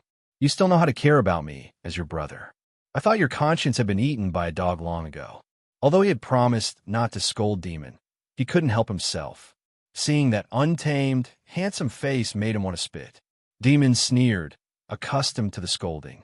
He knew better than to ask too many questions. "So, what do you want?" Demon grumbled. "A chat about family, duty, and kingdom," Viserys replied, his voice muffled. Demon shook his head and laughed. "You think you're a Tully, reciting the family motto?" "I don't have the energy to teach you, Demon," Viserys said coldly.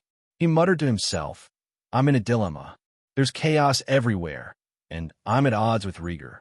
He had been bedridden for the past 2 days and had yet to learn of Rhaegar's surprise attack on the Triarchy.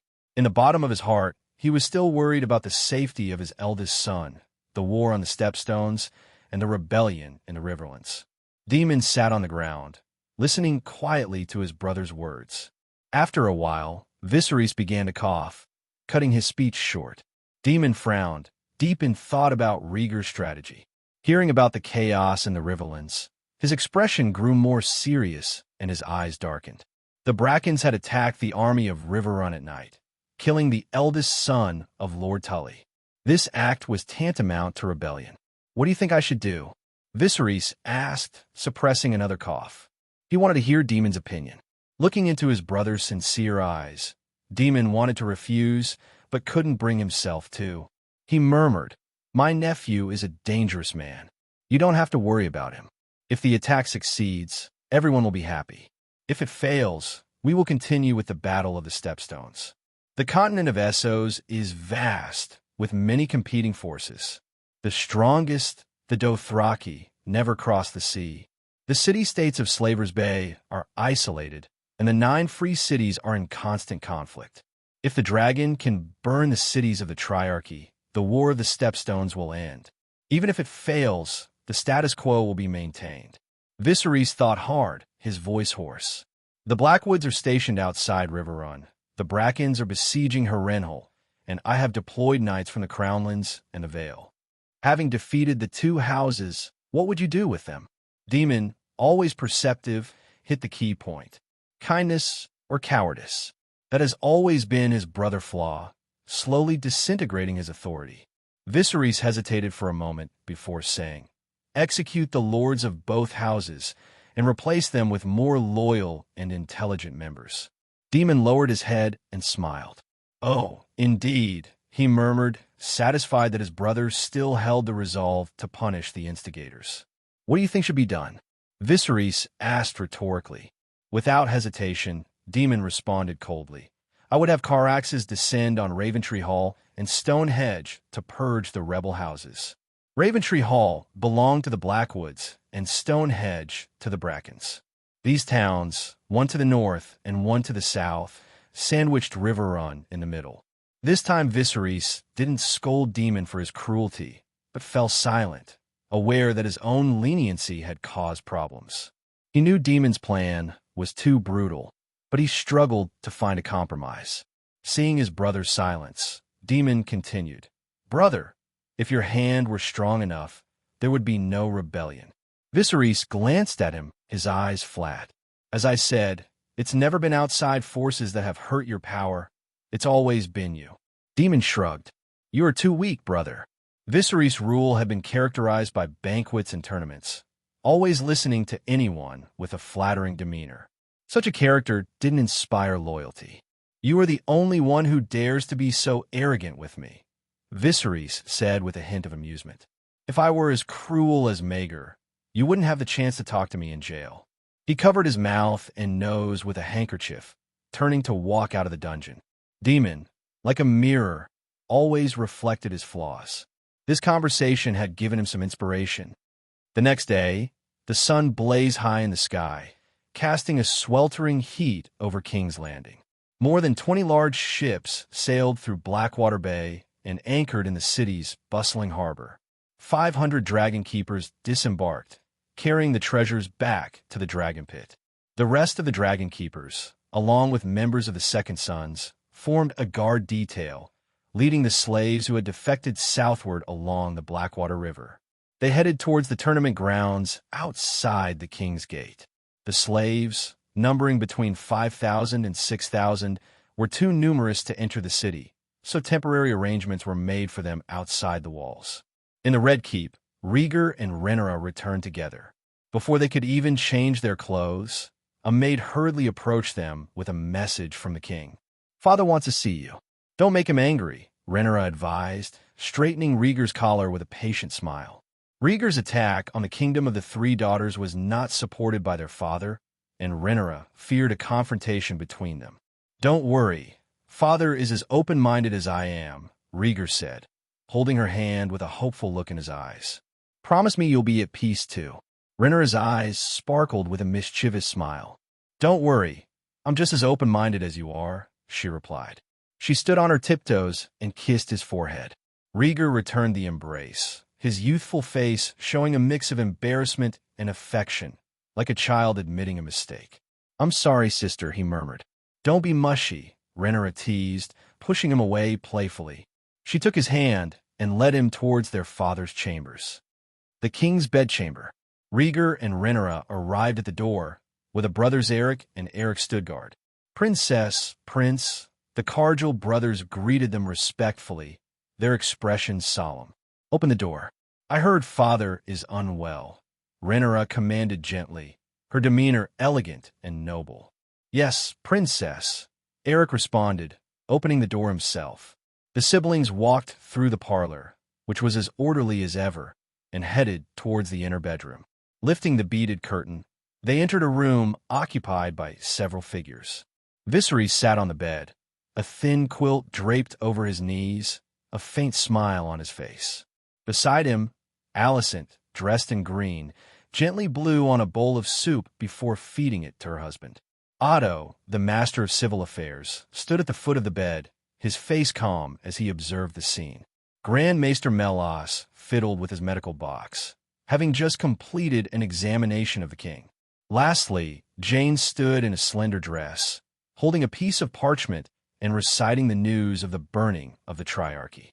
The sound of the beaded curtain rustling drew everyone's attention.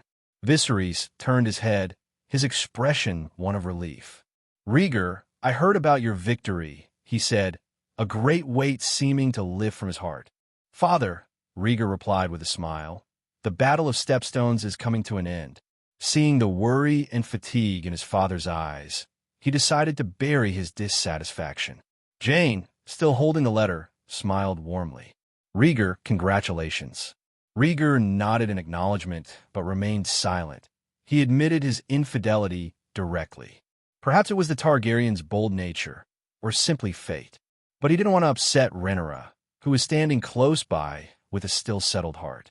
"Father, are you feeling better?" Rhaegar asked, moving quickly to the bedside. Viserys glanced at his daughter, then at Jane, who smiled serenely. A flicker of curiosity crossed his eyes. He shifted his gaze to his eldest son and gave him a cryptic look. "What is it, boy?" he asked. Rhaegar winced, surprised at his father's perceptiveness. Viserys tilted his head slightly, accepting another spoonful of soup from Alicent. A hint of arrogance flickered in his eyes. He had frequented every brothel in King's Landing as a youth and had met many noble ladies before his marriage. He recognized such a situation at once. A frown creased Rhaegar's forehead as he lowered his head helplessly. His mistakes went beyond mere dalliances with prostitutes or noblewomen. He had committed a serious breach of principle. Viserys' expression darkened slightly, sensing the gravity of the situation. "Father, let me feed you," Rhaegar interjected, stepping forward and taking the soup from Alicent with a forced smile. She scooped up a spoonful without blowing on it and pushed it into her father's mouth. Viserys winced at the hot spoon and forced a smile as he swallowed. Fortunately, the Targaryens were used to heat. Jane noticed Rhaegar's displeasure and silently bowed her head, sensing the tension. The room fell into an uneasy silence. After what seemed an eternity, Viserys, having drunk his fill of hot soup, gently stopped feeding his daughter. He smiled bitterly. "You all go out first. I need to speak to Rhaegar alone." Rhaegar raised her eyebrows, unmoved. "Serious business," Viserys insisted. Rhaegar relented and put down her porcelain bowl. "You two have a nice chat," Alicent added.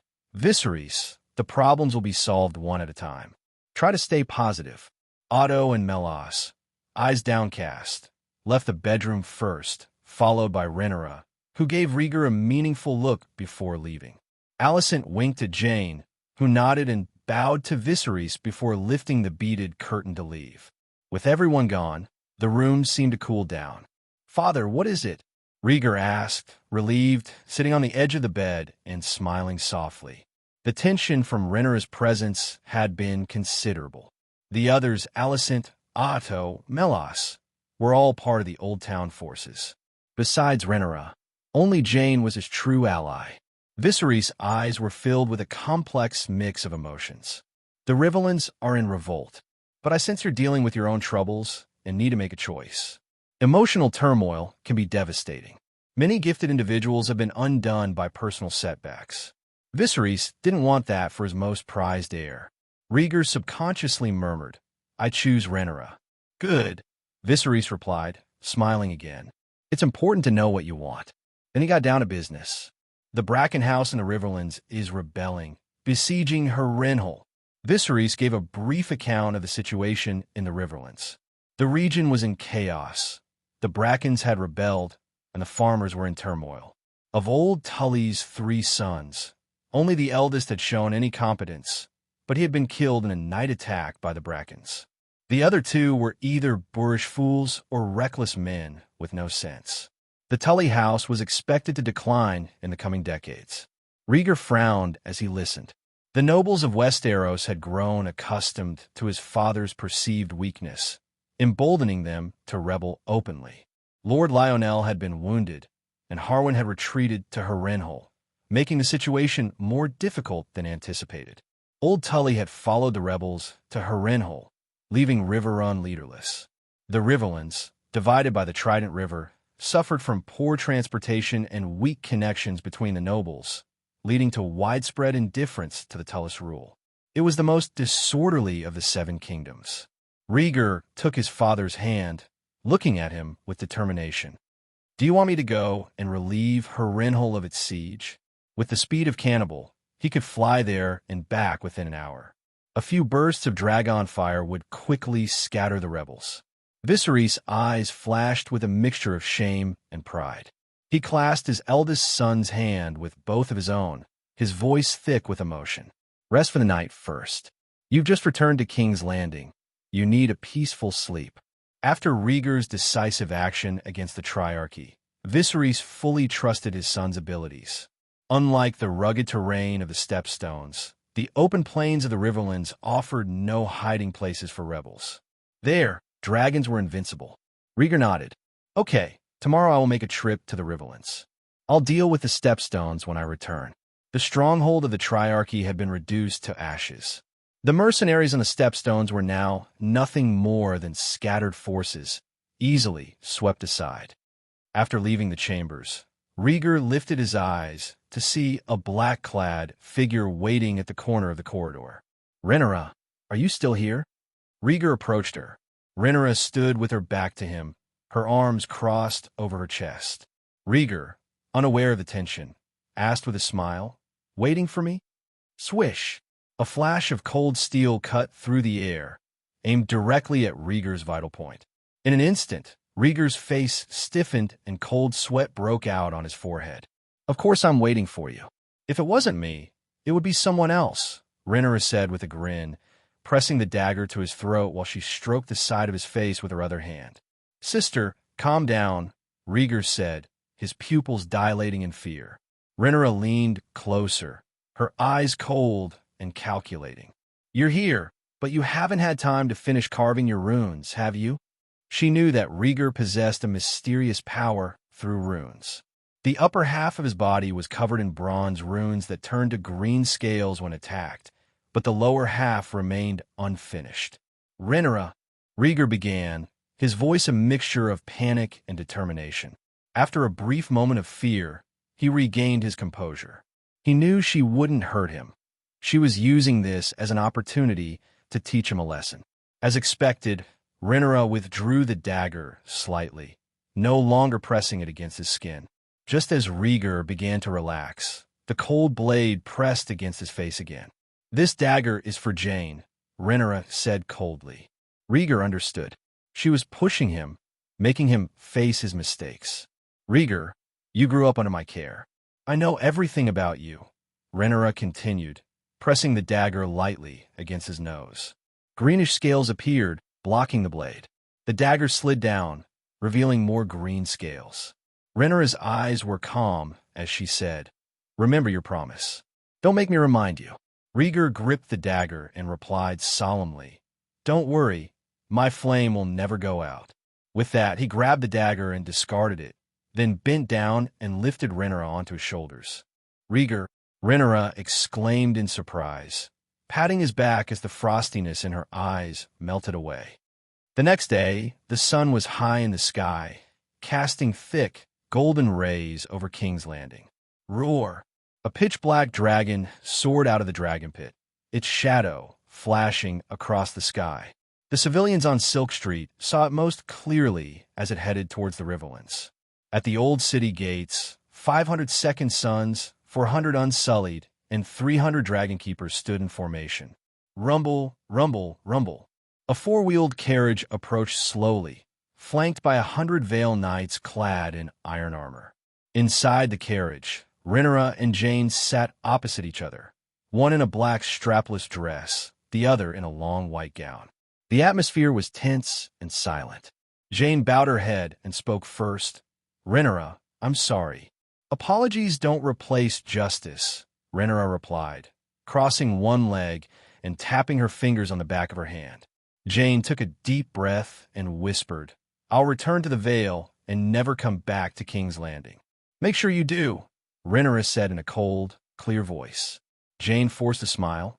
"I actually have a lot to say to you. If you say one more word, you won't be returning to the Vale at all," Rhaenyra snapped, her face turning icy. The conversation ended abruptly. Rhaenyra stepped out of the carriage, her snow-white calves disappearing under her black skirt.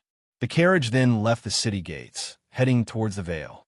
300 dragon keepers followed, joining the knights as an escort. The second sons and the unsullied split into two groups, each heading out of the city gates to join the prince in the Riverlands. Rhaenyra watched the carriage and procession disappear from view. "Princess, let's return to the Red Keep," said Steffan Darklyn, the Kingsguard. Rhaenyra touched the Balerion steel necklace around her neck and smiled. "No, I'm going to the Dragon Pit." "Yes, Princess," Steffan responded, escorting her without question. Feeling the cool 3 dragon head pendants, Rhaenyra's mind settled, and she found herself missing Rhaegar. "I think I'll take a trip to the Riverlands," she decided, seeking to distance herself from the recent confrontation with Jane. The Riverlands, Harrenhal. Summer brought scorching heat, and the castle grounds of Harrenhal were blistering. Pour on the oil quickly. Prepare the catapults. Outside the towering thick walls, thousands of peasants in rough cloth and linen surrounded the castle, forming a fierce and determined crowd. Most wielded makeshift weapons, manure forks and hoes, their equipment rudimentary at best. At the forefront, 10 large trebuchets were being positioned, operated by hundreds of well-equipped soldiers in armor, each bearing a red stallion upon a golden escutcheon on brown, the emblem of House Bracken. Mixed among them were banners of other minor nobles, bannermen of House Bracken. The siege of Harrenhal was a rebellion led by the Bracken House, with peasant support. As commanders barked orders, soldiers carefully loaded barrels into trebuchets. Release. At the command, the trebuchets launched their loads. The barrels arced over the towering walls, crashing into Harrenhal's interior. Rumble. The barrel shattered, releasing green flames that spread rapidly. The trebuchets were swiftly reloaded. Release. Barrel after barrel was hurled into Harrenhal. Some crashed against the city walls, while others flew farther, landing in the godswood at the edge of the walls. The green flames clung to the stones and continued to burn fiercely, requiring no additional fuel. The forest burst into flames almost instantly. Harrenhal was once the largest and most majestic castle in Westeros, built on the northern shore of the continent's largest inland lake, the God's Eye. Its thick and steep walls stood like cliffs, and the gatehouse alone was as large as most main castles. 5 towers loomed within Harrenhal: the Tower of Dread, the Widow's Tower, the Wailing Tower, the Tower of Ghosts, and the Kingspire Tower. Since the burning by Balerion, the Black Dread, none of the towers remained intact. They were twisted, their stones cracked, and blackened ruins now stood where grand designs once existed. A dark atmosphere prevailed over the ruins of Harrenhal as the green flames of rebellion consumed its ancient stones. Boom! More barrels were hurled over the walls, and the green flames grew increasingly intense. Although the 5 towers remained untouched, they were now surrounded by fire. Inside the city, fewer than 2,000 guards scrambled to defend Harrenhal. They climbed the walls and launched counterattacks with bows and arrows against the rebels below. However, the spreading wildfire was overwhelming, and the rear of the city was gradually consumed by flames. Put out the fire. The green fire is spreading to the towers. Everyone, put out the fire. Under the clear sky, green flames raged in the dimly lit Harrenhal. Smoke and screams filled the air, creating a mournful symphony. Don't touch the green fire. It's burning. It can't be put out. Soldiers and servants tried to extinguish the flames, but the green fire clung to their bodies and burned even more fiercely when water was poured on it. The steward of Harrenhal recognized the wildfire, an alchemical product known for its extreme flammability and adhesiveness. It was as powerful as dragon fire and could explode on contact. Once banned from the citadel, it now wreaked havoc.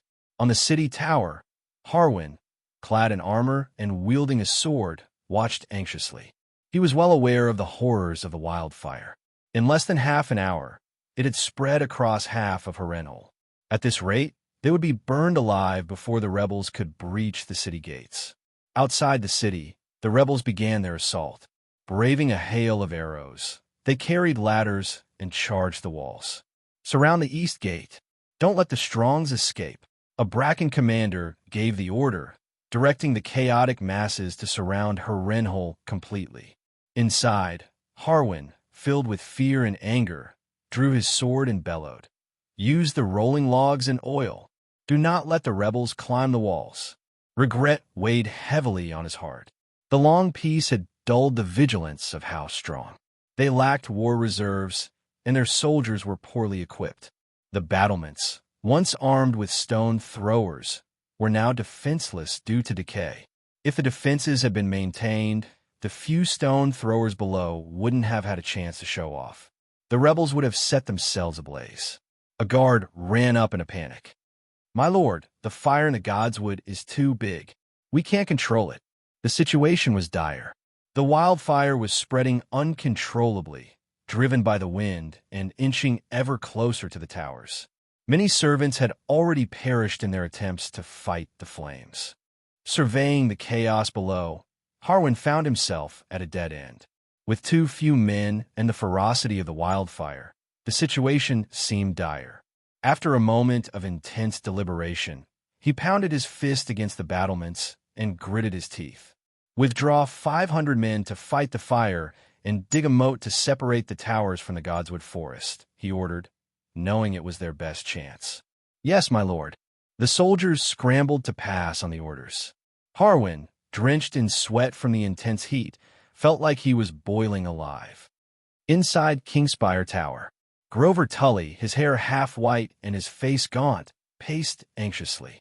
His clouded eyes kept darting to the window. As Lord Paramount of the Trident and Lord of Riverrun, the power of the Tully family rested on his shoulders. But because of his mediocrity and stubbornness, their reputation had plummeted. Now he found himself besieged by his own bannermen, cowering in the castle. "Damn Brackens! I'll hang them all!" he cursed, his trembling hands betraying his fear. From the Lord's bedroom, he could clearly see the green flames ravaging the city. Even inside, the heat was suffocating. "Knock, knock." A mature woman's voice called from behind the door. "Lord Tully, I've come to give Lord Lionel his medicine." Grover turned, his gaze falling on the large solid wood bed where Lionel lay. Pale and sweating, Lionel was unconscious, his right arm bandaged and his rounded stomach spasming occasionally. He had been badly injured during the retreat, with a broken right arm, a broken left calf, and 2 broken ribs. "Goddamn Brackens, they all deserve to die," Grover muttered, still seething from the night's attack that had claimed his eldest son. "Lord Tully, if you don't answer, I'm coming in." The knocking continued, impatience growing in the woman's voice. Grover, furious, pointed at the door and shouted, "Get out of here, bastard! Lionel won't take the medicine you bring." Outside, Allie Rivers' colorful face darkened, her green eyes cold. She held a bowl of soup, her ample figure tense with frustration. "Old fool with no vision," she muttered, turning to leave. The surname of bastards varies from place to place. In the Riverlands, this surname is Rivers. Inside, Grover's anger quickly subsided as he approached Lionel's bedside. "You're not good enough to even have such a rude bastard daughter," he spat.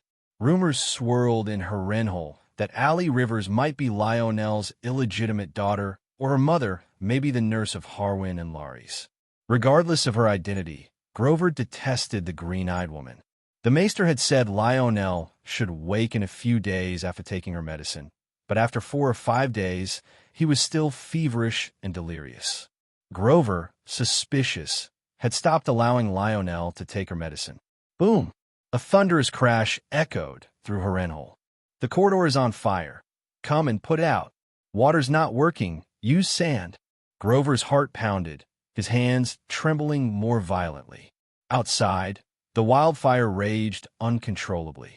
The veranda overlooked a barn stocked with hay, always kept closed and poorly ventilated. As the wildfire breached the barn walls, the trapped gases exploded and burning hay flew everywhere. The city wall. The people, driven by desperation and rage, swarmed the city walls with ladders. Guards threw down rolling logs and poured boiling oil, temporarily halting their advance. Yet, more kept coming, undeterred by the carnage. Harwin stood on the battlements, his voice raw from shouting orders. He was caught in a dire predicament, struggling to orchestrate the city's defense amid the chaos. Outside the city wall, near the catapults, a soldier of the Bracken House reported urgently to his commander. "Sire, we've used all the wildfire we had. Is there no more?" The bearded commander, greedy, demanded more as his face contorted with frustration. "The priest has only prepared so much. The rest of the wildfire is too unstable to transport. The adjutant explained helplessly. Curse that bunch of useless fools. The bearded commander spat, his disdain for the so-called sacrifices evident. He glanced at the walls of Harrenhal, where the mob was beginning to crest the battlements. Drop rolling logs and stones. Smash them off the walls. The army command was ruthless, considering the frenzied mob expendable. Their lives mattered little in the face of his goal. Yes, sire, the messenger responded, quickly scurrying away to relay the orders. Boom! A large boulder crashed into the battlements, shattering chunks of the wall with each impact. The violent shaking made it nearly impossible for Harwin to stand, his heart pounding in his chest. Kill. Take all the food from the castle. We're starving because these nobles have taken over the land. With the castle supplies dwindling, the people scaled the walls and attacked the guards in desperation. Hold on. The kingdom's aid will soon arrive, Harwin shouted, swinging his long sword at the attackers. As commander of the city guard, he was used to dealing with unruly mobs and struck quickly and decisively. He's the heir of the strong house. Kill him first. Harwin dispatched several attackers with brutal efficiency, quickly revealing his identity as a noble. Recognizing him, the ruffians were further inflamed and rushed toward him. Westeros was built on a strict hierarchy. Nobles outranked knights, knights outranked commoners, and commoners outranked rogues. The few nobles held vast lands and lived in luxury, while the masses struggled to survive. When the nobles ruled justly, the people could live decently. But when the nobles abused their power and preyed on the weak, the commoners were driven into poverty and despair. This systemic inequality bred deep resentment and frequent rebellions against the oppressive noble class. Harwin, surrounded by the angry mob, shouted, "Get out of my way! My family has always been fair to the commoners." The guards rushed to his aid, clashing fiercely with the rioters. Boom! Outside the city, the stone throwers continued their relentless assault. The battlements crumbled under the barrage, sending down debris and knocking down many of the defending guards. Gradually, more and more people swarmed up the battlements. Rumbling, a loud noise echoed from below. Bracken soldiers had moved a siege wagon into position and rammed it against the gates of Harrenhal. The city was besieged from within and without, and a wildfire still raged within the walls. Many servants had perished in the fire, buried beneath the collapsing buildings. Harwin fought fiercely as he retreated, but his shoulder was pierced by a pitchfork, blood pouring from a wound. Crisis after crisis, Harwin's heart pounded with anxiety, and despair began to creep in. The king's support seemed a distant hope, and it felt as if the strong house was doomed to fall to the rioters. "Fight harder! Give it all you've got!" yelled the bearded commander as the siege wagon pounded relentlessly on the gates. His mission was clear: breach Harrenhal before nightfall and capture Old Lord Tully in the hand of the king, Lionel Strong. The Brackens weren't crazy enough to rebel without a plan. They wanted to use high-profile prisoners as leverage. The scene was a nightmare. Harrenhal Castle was engulfed in smoke and roaring green fire. The densely packed mob screamed wildly, clinging to the walls like ants. From a distance, it looked like a vision of human purgatory. A gust of wind blew away the clouds, revealing a clear blue sky. Roar! A deep, resonant dragon roar echoed across the battlefield. A pitch-black dragon emerged from the clouds and swooped down over Harrenhal. "Dracarys!" a young, clear voice commanded. Roar! The dragon slowed its descent, gliding along the city wall and spewing green flames. "A dragon! Run! It burns!" Cannibal revealed its true form, its piercing eyes sweeping over the terrified people on the battlements, all consumed by the dragon's flame. As Cannibal glided upwards, the green dragon fire blazed along the city wall like a string of fire. "Prince!" At the sight of the dragon and its rider, Harwin, who had been cornered, felt a surge of relief and joy and cried out. Rhaegar, atop the dragon, his silver hair billowing and his black robes flowing, looked down. "Sire, handle the fires. I'll deal with the rebels." Leaving the order behind, Rhaegar led Cannibal to the center of the battlefield. "Yes, Prince." With renewed vigor, Harwin quickly ordered his soldiers. 500 men stay to guard the wall. The rest follow me to put out the fires." Cannibal's dragon fire had incinerated the rioters on the walls, sending the remaining climbers fleeing in terror. With the dragon's arrival securing the front lines, Harwin turned his attention to saving the family castle. Roar! Cannibal hovered over the battlefield, unleashing dragon fire. The siege wagons battering the gates were the first to be incinerated, their remains consumed by green flames. "Run! It's a dragon. Escape while you still can." Cannibal's massive size and black wings cast a dark shadow over the battlefield, blocking out the sunlight. Rhaegar's expression remained inscrutable as he surveyed the chaotic army below. He soon spotted the Bracken soldiers, their silver-gray armor standing out from the crowd. "Cannibal, burn them all!" Rhaegar commanded, his eyes cold. "Roar!" With a mighty roar, Cannibal lunged at the retreating Bracken soldiers, unleashing dragon fire. Boom! A pillar of green dragon fire fell from the sky, striking with precision. In an instant, the Bracken soldiers were reduced to ash, leaving no time to scream. "Keep pursuing them." Rhaegar's gaze swept over the stone battering rams and bloodied rioters, his heart hardening. If they dared to rebel, they must be prepared to die. Cannibal flapped its wings, hovering and raining dragon fire on the battlefield. The rioters below screamed in terror, running like headless flies. Amidst the wailing, they were transformed into charred corpses. The green dragon fire swept across the battlefield, carving a scorched canyon and igniting green flames. Inside Harrenhal, the wildfire burned relentlessly, roaring with ferocity. The dragon fire outside the city and the wildfire within created a terrible echo, transforming the area into a green flaming purgatory. Unlike the finite wildfire, the dragon's flames seemed endless. Cannibal's eyes glowed fiercely as it showed no mercy to the fleeing figures below.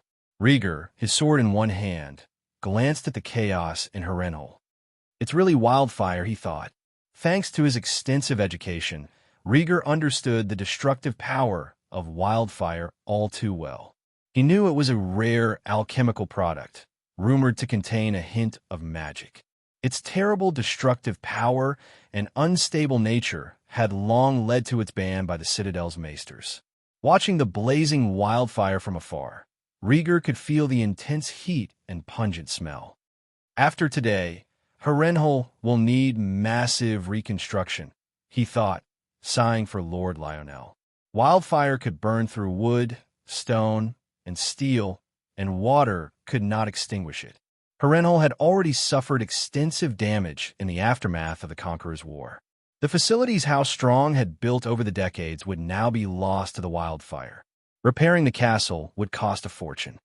Inside Kingspire Tower, the temperature in the Lord's bedroom grew warmer and warmer after Alice River's departure. Grover lay by the window, anxiously watching the chaos below.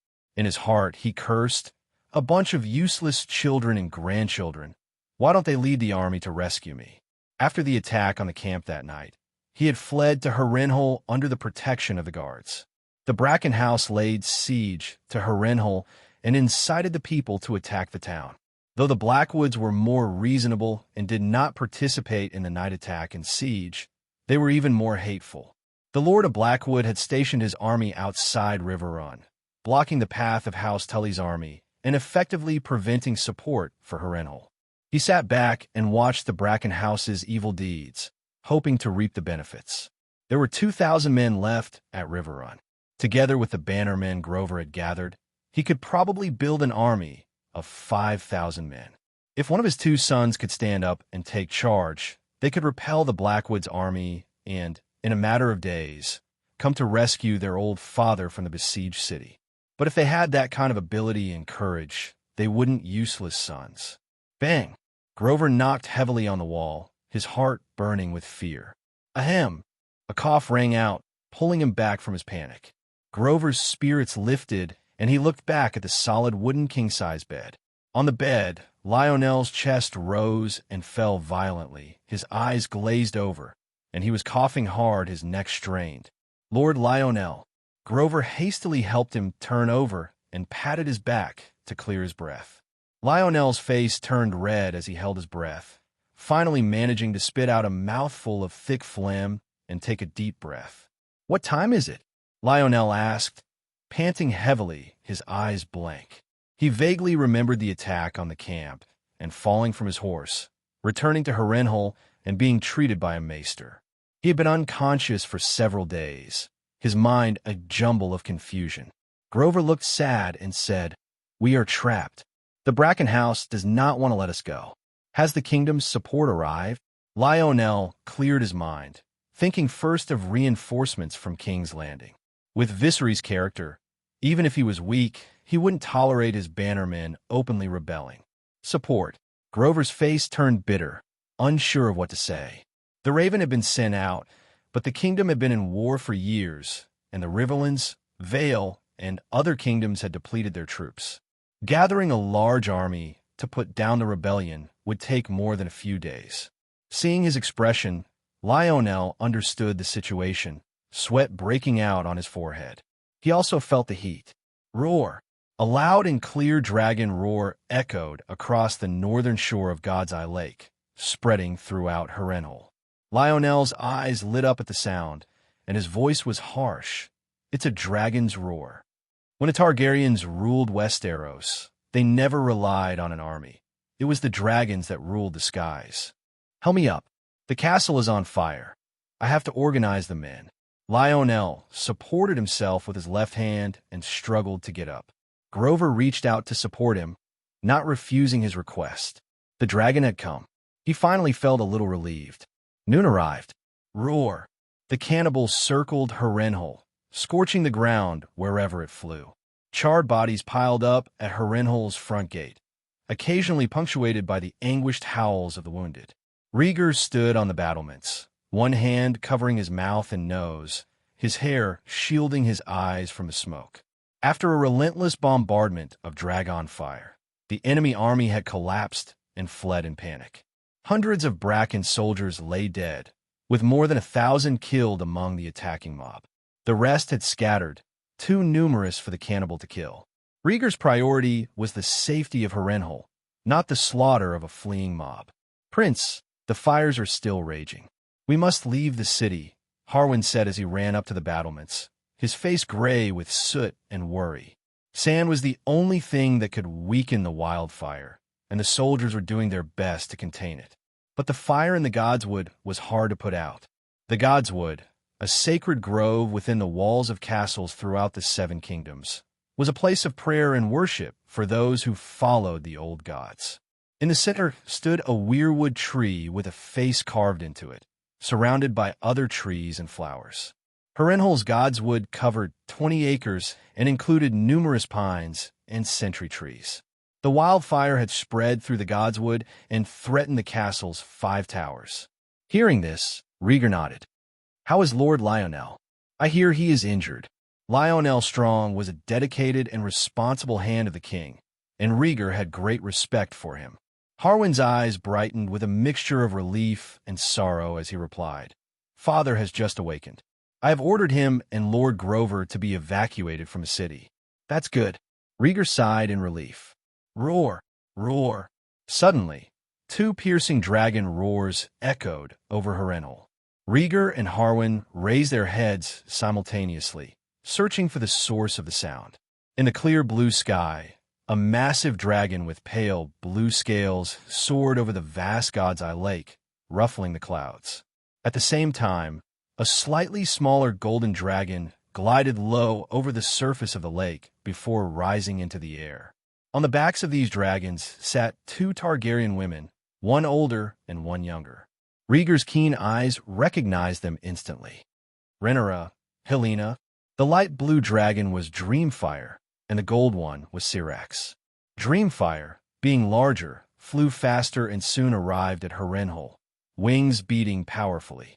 "Brother," Helena called in her clear, youthful voice. She wore her hair in a bun and a simple white dress. and sat happily in Dreamfire's newly added saddle. "Helena, what brings you here?"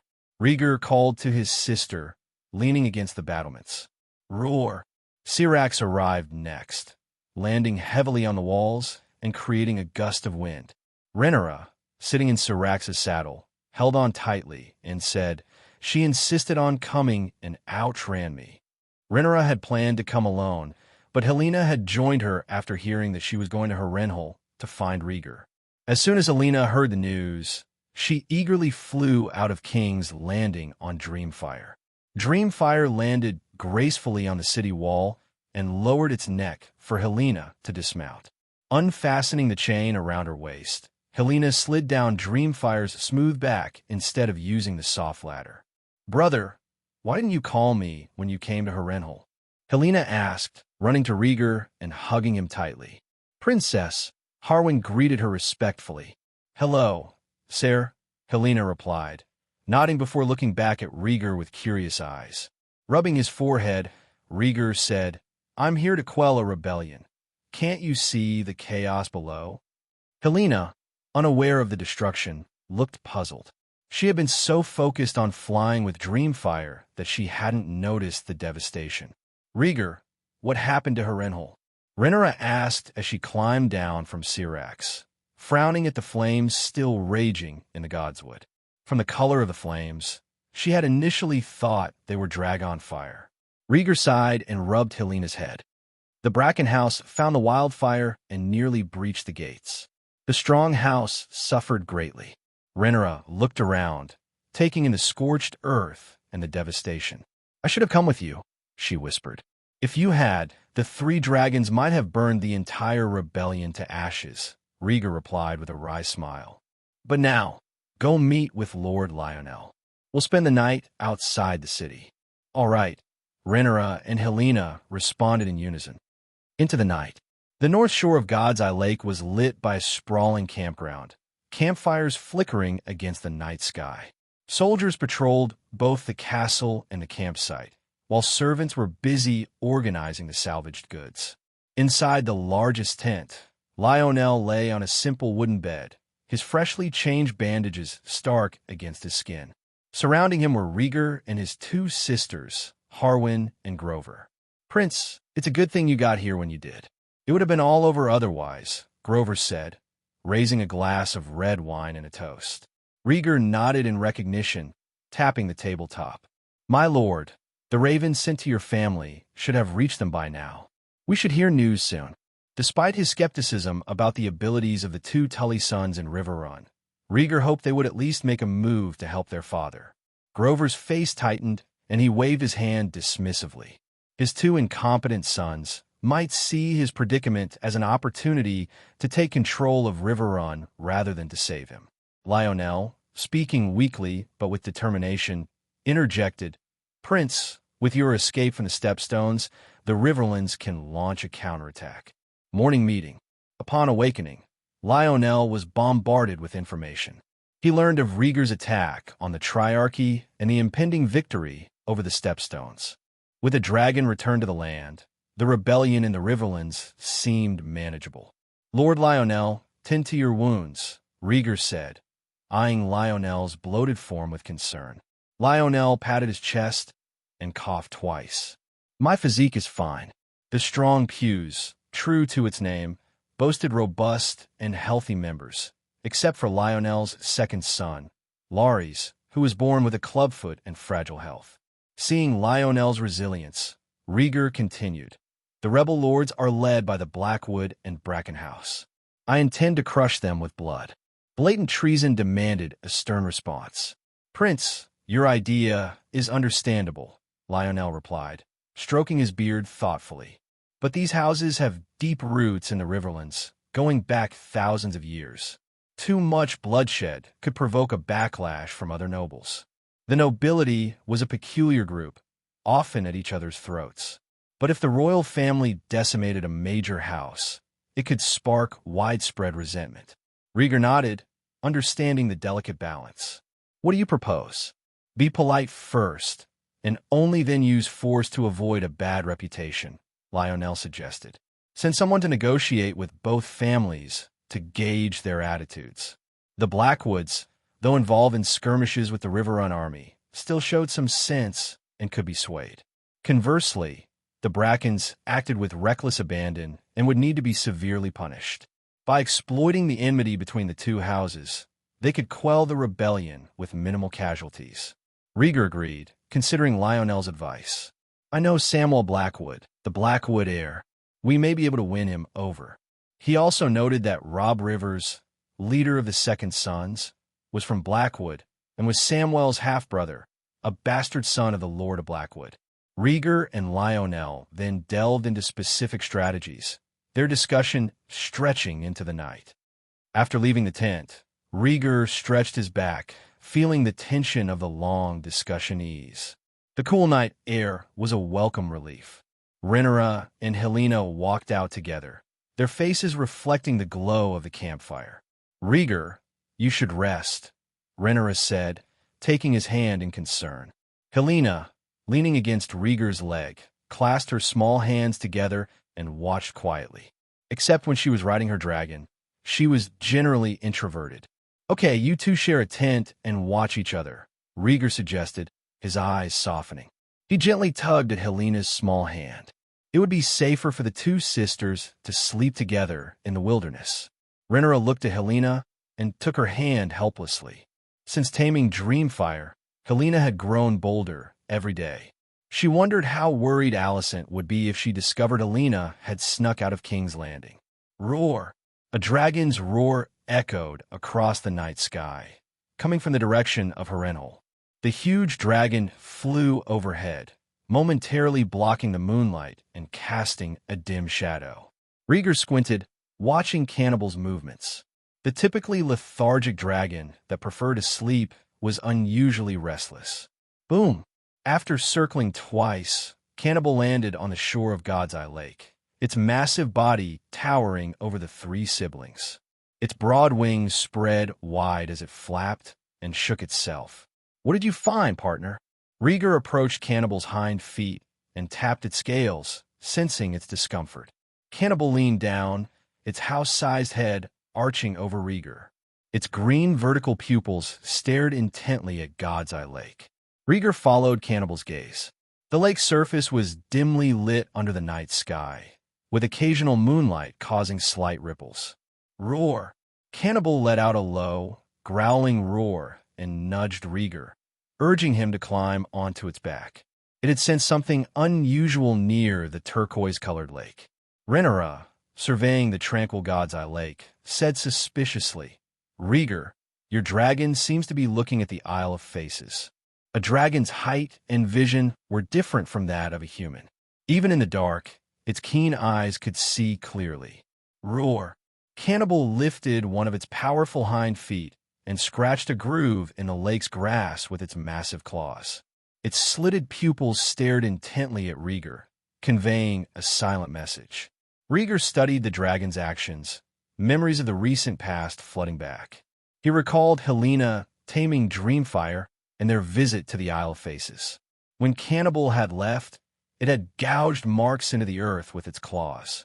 Seeing the similarity now, Rhaegar's eyes widened as he exclaimed, The mark! Having spent years with Cannibal, Rhaegar understood the dragon's behavior intimately. Dragons, with their intelligence rivaling that of humans, remembered places, events, and grudges vividly. However, it was unusual for them to leave marks. The Isle of Faces, Rhaegar murmured, his mind sifting through historical records. 12,000 years ago, Westeros was ruled by the children of the forest and giants, with no humans present. The first men, fleeing the oppression of the old Valyrians, invaded Westeros from the Dornish arm, igniting a war known as the Dawn Age. This war, a clash between the first men and the children of the forest, lasted for an indeterminate period of time, probably some 2,000 years or more. Eventually, wise leaders from both sides swore an oath on the Isle of Faces. The pact stipulated that the first men would own the coasts, plains, grasslands, mountains, and swamps, while the great forest would forever belong to the children of the forest. To commemorate this peace, faces were carved into every weirwood tree on the island, bearing witness to the pact made under the old gods. This ushered in 4,000 years of peace, known as the Age of Heroes. But this peace was shattered by the arrival of the Undulls, who invaded from the Five Fingers Peninsula. Armed with superior iron weapons and savage tactics, they slaughtered the children of the forest and burned their sacred groves, replacing the old gods with their seven. This devastation drove the children of the forest north of the wall, where they faded into legend, their history recorded only in ancient texts. Rhaegar sighed in awe. The freehold of Valyria was truly formidable. Even a mighty House Targaryen was only one of 40 Dragonlord families. The exiled Aenar Targaryen had foreseen Valyria's doom through the prophecy of his daughter Daenerys, leading them to Dragonstone and survival. Roar! Cannibal grew impatient and nudged Rhaegar hard enough to make him stumble before turning and crouching down. Rhaegar steadied himself and said softly, "Hang on, I'm coming." He climbed up the soft ladder onto the dragon's back, then looked at his sisters. "Are you going back to rest, or are you coming with me to explore the Isle of Faces?" "I want to go," Helena exclaimed, raising her small hand and quickly climbing up the ladder onto Cannibal. Rhaenyra, intrigued, gave Helena a boost. "I'll go too." Once all three were seated on Cannibal's back, the dragon, satisfied, flapped its wings and took off, gliding over the God's Eye Lake. Rhaegar relinquished the saddle to his sisters and stood on the dragon's neck, his silver hair blowing in the evening wind. Cannibal flew low, his tail skimming the surface of the lake, creating ripples. Soon they reached the Isle of Faces and landed in the heart of the island. "I'll explore first," Rhaegar announced, jumping down from the dragon's back. He saw several thick, ancient weirwood trees with twisted branches like a witch's fingers. Weirwoods were rare in the south. Nobles who worshipped the old gods usually planted one in their godswoods, but on the Isle of Faces, multiple weirwoods stood together. The weirwoods were dense and foreboding, their red leaves rustling in the breeze. Carved faces on the trunks, with crimson sap oozing from their eye sockets, gave an eerie impression. Rhaegar gripped the hilt of his dragon claw sword, scanning the area for danger. Once assured, he lit a torch and called out, "It's safe. Come down." Rhaenyra and Helena climbed down, each carrying a torch. The island was covered in vegetation, with the weirwoods adding to the unsettling atmosphere. "Cannibal, what did you find?" Rhaegar asked, touching the rough bark of a weirwood. Cannibal responded with a low, rumbling roar. Then, using its wings to brace itself, it swung its thick tail, sweeping away the vegetation on the island. The climate of the Riverlands is warm and fertile, nurturing a variety of shrubs, tropical flowers, and grasses on the island. Cannibal swung its tail, clearing a large area of space, but didn't stop there. The dragon continued its relentless cleanup. Situated in the center of God's Eye Lake, the Isle of Faces is a rare island in the heart of the lake. Its size is substantial, larger than a typical castle's grounds. However, it couldn't withstand the ravages of Cannibal's massive body. In a short time, the once lush island was reduced to a chaotic landscape. Rhaegar allowed Cannibal to continue its work, not resting himself. There were 7 weirwood trees on the island, and Rhaegar explored each one meticulously. When he touched the last tree, the thickest of them all, a sharp voice startled him. "Stop, Targaryen heir!" Rhaegar paused, looking back warily. From the shadowy hillside, a small, stooped figure emerged, leaning heavily on a walking stick. The figure moved quickly and deftly, emerging from the shadows and running down the hill into view. "Rhaegar!" Rhaenyra called out, startled. She pulled Helena with one hand and stopped Rhaegar with the other. "Roar!" Cannibal roared, its pupils fixed on the short figure, hot streams erupting from its mouth and nose. The smell it sensed came from this small intruder. Rhaegar held up his torch, the light piercing the darkness to reveal the figure's face. It was a small, stocky old man dressed in coarse linen. Despite his age, he had dark, curly hair and a beard. A wreath of flowers and vines adorned his head. "Don't be afraid. It's just an old man," Rhaegar said, stepping forward to reassure his frightened sisters. The old man held a twisted walking stick made from a weirwood branch, his flesh trembling slightly as he ran toward them. Rhaegar quickly drew his dragon claw sword and coldly demanded, "Who are you, and why are you on the Isle of Faces?" Everyone knew that the Isle of Faces was supposed to be deserted. The old man raised his walking stick above his head with both hands and replied honestly, "My name is Green Gal. I am a green man, guardian of the Oath of Allegiance." As he spoke, his green eyes darted back and forth between Rhaegar and his sisters, his large belly wobbling with each movement. A green man! Rhaegar was stunned and lowered his sword slightly. The green men were not a specific race, but a mysterious and ancient order. After the children of the forest and the first men had sworn their oaths on the Isle of Faces, the sacred organization of the Green Men had been formed to guard that weird island. But the Green Men, like the children of the forest, had long since vanished from the history of the world. Rhaegar remained cautious. His eyes narrowed as he asked, "What proof do you have?" "The Green Man is the Green Man. There is no proof," Green Gal replied bluntly. "I really am a green man, but that's all there is to it." "You've been living on this island?" Rhaegar pressed, still skeptical. "There's nothing to eat or drink on the island. I'd starve to death," Green Gal said sincerely, with a broad smile. "I usually work as a witch doctor in a village near Harrenhal, exchanging my services for food." The green men were human, after all. Like any human, they needed to eat, drink, and sleep, making it impossible to completely escape human society. Rhaegar frowned, half believing what he heard. He turned back to Rhaenyra, who looked equally puzzled. Rhaenyra's thoughts shifted and she asked, "What is your last name, and how are you related to Greenhangarth?"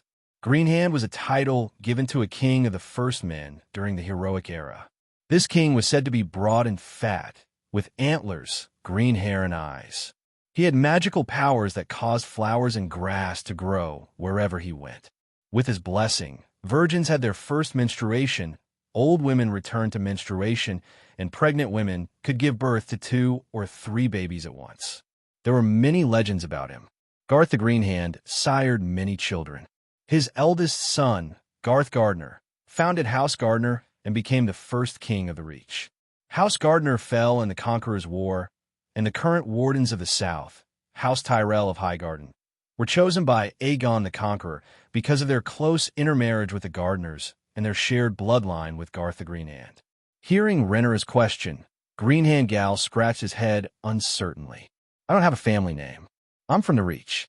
I heard the Weirwoods say I should become a green man, so I came to the Isle of Faces. As for my relationship with Garth the Greenhand," he thought for a moment before smiling sheepishly, "I suppose I have a bit of his blood in me, enough to boast the nickname." In fact, most of the nobles in the Reach had some blood of Garth the Greenhand. With a question and an answer, the situation became clearer. Rhaegar frowned. "Why do you want to keep me from touching the Weirwood?" "The old gods guided me." "They forbid your touch," said Greenhand Gal. "Try to look as serious as possible. The Isle of Faces is the last remaining piece of rich land in the south, dedicated to the old gods. The dragons will destroy it." In utter disbelief, Rhaegar clarified, "I could touch the Weirwoods, and it destroys the Isle of Faces? What kind of logic is that?" The Isle of Faces was just a deserted island with no people and no value except the Weirwoods. How could he destroy it? Unless... Rhaegar's eyes flashed as he glanced at the last Weirwood, his thoughts racing. With that in mind, he walked a little closer to the Weirwood. "Wait!" Greenhand Gal shouted hastily, his forehead glistening with sweat. "Prince, I have a very bad premonition. Please stay away from here." As Rhaegar approached the Weirwood, he could almost hear a wailing sound coming from it. His heart pounded, and his body grew hot with tension. Ignoring Gal's plea, Rhaegar placed his palm on the rough bark of the tree. The appearance of a fat, old man claiming to be a green man and trying to dissuade him with a few words seemed absurd. Cannibal, eyes fixed on the Weirwoods, appeared expectant. Rhaegar dismissed the myths of the children of the forest, the first men, and the green men. These ancient beings had been relegated to legend, their power diminished long ago. At their peak, they had been no match for the dragon lords of the Freehold. As a descendant of the ancient Valyrian dragon riders, He had no fear of the so-called old gods. As his palm touched the bark of the weirwood, the system echoed in his mind. This mission is open. The target is the weirwood bearing the Oath of Allegiance. Weirwood of the Oath of Allegiance. Exploration progress, 0.1%. There was no cataclysm, no celestial upheaval. No gods watched, and no demons cursed. Everything was calm and quiet. A smile touched Rhaegar's lips as he stroked the bark of the weirwood. Unexpectedly, I've activated an Explorer mission, he thought, secretly pleased. Nothing happened. Greenhand Gal stood frozen, stunned by the scene. Rhaenyra stood, holding her torch and shaking it slightly. You want something to happen? Rhaenyra replied, her tone slightly mocking. He felt uneasy, but the weirwood seemed unharmed. Listening to their conversation, Rhaegar's mind raced with possibilities. The relics this time might affect the Isle of Faces. Rhaenyra, let's spend the night here, Rhaegar suggested, pulling a spare blanket from his space bracelet. He needed to stay close to the weirwood to maintain the progress of his exploration. Rhaenyra didn't object, though she eyed Greenhand Gal warily. Sensing the change, Gal backed away. My boat is at the shore. I'll leave now. With the weirwood unharmed, there was no reason for him to stay. Reluctantly, he took one last look at the weirwood, then turned and disappeared into the night, carrying his walking stick. Roar! Cannibal's low growl echoed as the dragon lay protectively beside Rhaegar and his companions. Rhaegar lit a campfire for warmth as Rhaenyra and Helaena slept beside him under the stars. The sun shone brightly the next morning, filtering through the red leaves of the weirwoods and illuminating Rhaegar's face. Roar! A distant dragon's roar and the sound of running water woke Rhaegar from his sleep. Groggy and disoriented, the first thing he saw was the eerie, bleeding face of a weirwood, causing him to roll away in panic.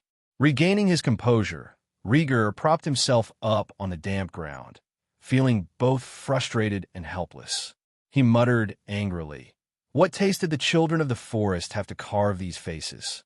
Calming his racing heart, he noticed the blanket wrapped around his waist. The campfire had burned out, and Rhaenyra and Helaena were nowhere to be seen, probably out exploring. A system notification rang in his ears. Exploration complete. Please retrieve the relic treasures. Rhaegar's mood lifted. He checked the system interface. Weirwood of the Oath of Allegiance. Exploration progress, 100%. The once repulsive weirwood seemed softer now. Rhaegar stood and circled the tree, finding a watermelon-sized reddish glow on its canopy. Found it, he murmured, reaching out to touch the glowing spot. With a gentle touch, the red halo exploded into brilliant points of light and merged into his hand. Relic picked up successfully. Detection in progress. Recognition successful. Judged as a legendary relic. Slash and burn. Legendary level, Rhaegar thought elatedly. He saw a sickle and a piece of charcoal. He tried to pull out the sickle and the charcoal. Relic not yet activated, the system informed him. Rhaegar hesitated before examining the slash and burn relic alert. Slash or burn? A simple prompt appeared. Rhaegar guessed it was a multiple-choice question. Without hesitation, he chose the burn option, aligning with the Targaryen motto, blood and fire. The bronze sickle shattered, disappearing from his mind. The charcoal ignited, glowing red-hot. With a thought, Rhaegar tried to manifest the charcoal. It appeared, hovering before him. Just as he reached out to grasp it, the charcoal exploded, scattering ash into the soil and merging with the land. Suddenly, the entire Isle of Faces began to tremble as if struck by an earthquake. Gah! The tremors sent black swans fleeing from the lake in terror.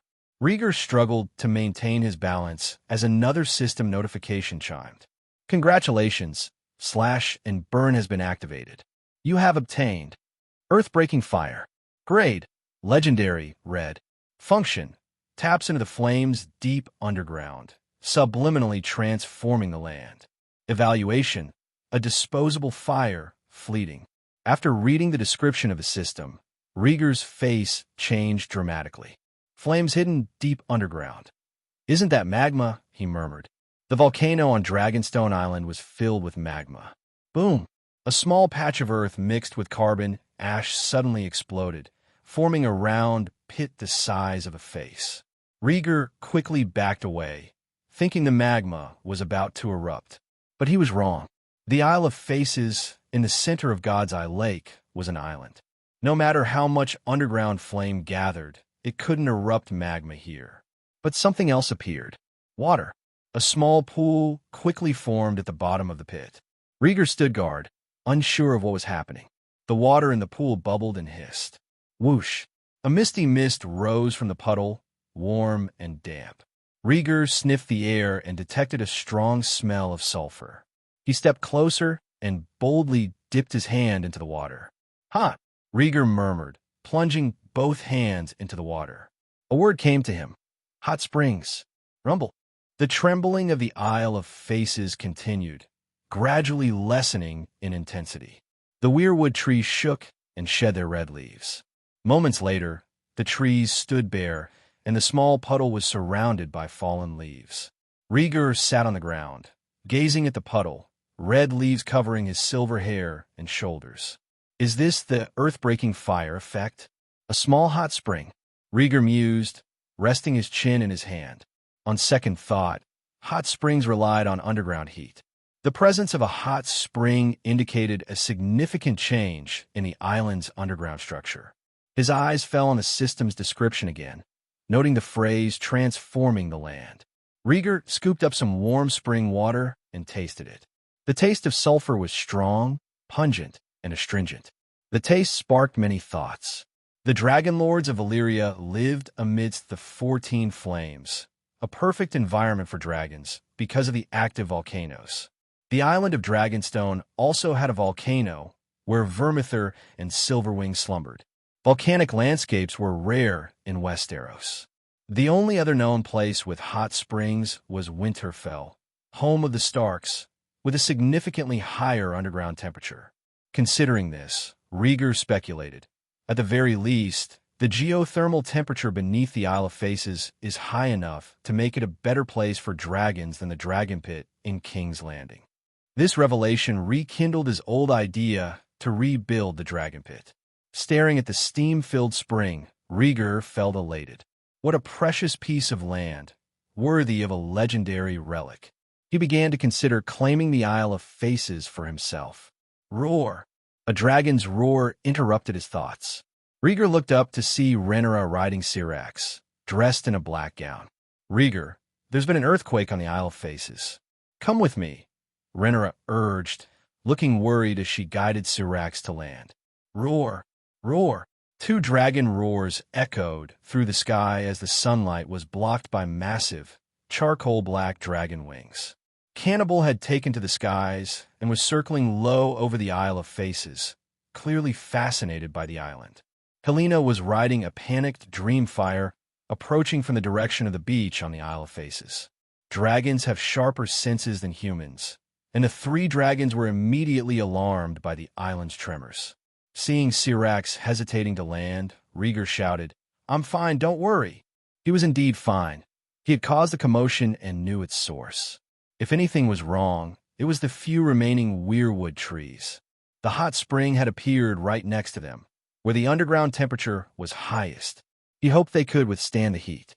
As the aftershocks subsided and calm returned, Syrax and Dreamfire landed first, allowing their riders to dismount. Rhaegar pointed to a small puddle on the ground and grinned. Look, a hot spring. Huh? Rhaenyra looked confused as she stepped over the thick carpet of red leaves. Brother, are you all right? Helena's eyes were filled with concern as she trotted over to Rhaegar. She and Rhaenyra had been up early. Dreamfire had wanted to play, so Helena had accompanied the dragon to the shore of the Isle of Faces. Rhaenyra had been uneasy and had called Syrax to keep watch, still debating whether to wake Rhaegar when the earthquake startled them all. Seeing the concern in Helena's eyes, Rhaegar ruffled her hair and smiled. I'm fine, really. He had explored a legendary tier relic and activated it, resulting in the unexpected bonus of a hot spring. Over time, the geothermal heat on the Isle of Faces would only increase, enhancing the Targaryen family's domain. It really is a hot spring, Rhaegar remarked, stirring the puddle with her fingers, her surprise evident. She did not dwell on the high underground temperatures. As Princess of Dragonstone, she was accustomed to volcanoes and the conditions necessary to raise dragons. To her, the hot spring merely indicated high underground temperatures, not the extreme environment dragons required. Rhaegar laughed. The hot spring appeared out of nowhere and seems to be expanding. Rhaenyra frowned slightly, still puzzled by the sudden appearance of a hot spring on the Isle of Faces. Unable to figure it out, she decided not to worry. When she felt the warm spring water, her eyes lit up with excitement. If the hot spring gets bigger, we could build a pool exclusively for the royal family. Hot springs were a rare luxury, inaccessible to most. Rhaegar agreed. Yes, I'll provide the labor, and you can finance the construction of a great pool. He had thousands of slaves outside King's Landing, perfect for the task. Rhaenyra nodded eagerly. Uh-huh. The thought of having an exclusive hot spring bath in the future filled her with happiness. The free trade city-state of Lys. In the dilapidated perfume garden, a group of conspirators were plotting something significant. Tyrosh was represented by a lean young man with fiery hair, playing with a skull-shaped wineglass. His name was Baremy Strode, the current Archon of Tyrosh. As for the former Archon, an elderly man in brocade robes, he now lay dead at Baremy's hands. The only remaining representative from Myr was a fat, dark-skinned man with a whip at his waist. He had been the first to flee when their city was attacked. Myr's forces had been decimated, with only 500 unsullied surviving the assaults of the slaves and the wealthy. In Lys, the Rhaegar family had been destroyed, leading to a slave uprising. In the midst of the chaos, a strong man with curly black hair and dark brown skin, Bombaro Bazan, emerged. Once a smuggler, Bombaro had saved enough over the years to build a fleet. He seized the opportunity during Lys turmoil to steal power and become the new leader. The fat Myrish man spoke first. News of the dragon's attack on the Triarchy has spread throughout Essos. The Sea King of Bravos has only agreed to send a letter condemning the king on the Iron Throne and has refused to send troops. It's the same everywhere, Baremy scoffed. Other city-states have retreated as well, only daring to send letters of condemnation. Baremy had risen from the ranks of mercenaries. His rise to Archon was due to his daring during the dragon attack. He had plundered the wealthiest merchants and hired more mercenaries. His audacity had paid off. Bombaro of Lys took a small bottle from his pocket and said in a deep voice, "The mastermind of the attack has returned to Westeros. We must take action to show the people that we are doing something." They weren't the last desperate fools gambling their lives. They needed to set an example for the high-ranking magisters and rich merchants who felt persecuted, demonstrating their resolve. The small vial contained Lys tears, a poison that could take a life without the victim knowing. "Who should we target?" asked the Myrish representative. "There are 2 other dragon riders on the Stepstone Islands," Baremy suggested. "I agree." A few days later, the northern shore of the God's Eye. Swish, swish. 400 unsullied and 500 second sons marched in, forming neat rows. "Greetings, Prince." 1,000 voices cried in unison. In front of them stood a massive black dragon, as imposing as a small mountain. "Roar!" Cannibal roared, its feet firmly planted on the ground, wings spread wide, generating powerful gusts of wind. Rhaegar stood beneath its head, glancing sideways at the assembled army. His expression remained calm, indifferent to the 1,000-strong force before him. He turned his gaze towards Harrenhal in the distance. The green wildfire had finally been extinguished. After the fire, Harrenhal, already in ruins and decrepit, looked even more desolate, like a dying candle. The 5 towers were charred black by the flames. The forest of sacred trees was reduced to ashes, and even the nearby city walls were cracked and burned. Smoke rose from the ruins, making the twisted towers appear even darker. Lionel was seriously ill, and Harwin was on patrol. Rhaenyra had taken on the role of first steward, directing the servants to clean up the towers and move supplies. "Rob," Rhaegar called. Robb, clad in a heavy steel helmet, stepped forward immediately and saluted. Prince.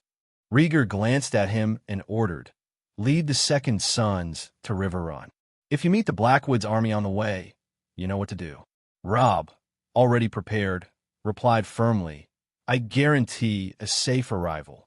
Rhaegar nodded and motioned for him to rest before leaving. Robb led his party to a barracks the strong house had set up in advance. Rhaegar's eyes flickered as his mind wandered. He should have left for River Run days ago. For some reason, he was waiting for Robb and the Second Sons to arrive.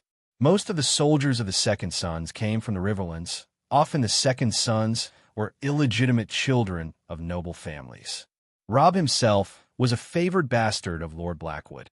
This organization wasn't just powerful in arms. It was a valuable political asset. The Strong House's army passing through the Blackwood's garrison and the Second Sons doing the same were two different things. Dragons were effective in battle, but Lionel's advice to win hearts and minds by using internal factions was sound. Robb and the Second Sons were instrumental in quelling the rebellion in the Riverlands. As Rhaegar reflected on this, a phrase from his dreams came to mind. War is the continuation of politics. Wars are caused by political failures. His thoughts returned to the Unsullied, and his gaze fell upon them. Rhaegar looked at an unsullied commander with 3 spikes on his helmet and asked, "What is your name?" The officer stiffened and blurted out, "Grey Worm." "Grey Worm," Rhaegar repeated, confused. "That's the name the slave masters of Astapor gave you, isn't it?" He knew something of the Unsullied. Every day, names were drawn from slips of paper with colors and different types of reptiles on them. Together, they formed the name of the day. "Yes, Prince," Grey Worm replied, looking straight ahead. "Why don't you all change your names so you're no longer tied to slavery?" Rhaegar asked, intrigued. The Unsullied had been trafficked as children, and by the age of 4 or 5, they should remember their original names. Grey Worm replied solemnly, "The name that once brought me pain and enslaved me is no longer a burden. The day Astapor fell, I sought your protection," he continued, his chest swelling with pride. "Since that day, I have kept the name Grey Worm. It now symbolizes my sanity and my courage to fight for freedom." Swoosh! As he spoke, the Unsullied struck their round shields with their spears in unison. Their eyes filled with admiration as they gazed upon Rhaegar and the dragon. Rhaegar's expression softened as he surveyed the more than 400 Unsullied, his gaze calm and collected. From this diverse group of warriors, he sensed a pure essence. It was called faith. They longed for freedom and peace, and they saw Rhaegar as their beacon. The old and new gods would not save these castrated slave soldiers, but Rhaegar, who had burned the city with his dragon, would. Rhaegar Targaryen, breaker of shackles, ruin maker. That was what they believed. Rhaegar withdrew his scrutinizing gaze and smiled. A perfectly trustworthy army. "Grey Worm," he called. "Yes, Prince." Grey Worm stepped forward, his voice firm. Rhaegar resumed his authoritative tone. "We don't need too many troops to put down the rebellion. Harrenhal has suffered greatly from the fire. Lead the army to station here and prevent any counterattacks." "Yes, Prince." Grey Worm accepted the mission and immediately led the troops to join the patrol. Rhaegar raised his head to the sky and murmured, "River Run City, Blackwood." Dusk. 3 dragons rose from Harrenhal and soared toward River Run. The sun dipped below the horizon, casting a reddish haze over the flat, fertile land. Rivers flowed endlessly, and farmland stretched as far as the eye could see. This was the Riverlands, the land of fish and grain. In the heart of the noble path, the farmland had been pillaged and burned, mostly by marauding bands of outlaws. Roar! As they neared River Run, cannibals slowed and roared a warning. Rhaegar looked down and saw a large, well-fortified camp on a high hill not far from River Run. Watchtowers, archery posts, horses, and other defenses were in place. At the foot of the hill, a meandering stream provided a natural barrier. Rhaegar took one look and knew the general in charge was strategically astute. The hilltop camp was easy to defend and difficult to attack. With sufficient supplies, it could withstand a prolonged siege. It would be a tough nut to crack. Above the camp's gatehouse flew a noble banner depicting crows surrounding a weirwood tree. Rhaegar recognized it, House Blackwood. His respect for the Blackwoods grew. The camp's location was strategically brilliant. House Blackwood's Raventree Hall lay west of the Red Fork River, south of Harrenhal. Running Stream was at the confluence of the Red Fork and Tumblestone rivers. House Bracken's Stone Hedge was north of the Red Fork and northeast of River Run. The Blackwood-Bracken conflict raged on the north bank of the Red Fork, in fertile pastureland. Recently, Harwin's army from River Run had clashed with the vanguards of both houses. House Bracken, recovering from defeat, had launched a night attack on Harwin's camp. Harwin and the Tullis had retreated to Harrenhal. Now the Blackwoods had set up camp south of River Run and west of Stonehenge, effectively blocking the route between River Run, Stonehenge, and Harrenhal. They didn't attack, but they were a thorn in the side, destabilizing the Riverlands. Their tactics were notorious, but undeniably effective. As the campfires began to cook dinner, Cannibal swooped down and wreaked havoc. Dragon. The dragon is coming. Hide in the burrows. The presence of the black dragon caused instant panic. Soldiers abandoned their posts and dove into the holes they had dug for cover. Roar! Before the soldiers could fully retreat, Dreamfire and Syrax swooped down, their wings whipping up fierce winds. Crash! At Helena's command, Dreamfire flicked his tail and snapped the camp's flagpole. In an instant, the three dragons rose again. Syrax flew close to Cannibal, and Rhaenyra, clad in her black dragon armor, shouted, "Rhaegar, is this all we're doing?" She had been expecting an attack as the dragons swooped down. Rhaegar looked at the chaos below and chuckled. No need for violence today. The three dragons flew over the barracks, confident that the Blackwoods would make the right choice. Roar! Cannibal roared, lifting his wings in the turbulent river toward the city of River Run. Dreamfire and Syrax circled around, close behind. River Run, a sturdy, triangular castle built where the Tumblestone River meets the Red Fork. The castle is relatively small, bordered on two sides by the river, with a large man-made moat on the west side. When the water gate is opened, the trench fills with river water, transforming the castle into a small island surrounded by water on three sides and nearly impregnable. At that moment, River Run's water gate was open. Water flowed around the castle, and the drawbridge was raised. Roar! The dragon's roar echoed as Cannibal flapped its wings and slowly descended in front of the water-filled trench. Rhaegar, seated on his saddle, looked down at the garrison on River Run's battlements and shouted, "The prince and princess of Targaryen have arrived. Summon the sons of Lord Tully to welcome us." Roar! Syrax and Dreamfire followed, landing one on either side of Cannibal. The three dragons raised their heads, staring at the triangular castle. The garrison, having never witnessed such a sight, nearly lost their composure. In a panic, they hurried down the battlements to notify the two gentlemen in charge. Rhaegar watched calmly, a slight smile playing at the corners of his mouth. The Tully family, as the lords of the Riverlands, held a crucial position. To pacify the rebellion, River Run had to be visited first. Nightfall. On Bloodstone Island, patrol ships continued their nightly rounds, diligently scanning the waters. They intercepted a small sailboat attempting to smuggle goods. There were 3 men aboard, all from the Stormlands of Westeros. Upon capture, the soldiers discovered the boat's cargo, leather, barley, and dozens of bottles of red wine from Lys. One of the smugglers, trembling with fear, knelt and begged, "My lord, please, we are only trying to make a living. Save your breath, smuggler." A soldier kicked him to the ground, spitting in contempt. Smugglers were despised, even lower than poachers in Westeros. "Let's see what we have here," a middle-aged voice commanded. 2 silver-haired, dark-skinned figures emerged from the patrol ship, Commander Vaemond and his nephew, Laenor. Vaemond examined the cargo with a practiced eye. When his eyes fell on the red wine, his expression changed.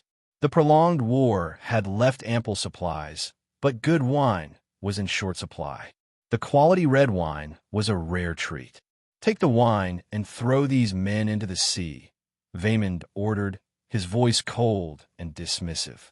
The Valerians, with their maritime heritage, knew well the ruthless law of the sea. The smuggler pleaded desperately, "My lord, I have a pregnant wife to care for. Please show mercy. The old and new gods will bless you." Vaemond remained unmoved. "Do as I said. Feed them to the fish." "Yes, my lord," the soldiers replied, dragging the men to the edge of the ship. Panicked, the smuggler shouted, "Wait!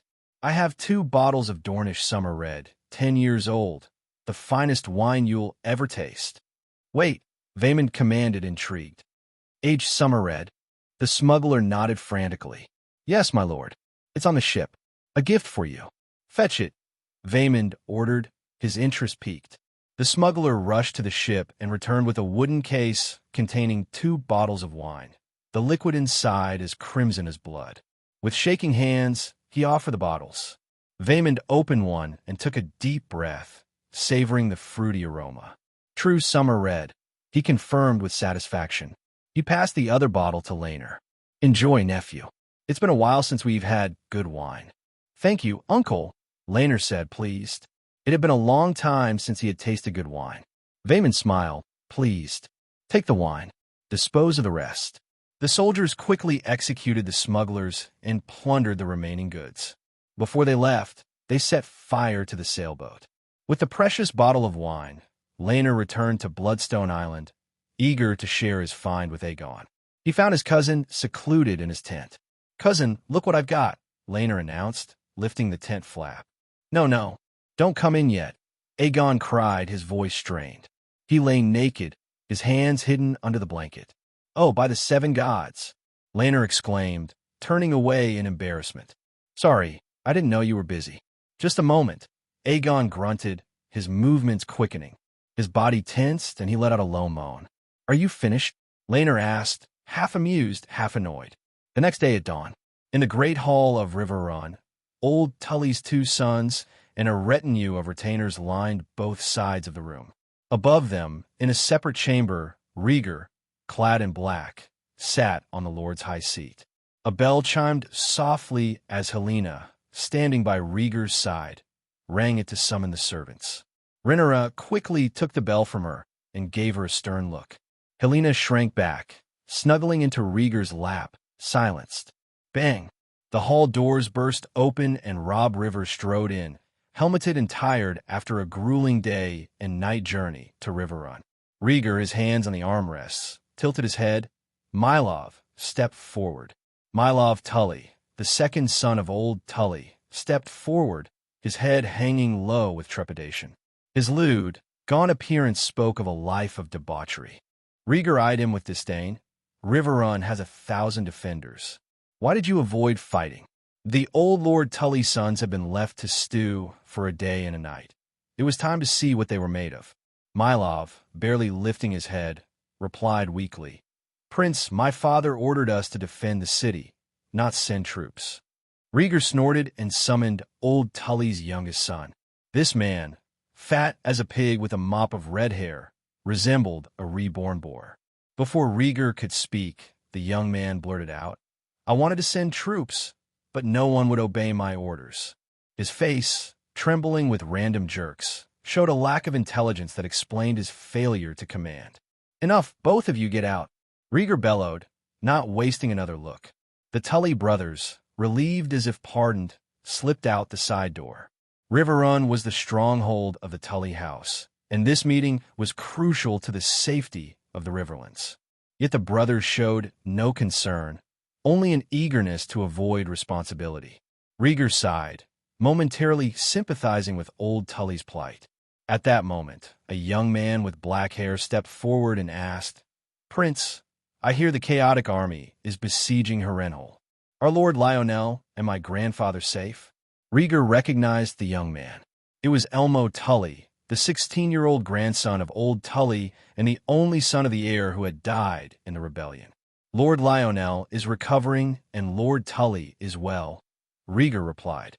Elmo, relieved, inquired further, "Prince, with both lords well, do you have a strategy for dealing with the Blackwoods?" and the Brackens?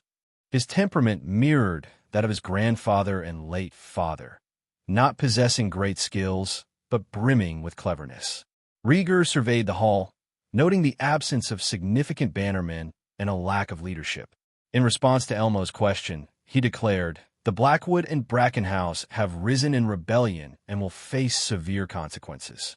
The room erupted in murmurs. Elmo's eyes lit up with anticipation. With his father dead and his uncles being useless, Elmo stood to inherit Riverrun when his grandfather died. If he could use the royal family to subjugate the Blackwoods and Brackens or take territory from them, his future as lord would be much more secure. "Robb," Rhaegar called, gesturing to his loyal supporter. Robb stepped forward, his head held high. Rhaegar continued, "At Lord Lionel's suggestion, we will negotiate with the two houses first. As Lord Blackwood's son and heir, you will lead the way." Rhaegar's choice of words, "lead the way," was deliberate. His gaze shifted to Elmo, scrutinizing him. "Your uncles have proved not being capable enough. As the ducal family of the Riverlands, Riverrun should send a representative." Elmo hesitated, taken aback.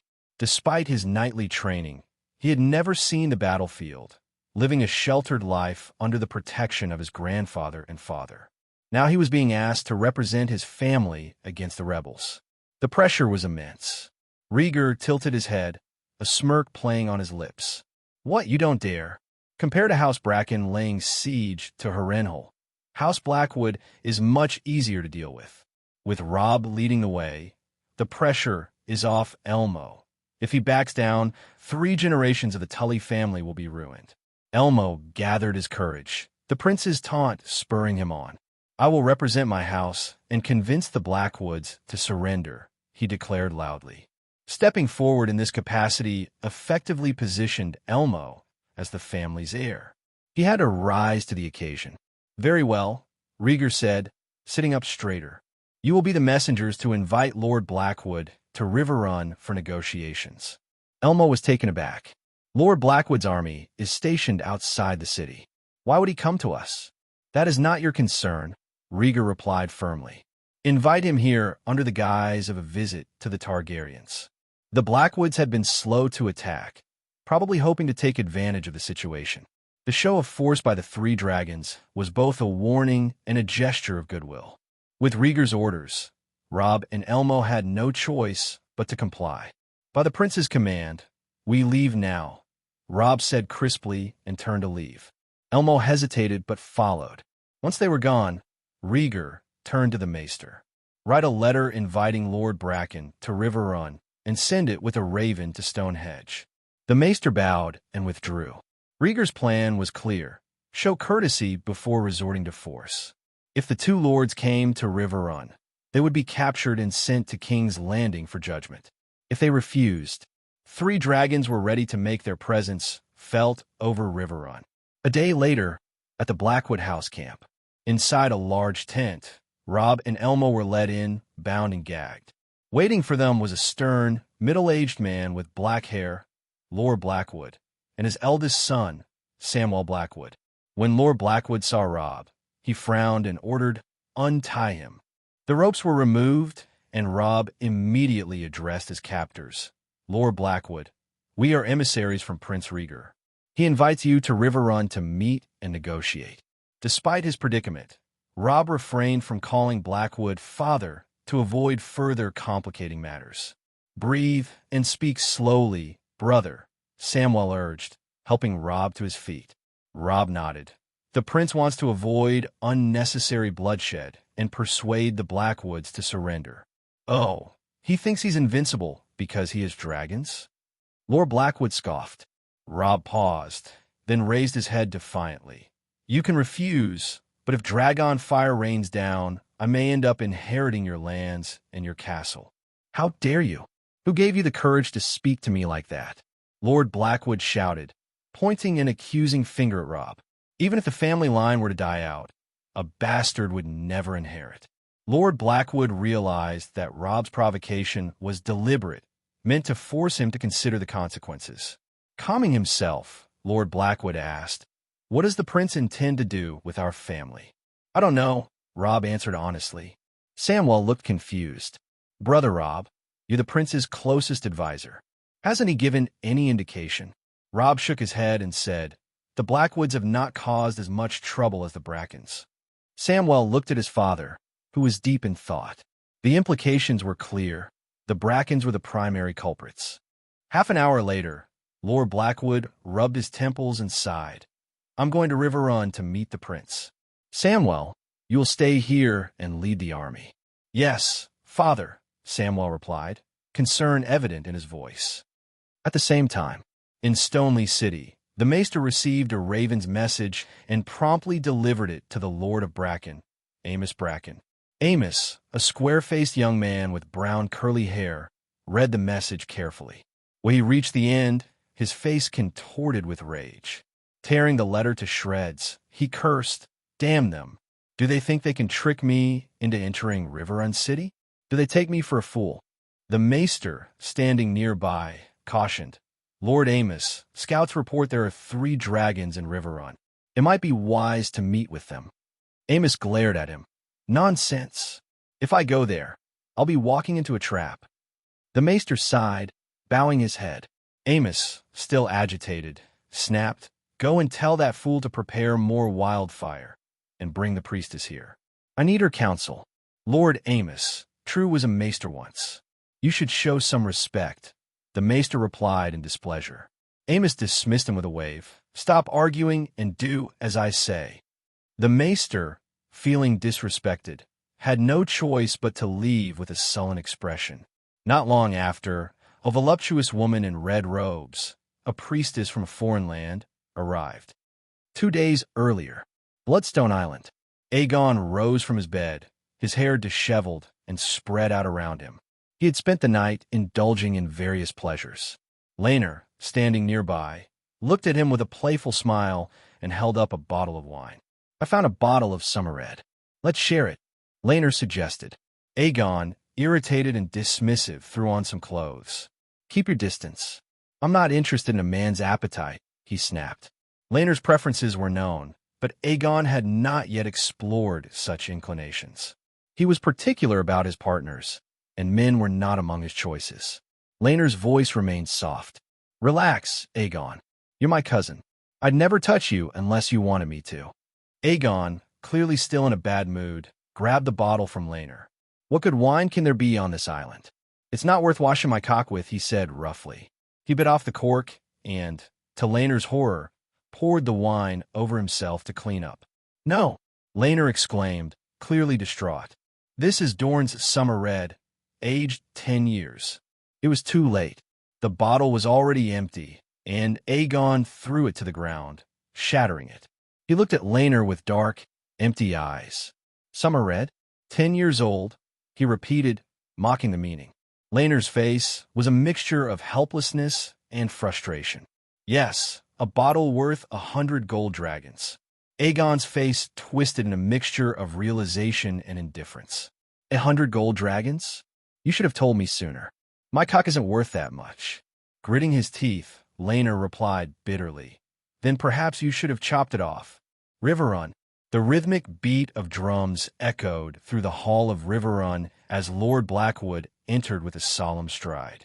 Above the hall, in a large chamber, Rhaegar lounged in a high seat, one leg crossed and his hand resting on his face. Ah, he sighed contentedly as Rhaenyra peeled a grape and offered it to him. He accepted the grape with a look of mild surprise and chewed thoughtfully. Rhaenyra, unusually attentive today, rolled her eyes before returning to her seat. Click-clack came the sound of stones hitting each other. Helena sat on her knees in front of a table, engrossed in a game with 2 stones. Below, Lord Blackwood watched the scene, the 3 Targaryen heirs in their various states of distraction. Feeling the weight of the moment, he bowed deeply. The Blackwood house greets you, your grace. Rhaegar smiled slightly and peeled a grape for himself, the hall otherwise silent except for the occasional murmur of Helena. Lord Blackwood sensed a rising tension and surveyed Robb and Elmo, noting that the atmosphere was far from ideal. The intimidation was palpable. After a moment's contemplation, he adjusted his approach. Princess, it has been a long time. May the old gods praise your beauty. He bowed respectfully and looked up at the table. Rhaenyra looked at him, a small smile playing on her lips. She shifted slightly, her embarrassment evident as she tucked a lock of hair behind her ear. The Blackwoods had been her staunchest supporters, though their relationship had grown distant since 111 AC. Still, the Blackwood house continued to send annual greetings and gifts, a gesture to maintain their ties. Noticing Rhaegar still watching her, Rhaenyra sighed and replied formally, "May the old gods forgive your sins, Lord Kellen Blackwood." Lord Blackwood, whose full name was Kellen Blackwood, felt a slight relief at her response. He then said, "Princess, the emissary from Riverrun has invited me here for negotiations. How may I be of service?" Eager to put the conversation on a more stable footing, he tried to discern the intentions behind the summons. Rhaenyra remained silent, deferring to Rhaegar, who began tapping his fingers on the tabletop. Finally, Rhaegar spoke. "Lord Blackwood, your house has fought a private war with the Bracken House, refused royal mediation, defied the orders of your liege, Grover Tully, and even clashed with the forces of Riverrun." Each point was punctuated by a tap of his fingers, the sound echoing like a drumbeat in the hall. Rhaegar's hand stilled, his voice turning icy. "Lord Blackwood, can I understand that you and your house are in rebellion?" Silence fell over the hall, heavy and foreboding. Lord Blackwood stood in that brief, tense silence, grappling with the gravity of the accusation. Kellen's heart skipped a beat as he regretted coming to the trial. This wasn't a negotiation, it was a condemnation. Swallowing hard, Kellen spoke in a deep voice. "No, House Blackwood is loyal to Targaryen rule and has no second thoughts." Under such pressure, he had no choice but to bow his head, and his words were sincere. Before entering Riverrun, he had seen the 3 dragons with his own eyes, especially the black, colossal cannibal, towering like a small fortress. Such extraordinary creatures were beyond human resistance. Rhaegar's voice rose. "But you disobeyed the king's order, attacked your feudal lord, and stationed troops outside of Riverrun without authorization." With a thud, Kellen fell to his knees and bowed his head. "Prince, those orders came from me alone. I alone bear the responsibility." When he came to Riverrun, he did not expect to leave unscathed. After insulting both the royal family and the Tullys, he knew there would be a price to pay. Rhaegar looked down at him with an indifferent expression. The quick confession was noted. "Rhaegar, we need the Blackwood army to confront House Bracken," Rhaenyra whispered in his ear, offering a letter in her hand. Rhaegar's cold demeanor softened as he read the letter from the Bracken family, detailing their refusal to admit guilt and their defiance. This was a house that called for stern measures. Following Rhaenyra's advice, Rhaegar rose, walked to the edge of the room, and announced, "Lord Kellen, you will return to King's Landing alone to confess your sins. Your eldest son will inherit your title and lead the army to atone for these transgressions." He preferred not to deal harshly with nobles who confessed willingly. The final judgment was left to his father and the small council. Samwell Blackwood, Kellen's eldest son, had already pledged loyalty and could serve as a sharp sword for their cause. Kellen slowly closed his eyes and accepted his fate. "Yes, Prince." He had anticipated this outcome and the loss of his position, but it was a small price to save his house. Moreover, their longtime rivals, the Bracken House, were on the brink of destruction. With trembling legs, Kellen rose and walked out of the hall, his back heavy with resignation. Robb, feeling a pang of sympathy, lowered his head. Remembering the prince's words on the journey here, House Blackwood must surrender quickly or face dire consequences. "Robb," Rhaegar called out, catching his attention. Robb lifted his head and responded, "Prince, what is your command?" "Take the men of the Second Sons and mobilize Commander Samwell's army. March to Stonehenge immediately." Rhaegar's mind was clear and his plan was already in motion. "Yes, Prince."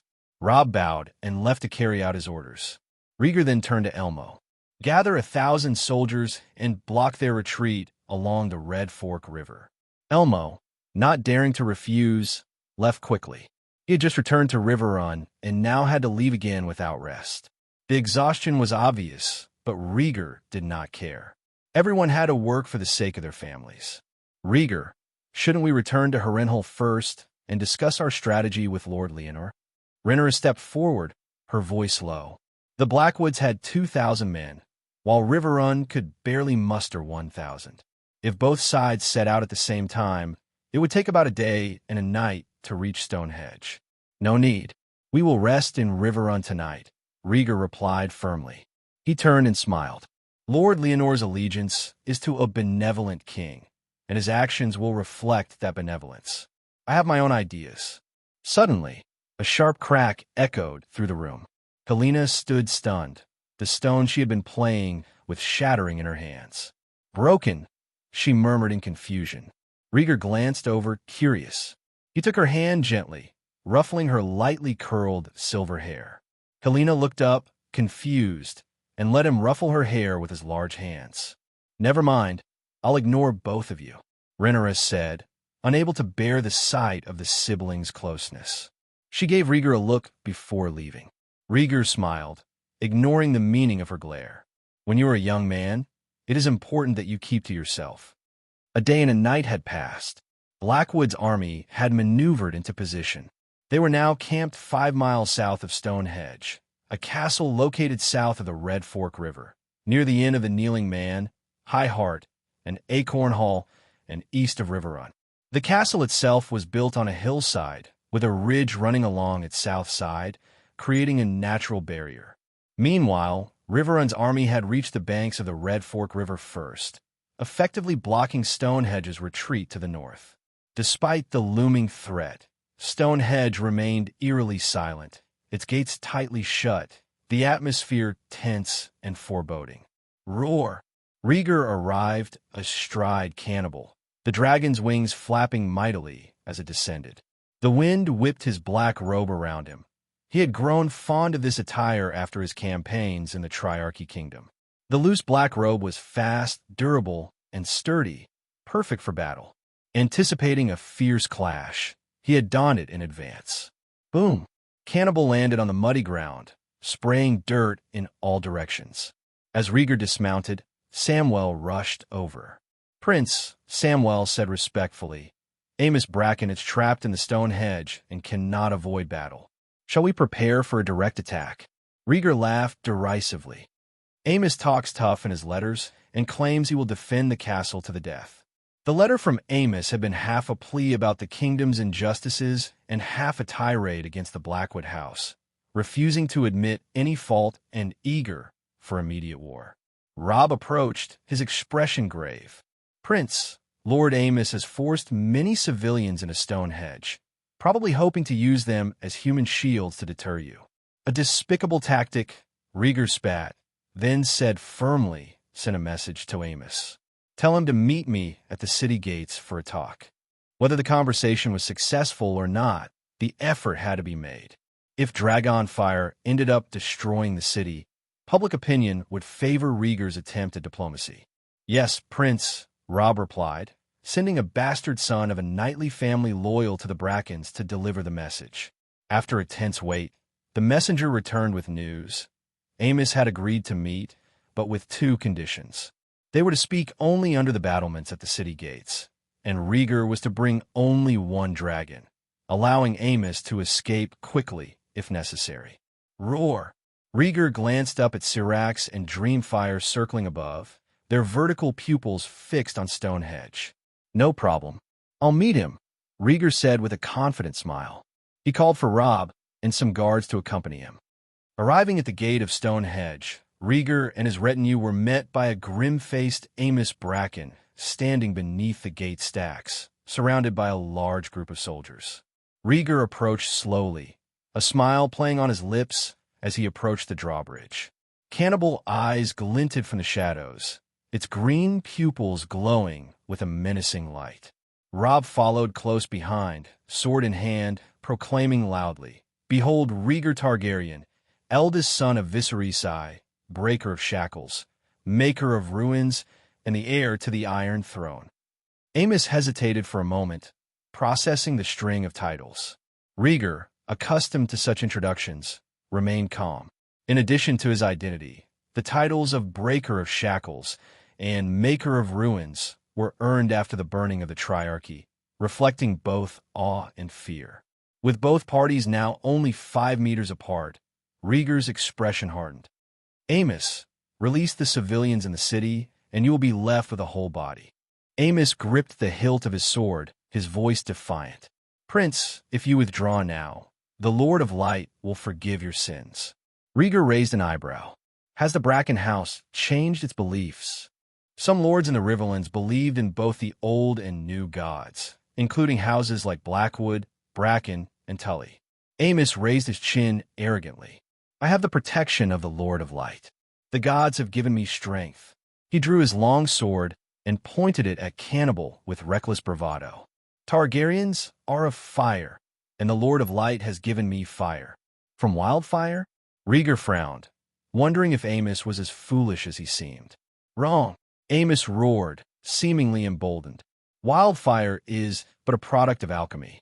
I have the aid of the Lord of Light. Foolishness.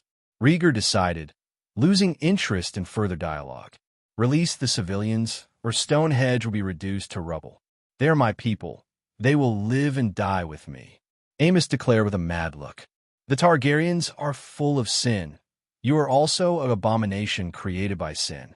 Rhaegar's face darkened, fury burning in his eyes. Even Robb stiffened, inwardly raging at Amos's audacity. Seeing Rhaegar's anger, Amos laughed wildly. You are full of sin and filth. The king will assign you to follow the tradition and accept that even more abominable creatures are born. Roar! Cannibal roared, stretching its thick neck, its gaze locked onto Amos. The dragon's green pupils glowed ferociously, sensing its master's wrath. The humiliation cut deep. The Targaryen tradition, a point of contention for centuries, was rarely mocked so openly since the reigns of Maegor the Cruel and Jaehaerys I. Rhaegar's purple eyes turned scarlet, flames dancing within. One thought consumed him. His voice was hoarse but resolute. Dracarys. Boom! A pillar of ghostly green dragon fire descended, crossing the narrow suspension bridge and crashing into the stone city gate. No! Get out of the way! Amos Bracken, shocked by the approaching flames, shoved the guards aside and threw himself at the open gate. Zira, the relentless dragon fire, slowly melted the stone gate. As the flames roared, Rhaegar, clad in black robes, stepped forward, his face cold and unyielding. Behind him, Robb and the guards fell to the ground, shielding their heads from the searing heat. Roar! The dragon fire ceased, and Cannibal let out a low, menacing growl, flapping its pitch-black wings. Rhaegar approached the city gates. The dragon fire had incinerated a group of soldiers, leaving only charred remains. The stone gatehouse above crumbled, its surface twisted and molten. Bang! Rhaegar kicked open a burning wooden gate and found Amos Bracken trembling at the foot of the wall. Come out, Lord Amos! Rhaegar's voice was icy as he grabbed Amos by the collar and lifted him up. Let me go. I am a follower of the Lord of Light. Amos's feet dangled from the ground, his eyes wide with terror as he struggled against Rhaegar's grip. It doesn't matter who you follow. I have no intention of killing you now. With the rebel leader in his grasp, Rhaegar's anger simmered, replaced by cold determination. Release Lord Amos. The soldiers defending the city rushed down the stairs, forming a hesitant semicircle around Rhaegar. None dared approach, wary of the black dragon glaring at them. Ignoring the soldiers, Rhaegar spoke softly. Amos, you have insulted me, and you will not die easily. He threw Amos to the ground in disgust. Swoosh! Rhaegar drew his sword and pointed it at the cowering Amos. He looked at him with contempt, as if he were already dead. Before Amos and the assembled soldiers, Rhaegar made a chilling proclamation. When the sun sets, your bloodline will be over. His words were like shards of ice piercing the silence. A gust of wind ruffled Rhaegar's long silver and gold hair. Amos and his soldiers fell silent, all eyes fixed on the young heir, their expressions a mixture of fear and awe. Rhaegar's eyes were cold and detached, ignoring the fear, anger, and pleas around him. He turned and walked calmly out of the stone hedge, his black-robed figure radiating resolute authority. No one dared follow or speak. The weight of his words hung in the air. On the suspension bridge, Robb stood and asked with suppressed anger, "Prince, shall we attack immediately?" "Let us wait," Rhaegar replied, his voice calm. "Let Stonehenge have the last sunset." Robb was confused. Sunset? He looked at the guards, who shared his confusion. They hadn't heard Rhaegar's explanation, but his determination was unmistakable. The sun was still rising, nearing its zenith around 10 a.m. Moments later, Rhaegar returned to the army encampment. As he dismounted, he was surrounded by Samwell and other officers. "Prince, does the Bracken House intend to resist to the end? When will we attack the city?" The questions buzzed around him like flies. Rhaegar's gaze remained fixed on a distant hill. He ordered, "Reinforce the patrol. Don't let a single man escape." The officers, sensing an imminent battle, were elated.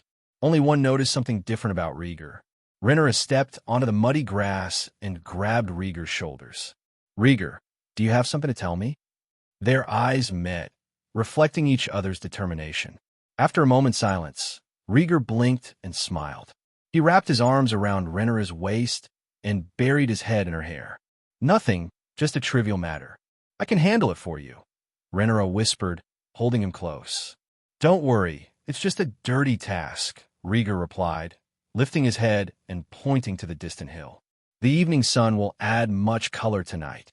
Patting her slender waist, he released her and strode toward the hillside.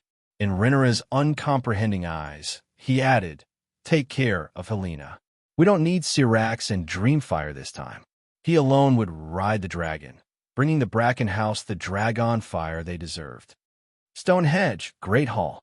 Amos burst through the door like a mad dog, yelling, "A maester! Fetch me the maester!" A servant, head bowed, whispered, "My lord, the maester has disappeared. Bastard! No sign of him at this hour." Amos' hair was disheveled. His eyes darted nervously around the hall. "Call the Red Witch and that stupid pig." "Yes, my lord." The servant, sensing his master's unstable mental state, quickly retreated. Amos breathed heavily, cold sweat breaking out on his forehead. The fear of Rhaegar's words gnawed at him. He had to act or face dire consequences. He pulled a token from his pocket and clutched it tightly. Made of iron and engraved with a fiery red heart, it felt warm and heavy in his hand. "The Lord of Light will bless me." Murmuring a prayer, Amos dashed out of the hall through a side door. The castle was eerily quiet. Servants hid in their rooms, a stark contrast to the usual bustle. Ignoring the silence, Amos ran to the forest of sacred trees in the center of the castle. The small forest, a few acres in size, was filled with pine and birch trees. In its center lay the stump of a felled weirwood tree, its bright red leaves scattered like blood on the ground. Amos' face twisted with conflicting emotions as he stared at the stump. The Bracken House had long worshipped the old gods, but the arrival of the Red, which had changed everything. Her miracles in the name of the Lord of Light had overshadowed the glory of the old gods. Against the advice of his bannermen, Amos had cut down the sacred weirwood, abandoning the old gods for the Lord of Light. Treading on the red leaves, Amos steeled himself. Soon, the forest echoed with the sound of footsteps. Hundreds of soldiers halted at the edge, guarding their lord. Two distinct figures stood in the forefront. One was a towering, bear-like man in gray robes. The other, a striking red-haired sorceress, wore a beautiful red robe. Lord Bracken, the Red Witch spoke, her voice a sultry whisper. Her white, lithe thighs peeked out from under her red robe as she moved, her tone inviting and seductive. The gray-robed, fat man shivered and covered his ears, unable to bear the sound. His name was True, expelled from the Citadel for an accidental wildfire outbreak during his experiments. Amos' face was grim. Struggling to maintain his composure, he asked, "Red Witch, can the Lord of Light you spoke of really make my army impervious to dragon fire?" The Red Witch, shaken by his grip on her shoulders, gently placed a finger on his lips. Amos stepped back, confused. "Do not worry. The Lord of Light is the one true God. You must believe in his greatness," she said confidently. Bending down, she picked up a fallen leaf. "The old gods never protected you, but the Lord of Light shows you the future." She held the leaf up into the sunlight. With a whoosh, it burst into flame. "Watch. This is your destiny," she said, throwing the burning leaf to the ground. The dry red leaves quickly caught fire, crackling as they burned. Startled, Amos kicked the leaves away and hid next to the Red Witch. She smiled at him, her eyes glowing. The leaves burned out, but the fire spread to the felled weirwood stump and ignited it. The Red Witch stepped forward and waved her hand over the flames. With a hiss, the fire roared to life and engulfed the stump. The Red Witch smiled and gestured invitingly to Amos. Half believing, half skeptical, Amos approached the burning weirwood and stared into the flames. The heat was intense, making it hard to breathe. As he watched, a vision formed in the fire. Amos' tense expression relaxed as he became mesmerized by the sight. No one knew what he saw, but he was convinced. The Red Witch placed a hand on his shoulder and whispered in his ear, "Do you believe now?" Amos nodded, spellbound. "I believe that the Lord of Light is the one true God." He suddenly remembered something. "Prepare the sacrifices as many as needed. 50 will suffice," the Red Witch replied, her eyes shimmering. "But they must be pure bloodlines of the ancestors." "Who will meet the requirements?" Amos asked. "You recently married. I remember you have a bastard son." "Use him," Amos agreed without hesitation. "As you wish, my lord." The Red Witch bowed, her robe parting to reveal curves that glowed like flames. Amos watched her greedily before turning to True. "True, come here." True approached reluctantly, with a bitter expression on his face. The Red Witch walked past him, and True quickened his pace, bowing his head. His intuition screamed that she was dangerous, very dangerous. Amos, still staring at the flames, ordered, "Prepare all the stored wildfire and tell the soldiers to carry it to the walls." Catapults were ready on the walls. Amos planned to use them to hurl wildfire at the dragon. True didn't dare argue. He followed orders without question. His spirit was already broken by forced servitude. Time passed slowly, inching toward dusk. On the hillside, Rhaegar lay on the soft grass, hand behind his head, staring up at the sky. Beside him, the cannibal rested with forepaws on the ground, neck stretched, eyes closed. Both master and dragon were relaxed. As the evening breeze tousled his hair, Rhaegar shook his head slightly, his eyes gleaming with anticipation. He watched the flaming clouds and the setting sun, waiting for it to disappear completely. This would mark the end of Bracken's last moments of peace and fear. Then, he would ride the cannibal and replicate Aegon, the Conqueror's fiery destruction of Harrenhal. No castle, no matter how impregnable, could withstand dragon fire. At the base of the hill, the armies stood ready. Syrax and Dreamfire lay prostrate, vigilantly watching the cannibal. The dragon exuded a dense and terrifying aura, flames building within its chest. "Sister, the sun is setting," Helena said, her wide eyes fixed on the horizon. Rhaenyra held her small hand, also gazing at the sunset. Rhaegar's declaration had spread throughout the army. Bracken's in would come at sunset.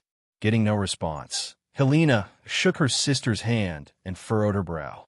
"Brother is not happy. We must help him." Rhaenyra looked at her in surprise, taken aback by her sensitivity. After a moment of thought, she said seriously, "Rhaegar can handle it himself." "Oh, okay," Helena replied, frowning and kicking the grass at her feet. Stonehenge.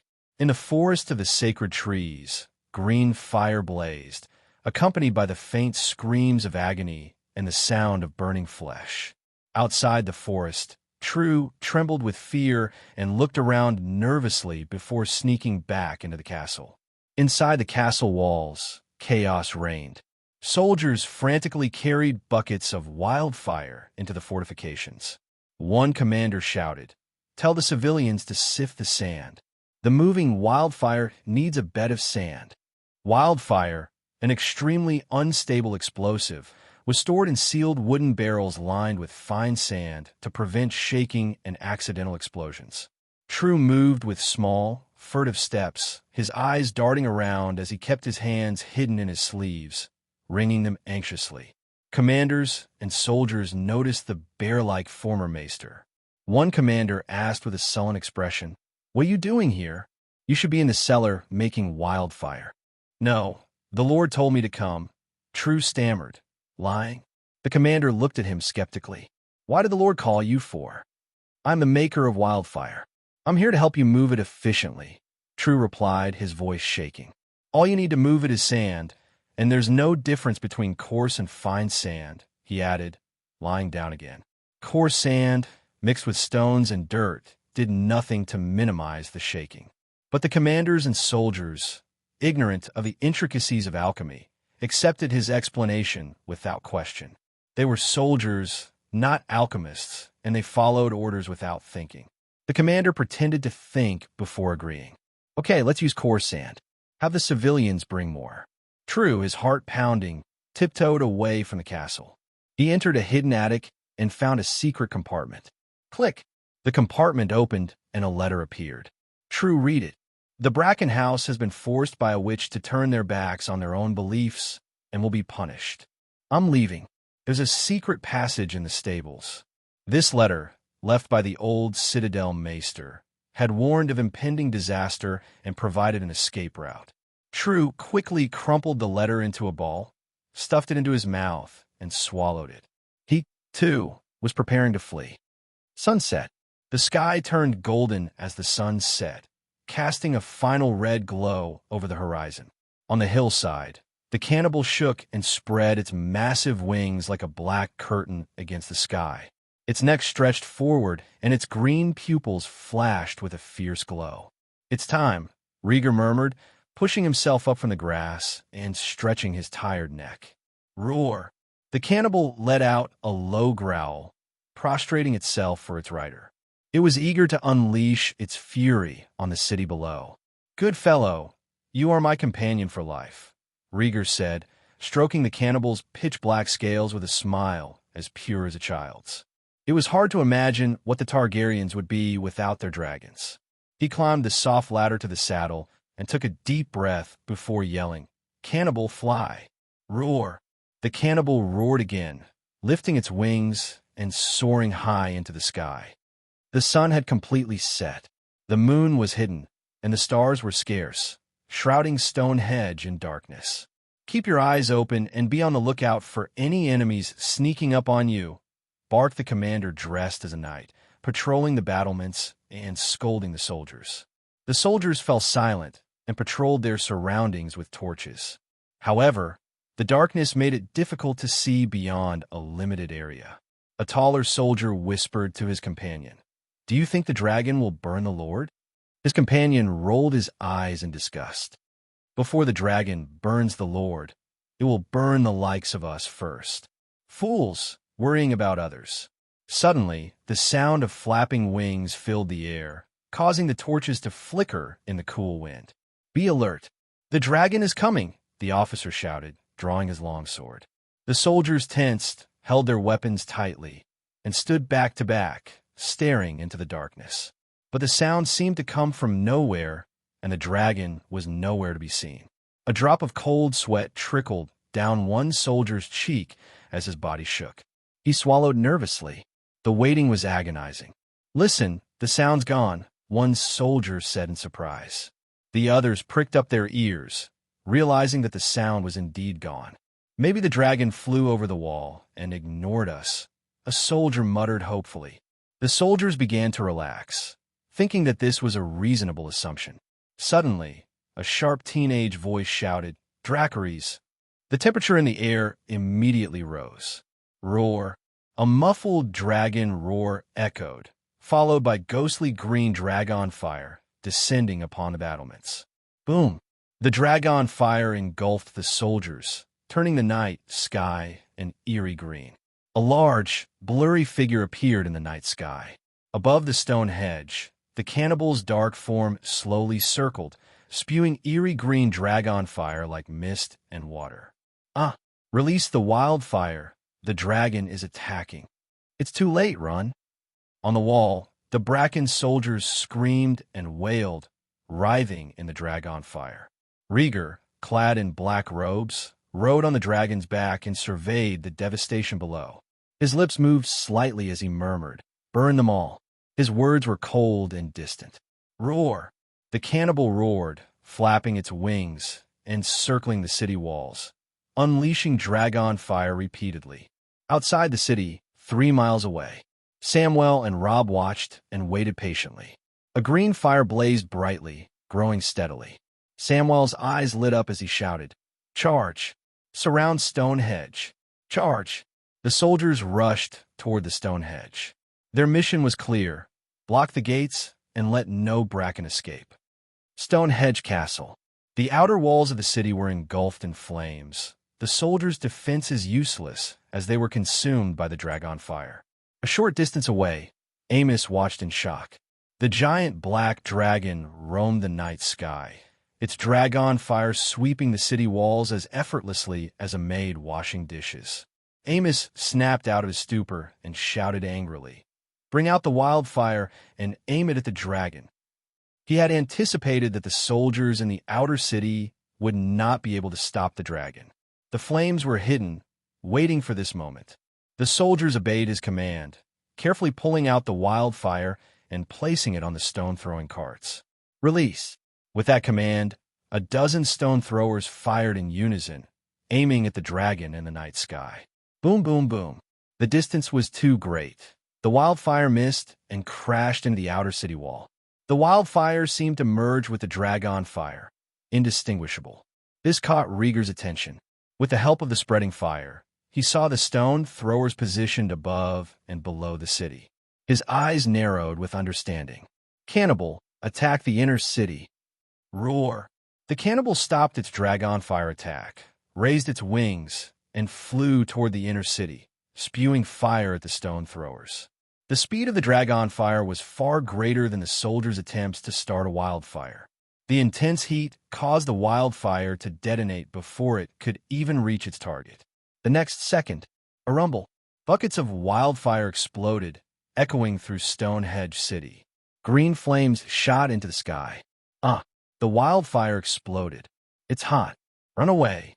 The wildfire spread even more fiercely than the cannibal's dragon fire. In an instant, the walls of city were surrounded by blazing wildfire. Rhaegar raised an eyebrow at the unexpected benefit. Amos had indeed been foolish to think he could use wildfire against the dragon. Wildfire, an unstable alchemical product, was no match for a dragon that controlled the skies. The heat of the wildfire was unbearable, and the soldiers burned alive, screaming and writhing in agony. After pondering for a moment, Rhaegar gave the order, "Cannibal, fly to the castle." The sticky nature of the wildfire meant that once the city was surrounded, the people inside would never escape unscathed. He was going to the Bracken House castle to fulfill his promise. Today the Bracken House bloodline would be over. Cannibal flapped its wings, its pupils flashing with disgust at the wildfire, and flew away. The dragon found the foul, putrid odor of the wildfire nauseating, a poor imitation of its own dragon fire. In the inner city, hiding in a stone-built chamber, covering his mouth and nose with one hand, Amos cried out in panic, "Where's the Red Witch?" "I'm not sure, my lord. She seems to be performing rituals in the Godswood Forest," the knight replied, fear in his voice. "My lord, there are still many fires in the city. We must flee quickly." The recent explosion was only from a few barrels outside. If the fire spread, the rising temperatures would ignite the forest fires stored inside the city. At that point, everyone would be burned alive. Amos looked desperate, grasping at straws. "Yes, there are still sacrifices. The Lord of Light will bless me." Shouting, he pulled a token from his pocket. "Come with me. There are secret passages. We can escape through them." As a member of the Bracken clan, Amos knew of the numerous tunnels his ancestors had dug beneath Stonehenge Castle for just such an emergency. As he led his men down the stairs, the temperature rose, the air thick with the stench of burning wildfire. "My lord, the wildfire is still in the cellar," a soldier tending to the wildfire reported, rushing toward them. Amos shoved them away and ran toward a secret side passageway, yelling, "Never mind that. I have to find the Red Witch first." He firmly believed that once the Red Witch's ritual was complete, the Lord of Light would grant him the power to defeat the Targaryens and their dragon. None of the remaining soldiers dared to handle the wildfire, so they followed Amos, fleeing through the secret passage. Thousands of them moved noisily towards the escape route, a frantic procession. In the cellar lay directly below them. As the soldiers' footsteps increased, the stone walls of the cellar shook. Click! Tiny bits of dirt shook loose and fell onto the sand-covered floor. Wooden shelves lined both sides of the cellar, neatly stacked with barrels of wildfire, cushioned by sand. Knock, knock! The footsteps of the fleeing soldiers grew louder, causing the cellar walls to shake slightly. Normally, this kind of shaking wouldn't be a problem. The barrels holding the wildfire were relatively stable, cushioned with fine sand to absorb vibrations. However, half of the barrels were lined with coarse sand mixed with rocks and mud, creating an uneven cushion. As the shaking continued, the barrels bumped against the rocks and mud. They were in danger of exploding. Boom! A barrel of wildfire suddenly exploded, setting off a chain reaction as the remaining barrels exploded. Green flames blossomed in unison, a deadly dance of destruction. In the secret tunnel, separated by a mere wall, soldiers were still evacuating, packed tightly together. The explosion echoed. Bang! The tunnel erupted, wildfire spreading like a ravenous beast, consuming the entire passage. "Ah, wildfire! Don't touch me, it's burning." "My face!" The narrow secret passage became an inferno, instantly engulfing hundreds of soldiers. Cries of despair and agony pierced the night. Outside the secret passage, Amos, leading over 300 men, had already fled the inner city and huddled in a remote corner of the outer wall. They waited for more soldiers to appear, but a sudden heat wave swept through the passage. Buzz! A soldier halfway out was engulfed in the wildfire, his body lit like a human torch. Help me, help me!" The flames consumed him, and he fell back into the passage. The wildfire continued to rage, flames shooting over 10 meters into the air. The searing heat wave knocked Amos and his men down. "Run, run!" Seeing the dire situation, Amos scrambled away from the exit, panic in his eyes. Half an hour later, the wildfire's fury began to subside, and soldiers slowly climbed to their feet. Amos turned back, witnessing the fall of the inner city. Wildfire burned from the inside out, green flames reaching tens of meters high, turning Stonehenge Castle into a giant torch. In the night, it was a beacon of ruin. "It's over. There's no going back." Amos stood frozen, murmuring in disbelief. The inner city had fallen, cutting off their retreat to the castle. They were trapped between the inner and outer cities. "My lord, the only way out now is to break through," the knight suggested, holding Amos's arm. The Targaryen dragon was still circling in the night sky. Without an urgent escape plan, they would be reduced to ashes before dawn. Amos gripped the token tightly, his knuckles white. "There's an ambush by the Blackwood family in the outer city. Better to fight and have a chance to escape," the Bracken Knight urged, seeing no other option. Amos closed his eyes, fear shaking him. "All right, let's break out." Lord Amos commands. "Open the gates and break through." The Bracken Knight's cry echoed, rallying the remnants. They moved to open the city gates and lower the drawbridge. Godwood Forest. The sacrificial wildfire gradually died out, leaving only ash and bone fragments on the ground. The Red Witch knelt before the remains, clasping her hands as she chanted, "Blessed be the Lord of Light." As she recited a series of fervent prayers, her youthful face began to age. In a few short breaths, she went from a vibrant woman in her 20s to an elderly crone, her face lined with deep wrinkles. Unaware of the change, the Red Witch scooped up some of the ash and smeared it on her aged face, continuing to pray with intense devotion. The ashes spread evenly over her skin, covering her face and neck. Then a miraculous transformation took place. The wrinkles disappeared, her skin became smooth, and she regained her youthful appearance, looking even younger than before, like a petite girl in her late teens. "Haha, it worked," she laughed sharply, feeling the change. "The fancy priest didn't lie to me." Her laughter faded, replaced by a cautious look. "I have to get out of here." Having achieved her goal, she knew it was time to save herself. As for her lover, Amos Bracken, he was nothing more than a foolish tool. Once used, he could be discarded. Rising to her feet, she lifted the hem of her red gown and ran toward the castle. After some time, the Red Witch, using the cover of night, reached the vicinity of the horse shed at the back of the castle. Rustle, a loud noise, made her freeze. She quickly hid behind the edge of a well and peered out. In the darkness of the porch, a tall, stocky figure emerged from the haystacks, clumsily brushing off the straw and hanging his head in despair.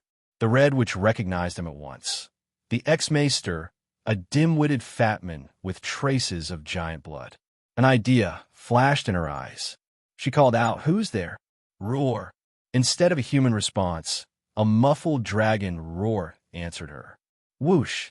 The black dragon flapped its wings, creating gusts that scattered the straw on the shed as it hovered over the castle. On the dragon's back, Rhaegar frowned as he heard faint sounds below. Looking down at the castle, he saw no lights, only an eerie silence. "Cannibal, land," he commanded. Rhaegar decided not to act rashly and burn the castle immediately. His mission had a purpose. Take Stonehenge Castle. Wipe out the Bracken House. Execute Amos Bracken. Taking the city was the first priority. Stonehenge was a valuable stronghold, a noble territory with significant worth. Securing it intact was far more beneficial than reducing it to ashes. Boom! Cannibal landed on the horse corridor, crushing several fragile haylofts beneath its feet. As soon as he dismounted, Rhaegar spotted two figures hiding in the shadows of the porch. "Come out, or my dragon will breathe dragon fire," he commanded, his voice deep and authoritative. "Yes, honorable prince." Tall and round, True stumbled out and felt his knees in the mud. His escape had been thwarted by Amos' orders to seal the secret passageway near the castle, trapping him. The Red Witch stepped out hesitantly, trembling. Her wide eyes were fixed on a massive dragon, her legs weak with fear. She cursed her luck, knowing that her earlier scream had drawn the dragon's attention. Rhaegar's brow furrowed in surprise as he observed the pair. A burly man in a gray robe with no maester's chain, and a red-robed witch, a demonic figure of beauty. The Red Witch especially piqued his interest.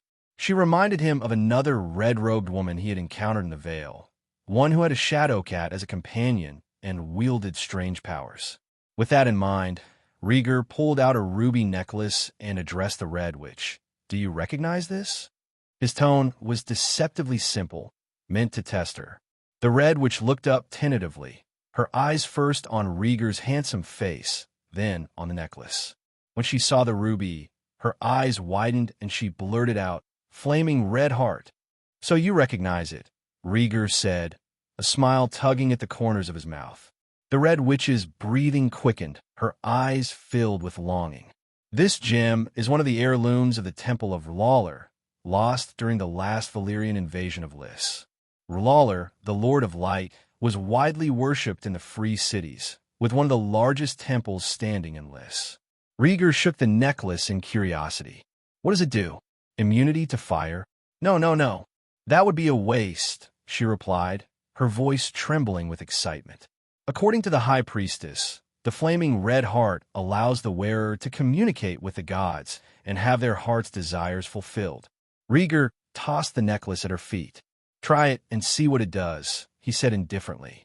Cannibal, attuned to Rhaegar's thoughts, bristled, its dragon's maw pointed at the Red Witch, ready to unleash fire at a moment's notice.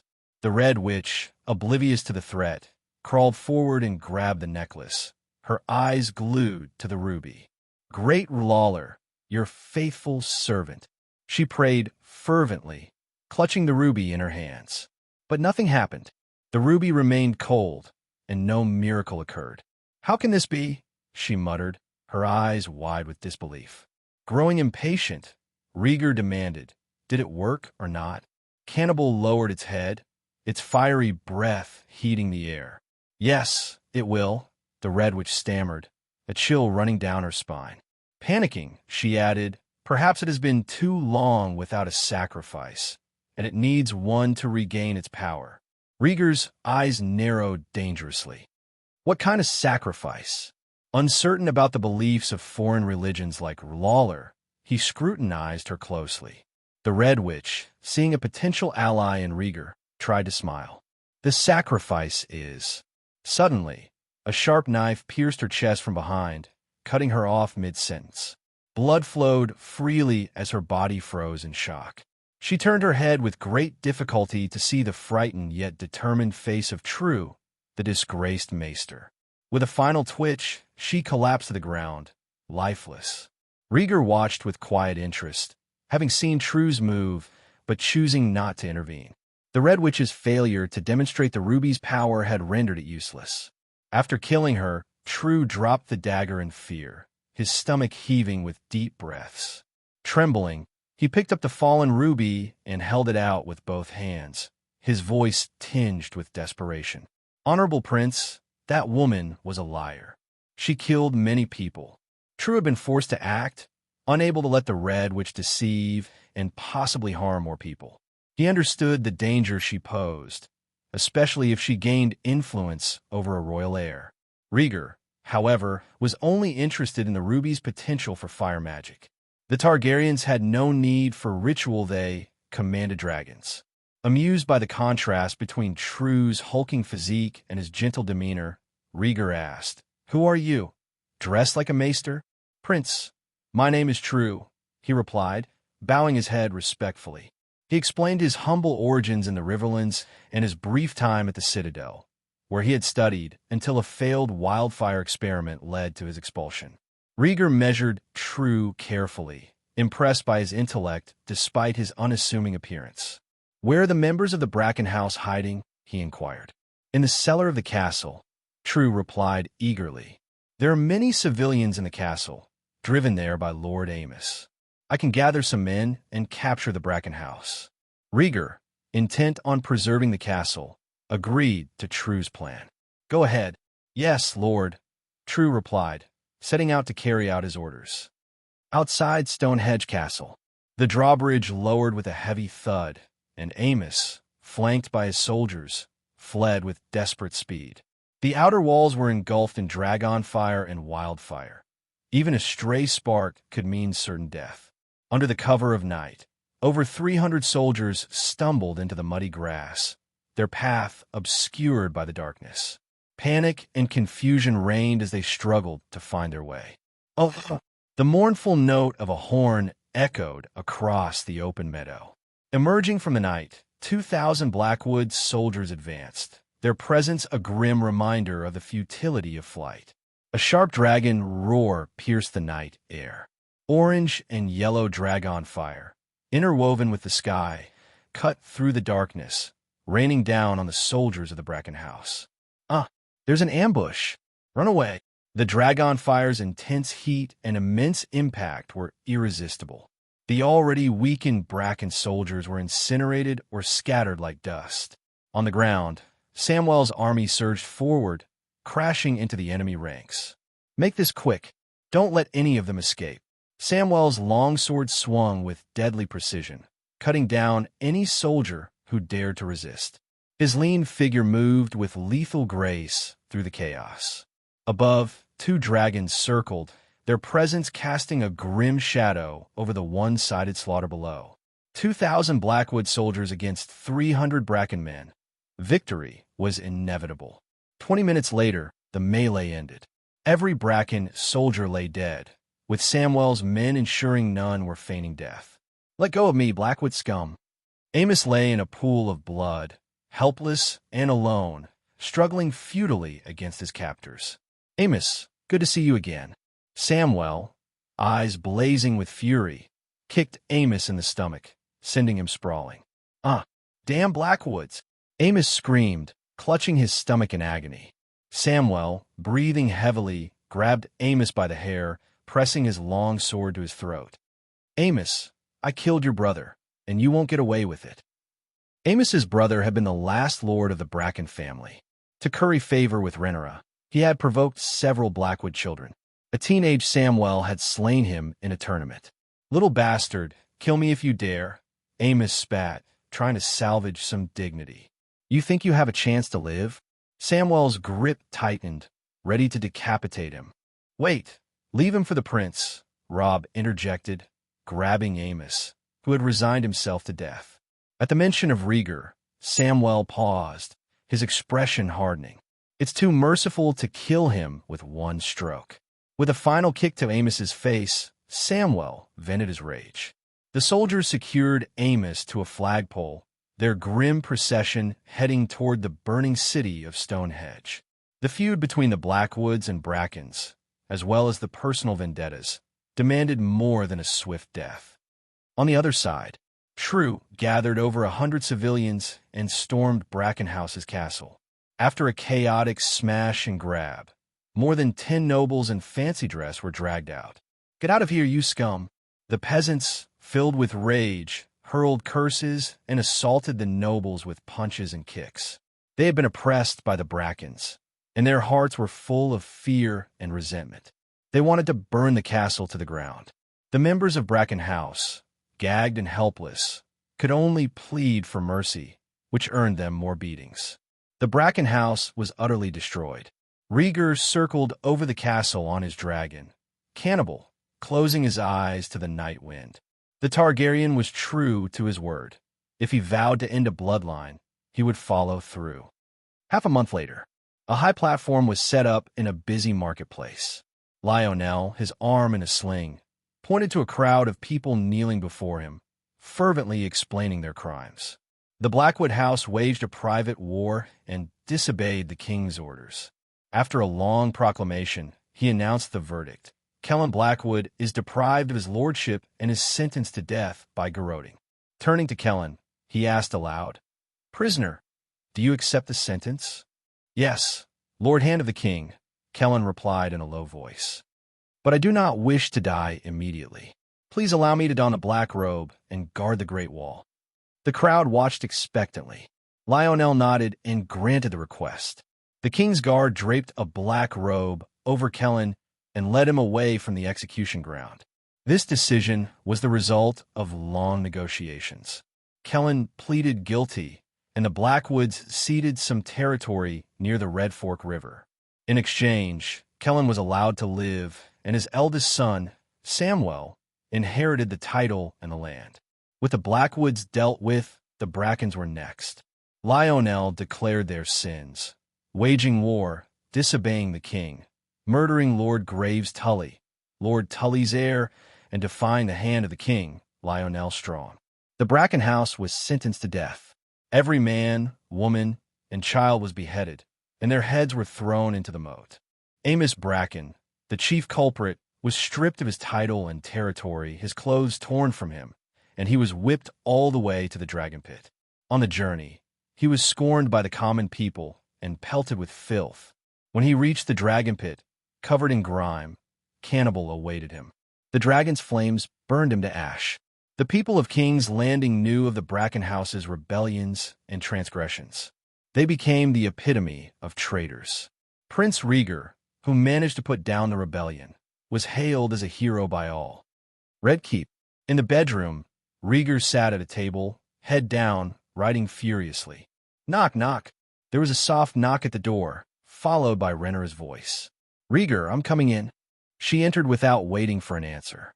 Compared to half a month ago, Rhaegar looked even more radiant. Her long silver gold hair flowed smoothly, woven into a slender braid.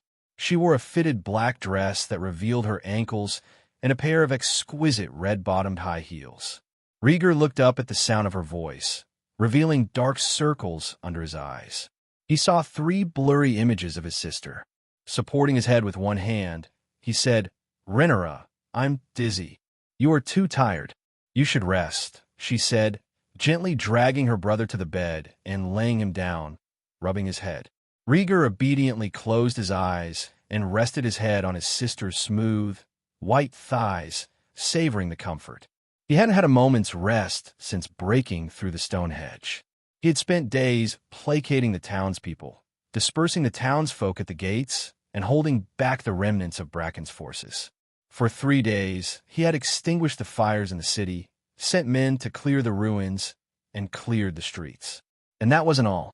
Bracken, at the Lord's house, had numerous subordinate families and knightly houses. Some needed to be punished, others accepted. Rhaegar had to oversee the Bracken vaults, granaries, and tax records, ensuring every detail was correct. It was exhausting. Rhaenyra, if I have to do this every day as king, I'd rather abdicate to you, Rhaegar said, lying as still as a corpse. You're the only one who works this hard, Rhaenyra said, tapping him affectionately on the nose. These tasks shouldn't be left to the heir alone. There were advisors for that. But the House Bracken, with its ancient legacy, demanded careful handling. Rhaegar trusted no one else with it. Managing the money, the food, and the ownerless stone hedge required his watchful eye. Without him, local nobles might take advantage of the situation. Checking finances and keeping records was the job of Lord Lyman Beesbury, the master of coin. But Lyman, old and inefficient, couldn't keep up. Needing the resources of Stonehenge, Rhaegar took on the task. Had he done it alone, he might have collapsed from exhaustion. Fortunately, he had the help of his followers. After resting for a while, Rhaegar's headache subsided. He rubbed his face against Rhaenyra's smooth thighs for comfort. This was how a prince should be treated. The corners of Rhaenyra's mouth turned up, and her eyes flashed with triumph. Dressing up had been worth it. Rhaegar, understanding her motives, still enjoyed the warmth. He was tired and dizzy, but not stupid. Time passed quietly. Rhaenyra's eyes sparkled as she asked softly, Rhaegar, you seem so attached to Stonehenge. Do you have any ideas? Compared to the Blackwoods, who lost only a piece of territory, the Bracken house was utterly destroyed. Their direct lineage was executed, and their titles, castles, and territories returned to the crown. Rhaegar sidled over, hugging her white thighs. Yes, I want to find a territory for myself, he said. You're the heir, and the prince's palace is still under construction, Rhaenyra said suspiciously. Rhaegar shook his head, saying no more. The prince's palace was just a residence with scarce territory, population, and resources. His true fiefdom should be Dragonstone, now given to Rhaenyra. He felt it was only right. However, he still needed a rich land for his fiefdom. The Riverlands were ideal, fertile, populous, and close to the crownlands. Seeing his reluctance to speak, Rhaenyra pinched his cheek and kissed him lightly on the forehead. Rest now. There is a celebration banquet this evening. Nightfall. Inside the Red Keep, the lights glowed brightly, illuminating the steady stream of guests. Viserys sat at the head of the table, smiling broadly as he accepted the flattery and toasts of his subjects. The long-dormant royal family had destroyed an ancient house of the Riverlands in one fell swoop. No matter how much the nobles had despised the young king in the past, they now had to put aside their petty thoughts and show the respect due to his strong heir. After the toasts, the feast began. Rhaegar and Lionel sat on either side of Viserys. Rhaegar was the first to speak. Lord Lionel, I have some business to discuss with you. Go ahead, Prince, Lionel replied, holding a wine glass, his expression turning solemn. Rhaegar hesitated, locking eyes with his father. Viserys broke into a smile and nodded. Father and son had discussed the matter beforehand, and there was no problem. With his father's support, Rhaegar said with a straight face, Lord Lionel, the strong house served their kingdom faithfully, but Harrenhal was burned by the mob. Leonor took a sip of mulled wine, troubled by the situation. Harrenhal had been badly damaged, and it would cost a fortune to repair. He was already considering borrowing from the Iron Bank. Seeing Lionel's distress, Rhaegar smiled. The castle at Stonehenge is still intact. What do you think about using it as a replacement? A few days later, in the Riverlands at Harrenhal, after half a month, the 5 towers were still dark, and smoke wafted from the remaining ruins of various buildings. Prince, "Are you sure the dragon will work?" Lionel asked, his face troubled, as he watched the Unsullied busily clearing the debris. At the moment, the Unsullied were hauling pieces of rubble from the ruins and throwing them into a large pit about a man's height deep. Besides the rubble, the pit contained ashes pulled from the ruins and a dark, sticky pile of dragon dung. Dragon dung differs from the feces of other creatures. It has a faint odor and fewer solid components. Being magical creatures, dragons' bodies are infused with flame elements. Once cows and sheep enter their stomachs, they are rapidly digested by potent gastric juices, leaving behind black slime that resembles unheated magma. Rhaegar squatted at the edge of the deep pit, stroking his chin as he murmured, "It shouldn't be a problem." He seemed to have thought of something. Waving to Grey Worm, who stood guard nearby, he hesitantly said, "There's a bit too much dragon dung. Have someone scoop out some." "Yes, Prince," Grey Worm replied, calling for 2 Unsullied to scoop out the dragon droppings. A large ladle, about 2 meters long, reached into the pit and scooped up a hefty portion of dragon dung. Rhaegar's eyes lit up. Almost there. According to his knowledge of the blood sorcery, Dragonstone, it was roughly the ratio of a small amount of dragon dung mixed with a large quantity of stones and mortar. "Prince, using dragon dung to create black stone? I've never heard of it," Lionel said helplessly. Rhaegar replied thoughtfully, "Of course, it's not just dragon dung. Dragon scales, dragon blood, dragon bones, and even stones stained with dragon fire are all essential forging materials." Dragonstone was an unorthodox magical artifact, and the melting process required a touch of magic. Dragons were high-level magical creatures, and each part of their body contained enough magical essence to melt dragonstone. While dragon scales, blood, and bones were too precious, dragon dung was an abundant and inexpensive alternative. In the lore of Dragonstone, the Dragon Lords of Valyria had used dragon dung to build black stone wonders. It was sturdy, durable, and had no bad odor. With the ingredients ready, the show was about to begin. The cannibal, hovering in the sky, slowly descended, scanning the deep pit with disdain. This was where the dragon dung came from.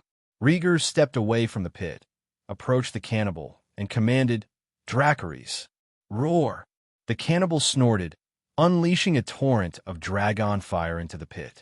Zira, under the intense heat, the debris in the pit began to melt, mixing with the ashes and dragon droppings. Rhaegar placed both hands on the cannibal's scales, closed his eyes, and murmured a low incantation. Soon, the gurgling sound of boiling liquid emerged from the pit. The cannibal ceased his dragon fire, and Rhaegar opened his eyes. An Unsullied stepped forward to inspect the pit and exclaimed, "Prince, it seems to have worked." Rhaegar, thrilled by the news, rushed forward to see for himself. The materials in the pit had transformed into a bubbling black magma. The temperature of the magma was not extremely high, comparable to boiling water. There was no discernible odor. "Quick, bring the molds," Rhaegar shouted, instructing for stone molds about 1 meter long and half a meter wide to be brought over. The Unsullied used a large ladle to scoop the black magma and pour it into the molds. As they worked, Rhaegar noticed a key characteristic of the substance. It solidified rapidly. As soon as it was scooped out, white smoke began to rise from the ladle, and when poured into the stone trough, it quickly hardened into black dragon stone, fitting perfectly to the mold. Rhaegar smiled, tapping on the surface of the black dragon stone. Clang! The sound was hard and solid, the material firm. Turning back to Lionel, he raised an eyebrow, triumphantly. "How is it, my lord?" Lionel was too shocked to speak, his face a mix of awe and solemnity. Despite the magical element involved, witnessing this art in person was astonishing. Lionel raised his trembling hand and said excitedly, "This method truly deserves to be called the knowledge of Valyria. It's simply unheard of and unseen." In Westeros, current construction techniques still relied on stonemasons and masons. Stonemasons shaped boulders, while masons mixed mortar from straw ash and yellow clay. This process was slow and labor-intensive, A single stonemason could work all day and carve only a few useful stones. Black dragon stone required only stone, mortar, and dragon droppings, fused together in moments and molded into any desired shape. Rhaegar's eyes sparkled with anticipation. That's not all.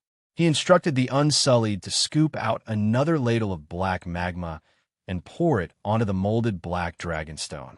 Zira, when the black magma met the black dragon stone, a hot white smoke rose, quickly dissipating as the magma solidified and fused seamlessly with the stone. This demonstrated that black dragon stone could be formed using an infusion method rather than traditional construction techniques. Lionel looked stunned, nearly dropping his jaw in disbelief. It took him a moment to gather himself. Shaking his head, he chuckled. "Prince, no wonder you wanted to trade the intact Stonehenge for Harrenhal." Harrenhal had been burned to the ground, rendering it unfit for nobility. At a dinner party a few days prior, Lionel had agreed to the exchange of territories. The Strongs would move to the former Bracken lands, inheriting Stonehenge and most of its territory, while Harrenhal and its lands reverted to the crown, with Rhaegar receiving the title of Lord for life. Lionel was pleased with the arrangement. Despite Harrenhal's ruin, Stonehenge, although smaller and less strategically located, was an excellent choice. The territory and its people were richer than those under the Strong House.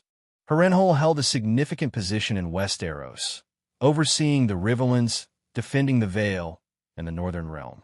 However, its history was cursed, with none of its past lords meeting a good end. Lionel was more than willing to exchange his family's land for Stonehenge, reducing risks and reintegrating into the Riverlands' noble power.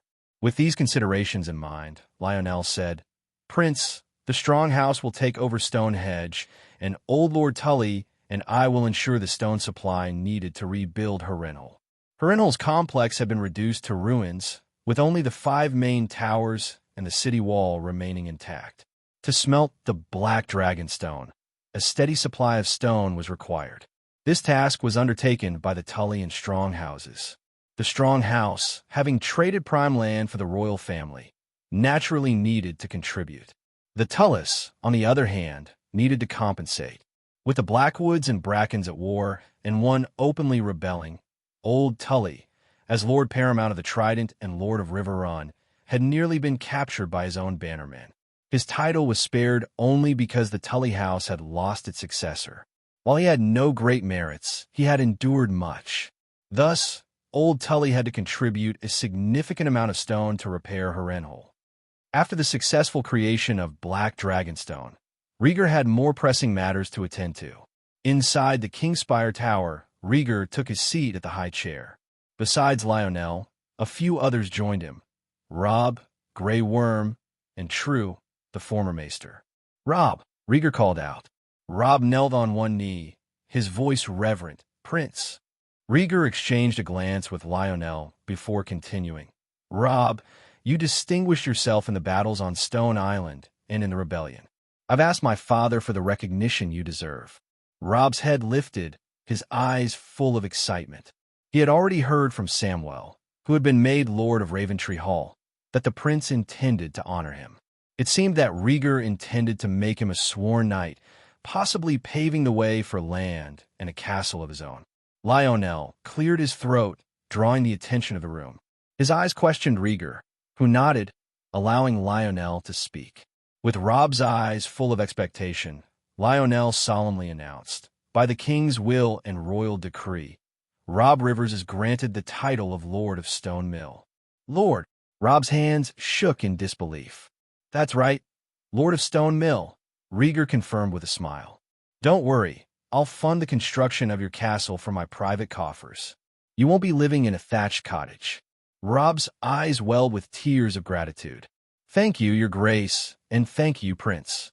Though it was the lowest title of nobility, it was still a title, far above the status of a sworn knight.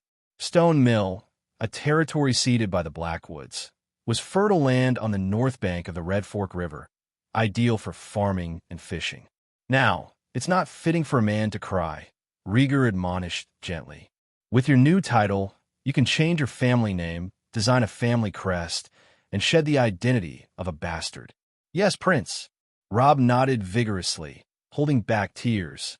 After the ceremony, Rhaegar signaled for Robb to take his leave.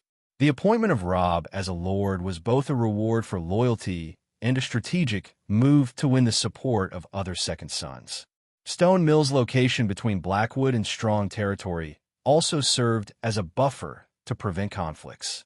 Rhaegar had no fear of Robb's loyalty waning, as the territory's strategic position ensured a delicate balance of power. Next, Rhaegar turned his attention to Grey Worm. "Grey Worm," he called. Grey Worm stepped forward, striking the ground with his spear in salute. "Grey Worm, do you know how to train the Unsullied?" Rhaegar asked directly. Grey Worm hesitated, unsure how to respond. Rhaegar quickly clarified, "I mean the physical fitness and combat training of the Unsullied, without the need for erasing individuality or castration." With a new territory, Rhaegar needed a strong armed force, and there were none better than the Unsullied. Grey Worm breathed a sigh of relief. "It can be done, but there is an age limit. Training is most effective before the age of 16. The Unsullied were trained from a young age, developing their unwavering discipline. Training older individuals, whose bodies and minds were already set, was far less effective." "Don't worry," Rhaegar assured him. "I'll support you fully." Among the freed slaves were many children and teenagers. Additionally, Flea Bottom was teeming with orphans and bastard children. There was no shortage of potential recruits for their new army. After discussing the training program, Rhaegar outlined Grey Worm's new duties. He tasked Grey Worm with relocating thousands of slaves from outside King's Landing to Harrenhal. Additionally, Grey Worm was to oversee the selection of new soldiers from Flea Bottom. True to his nature, Grey Worm was swift and efficient, leaving the hall immediately to begin his assignments. Now, only True, the disgraced maester, remained. Rhaegar had not interacted much with him, but knew True was an introverted and timid man. Despite his demeanor, True possessed an impressive array of knowledge, earning chains of black iron, bronze, silver, and the rare Balerion steel, signifying expertise in ravenology, astronomy, medicine, and magic and occultism, respectively. The Balerion steel link was particularly prestigious, awarded to only 1 in 100 students. True's fascination with magic and the occult led him to secretly develop Wildfire, resulting in his expulsion from the Citadel. When Rhaegar inquired about his aspirations, True revealed he had no grand ambitions. Instead, he preferred a quiet life, focused on scientific research. His current goal was simply to find a stable place to live and work. Recognizing True's potential, Rhaegar decided to utilize his talents. He assigned True to stay at Harrenhal, starting with the smelting of black dragonstone. Rhaegar handed over the necessary spells to True, trusting him with the task. To motivate True further, Rhaegar made a solemn promise. "When Harrenhal and the Dragon's Nest are completed, I will write to the Hightower House and help you regain your position at the Citadel, restoring your status as a maester." The Hightowers, who controlled Old Town where the Citadel was located, would likely honor such a request. Helping a disgraced maester was a minor favor for them. "Yes, Prince, I promise to complete the mission," True replied, his excitement palpable as his belly trembled. For True, a commoner who had risen to become a maester, regaining his diploma was the highest honor. It was more important to him than anything else. Nightfall. Bonfires blazed along the walls of Harrenhal, pushing back the encroaching darkness. Rhaegar rode his dragon, Cannibal, toward the north shore of Lake God's Eye. The shore was illuminated by firelight, where a makeshift lumber mill had been set up. Strong laborers carried timber to the carpenters, their silhouettes flickering in the firelight. "Come on, Cannibal," Rhaegar murmured, his gaze lingering on the bustling scene for a moment before he directed his dragon to take flight towards the Isle of Faces. The Dragon's Nest had been a childhood dream of his. Now, the geothermal heat of the Isle of Faces made it the ideal location to bring this dream to life. However, transporting the necessary materials required ships. The timber mill was the first step in this process, with plans for a shipyard and dock to follow. During the reign of Harren the Black, shipyards and docks had been constructed on the north shore of God's Eye, used to repel enemies approaching from both sides of the lake. These defenses had caused significant losses to Aegon the Conqueror's forces. But Rhaegar had no intention of building a navy. His sole aim was to secure ships for transporting materials to the Isle of Faces. Cannibals soared over the expansive waters of Lake God's Eye, eventually descending above the Isle of Faces. With a powerful flap of its wings, the dragon landed gently. Rhaegar dismounted and made his way directly to the hot spring. Over the past month, the hot spring had undergone a remarkable transformation. Once the size of a small basin, it had expanded to several meters in diameter. A fishbeam tree had been engulfed by the spring's range, its entire root system submerged, turning it into a tree in the water. The spring's water was crystal clear, steaming with white vapor. The roots of the fishbeam tree clung to the ground, while the human-like face carved into its trunk twisted in a hauntingly beautiful manner. The underground temperature keeps rising.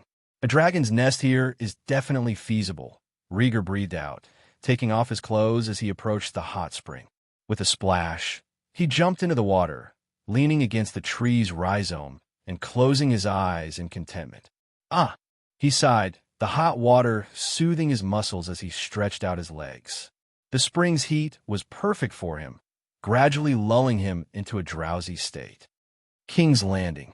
The Red Keep, the King's Chambers. After a round of passionate exertion, the room was filled only with the sound of ragged breathing. Viserys lay on his back, chest heaving, too exhausted to open his eyes. He often found himself grateful to his eldest son, feeling as if his body were 20 years younger since the festering wounds had healed. Viserys, I've lost my voice. Give me a glass of water, Alicent murmured, nestled in her husband's arms.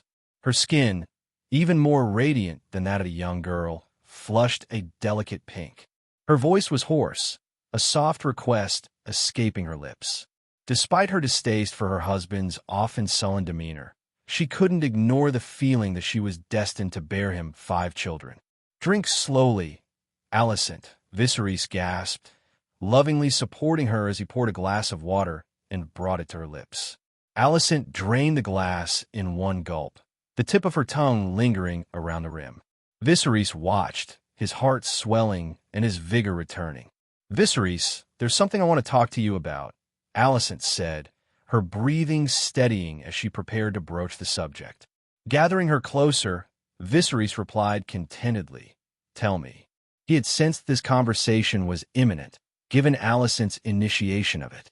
The children are getting older, and I want you to think about their futures, Alicent began, her delicate face looking up at him imploringly. Rhaegar, as the eldest, has the prince's palace and Harrenhal, and Rhaenyra has Dragonstone as a fiefdom. The other children have nothing. Her fear was palpable. The first 2 heirs enjoyed the privileges of the court, while her children were left without.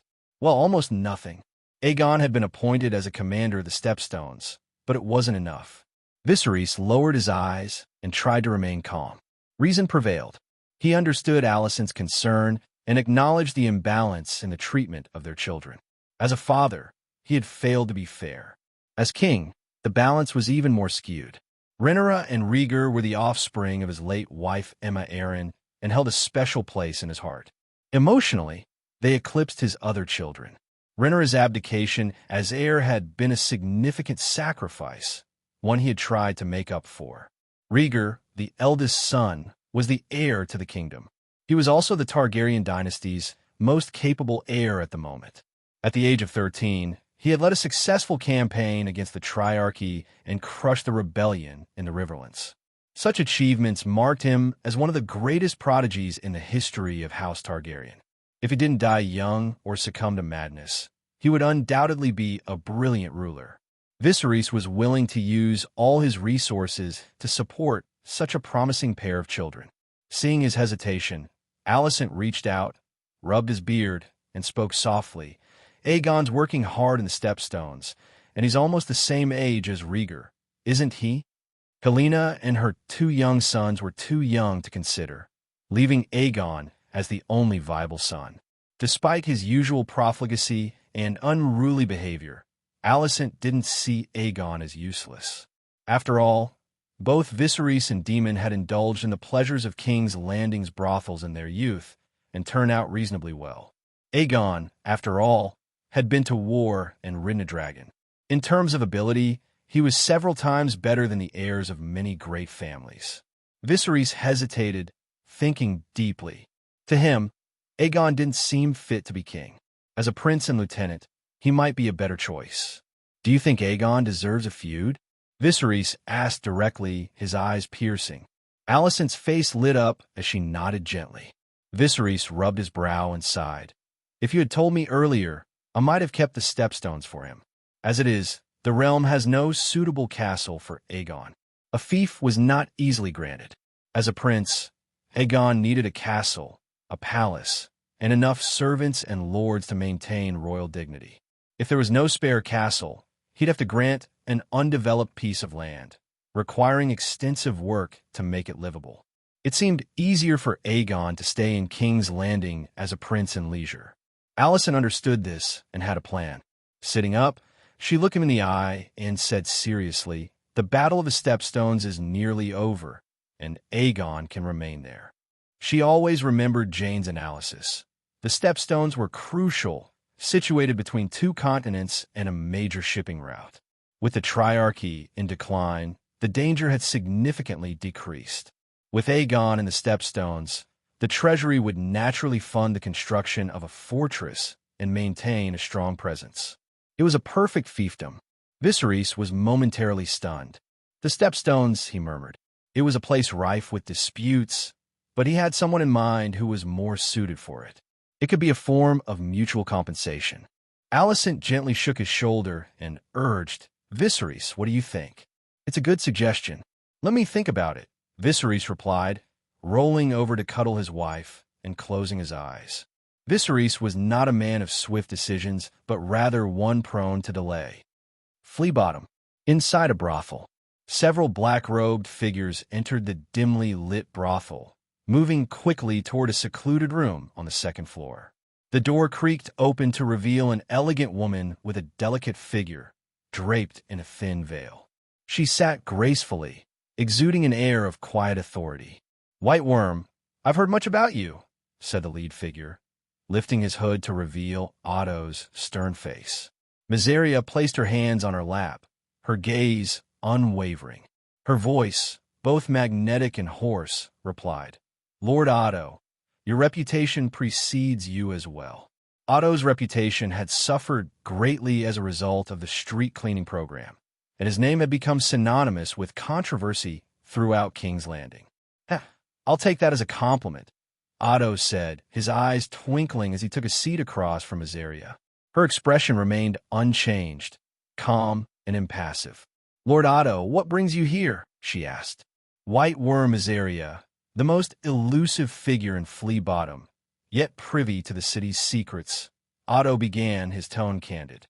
"I need a spymaster. Will you work for me?" "I'm afraid I cannot," Mysaria replied without hesitation. "I have my own allegiances." Otto's eyes narrowed as he responded frankly, "Prince Daemon is in jail and won't be coming out anytime soon." The upper echelons of the court knew that Mysaria had once been Daemon's mistress. In 105 AC, shortly after Queen Aemma Arryn died, giving birth to Rhaegar, Daemon had famously referred to Rhaegar as the heir for a day, while celebrating in a brothel with Mysaria and others. Mysaria had been pregnant with Daemon's child at the time, and he had been overjoyed, going so far as to find a dragon's egg to place in the cradle of his unborn child. The egg had originally been intended for Rhaegar, and Rhaenyra had ridden Syrax to Dragonstone to retrieve it from Daemon. This incident had infuriated King Viserys, who valued the egg deeply. As a result, Viserys had not only banished Daemon from King's Landing, but also ordered him to send Mysaria back to Lys. Daemon, unable to withstand the pressure, had complied. Tragically, during her sea voyage, Mysaria's ship encountered a storm, resulting in the miscarriage of her unborn child. This incident had been a significant factor in the first major rift between Viserys and Daemon. Late at night, Otto, clad in black robes, left the brothel and entered the waiting carriage, protected by his guards. "My lord, the White Worm is nothing more than a whore." The young servant who drove the carriage grumbled in obvious indignation. Otto removed his hood, his eyes calm. "Even if she is a whore, she is a whore with skills," he said lightly. "She barely acknowledges your goodwill and acts as if she's your equal," the young squire continued, still offended. As a member of the Hightower house, the nephew of Otto's cousin, he felt a sense of indignation at seeing his uncle bend over backwards for a prostitute. Otto's gaze was deep, his tone measured. "Look at the long term. The white maggot is just a minor player. The real focus is on the people behind her." The Targaryen heirs were growing in number and influence, each one a potential player in the kingdom's future. Otto saw the need to plan for princely positions. Rhaegar's grant of Harrenhal had set a precedent, and the other heirs would soon make their moves. Preparing in advance was crucial for maintaining influence at court. His nephew drove the carriage with a half-understood nod. As they neared the edge of Flea Bottom, a mocking voice sounded. "Master of piss and shit, go eat shit." The young servant recoiled and looked around in shock. Splat! A bucket of feces and urine fell from above, splashing on the roof of the carriage. "Who the hell did that?" the squire yelled, drenched and furious, drawing his sword. "Stop!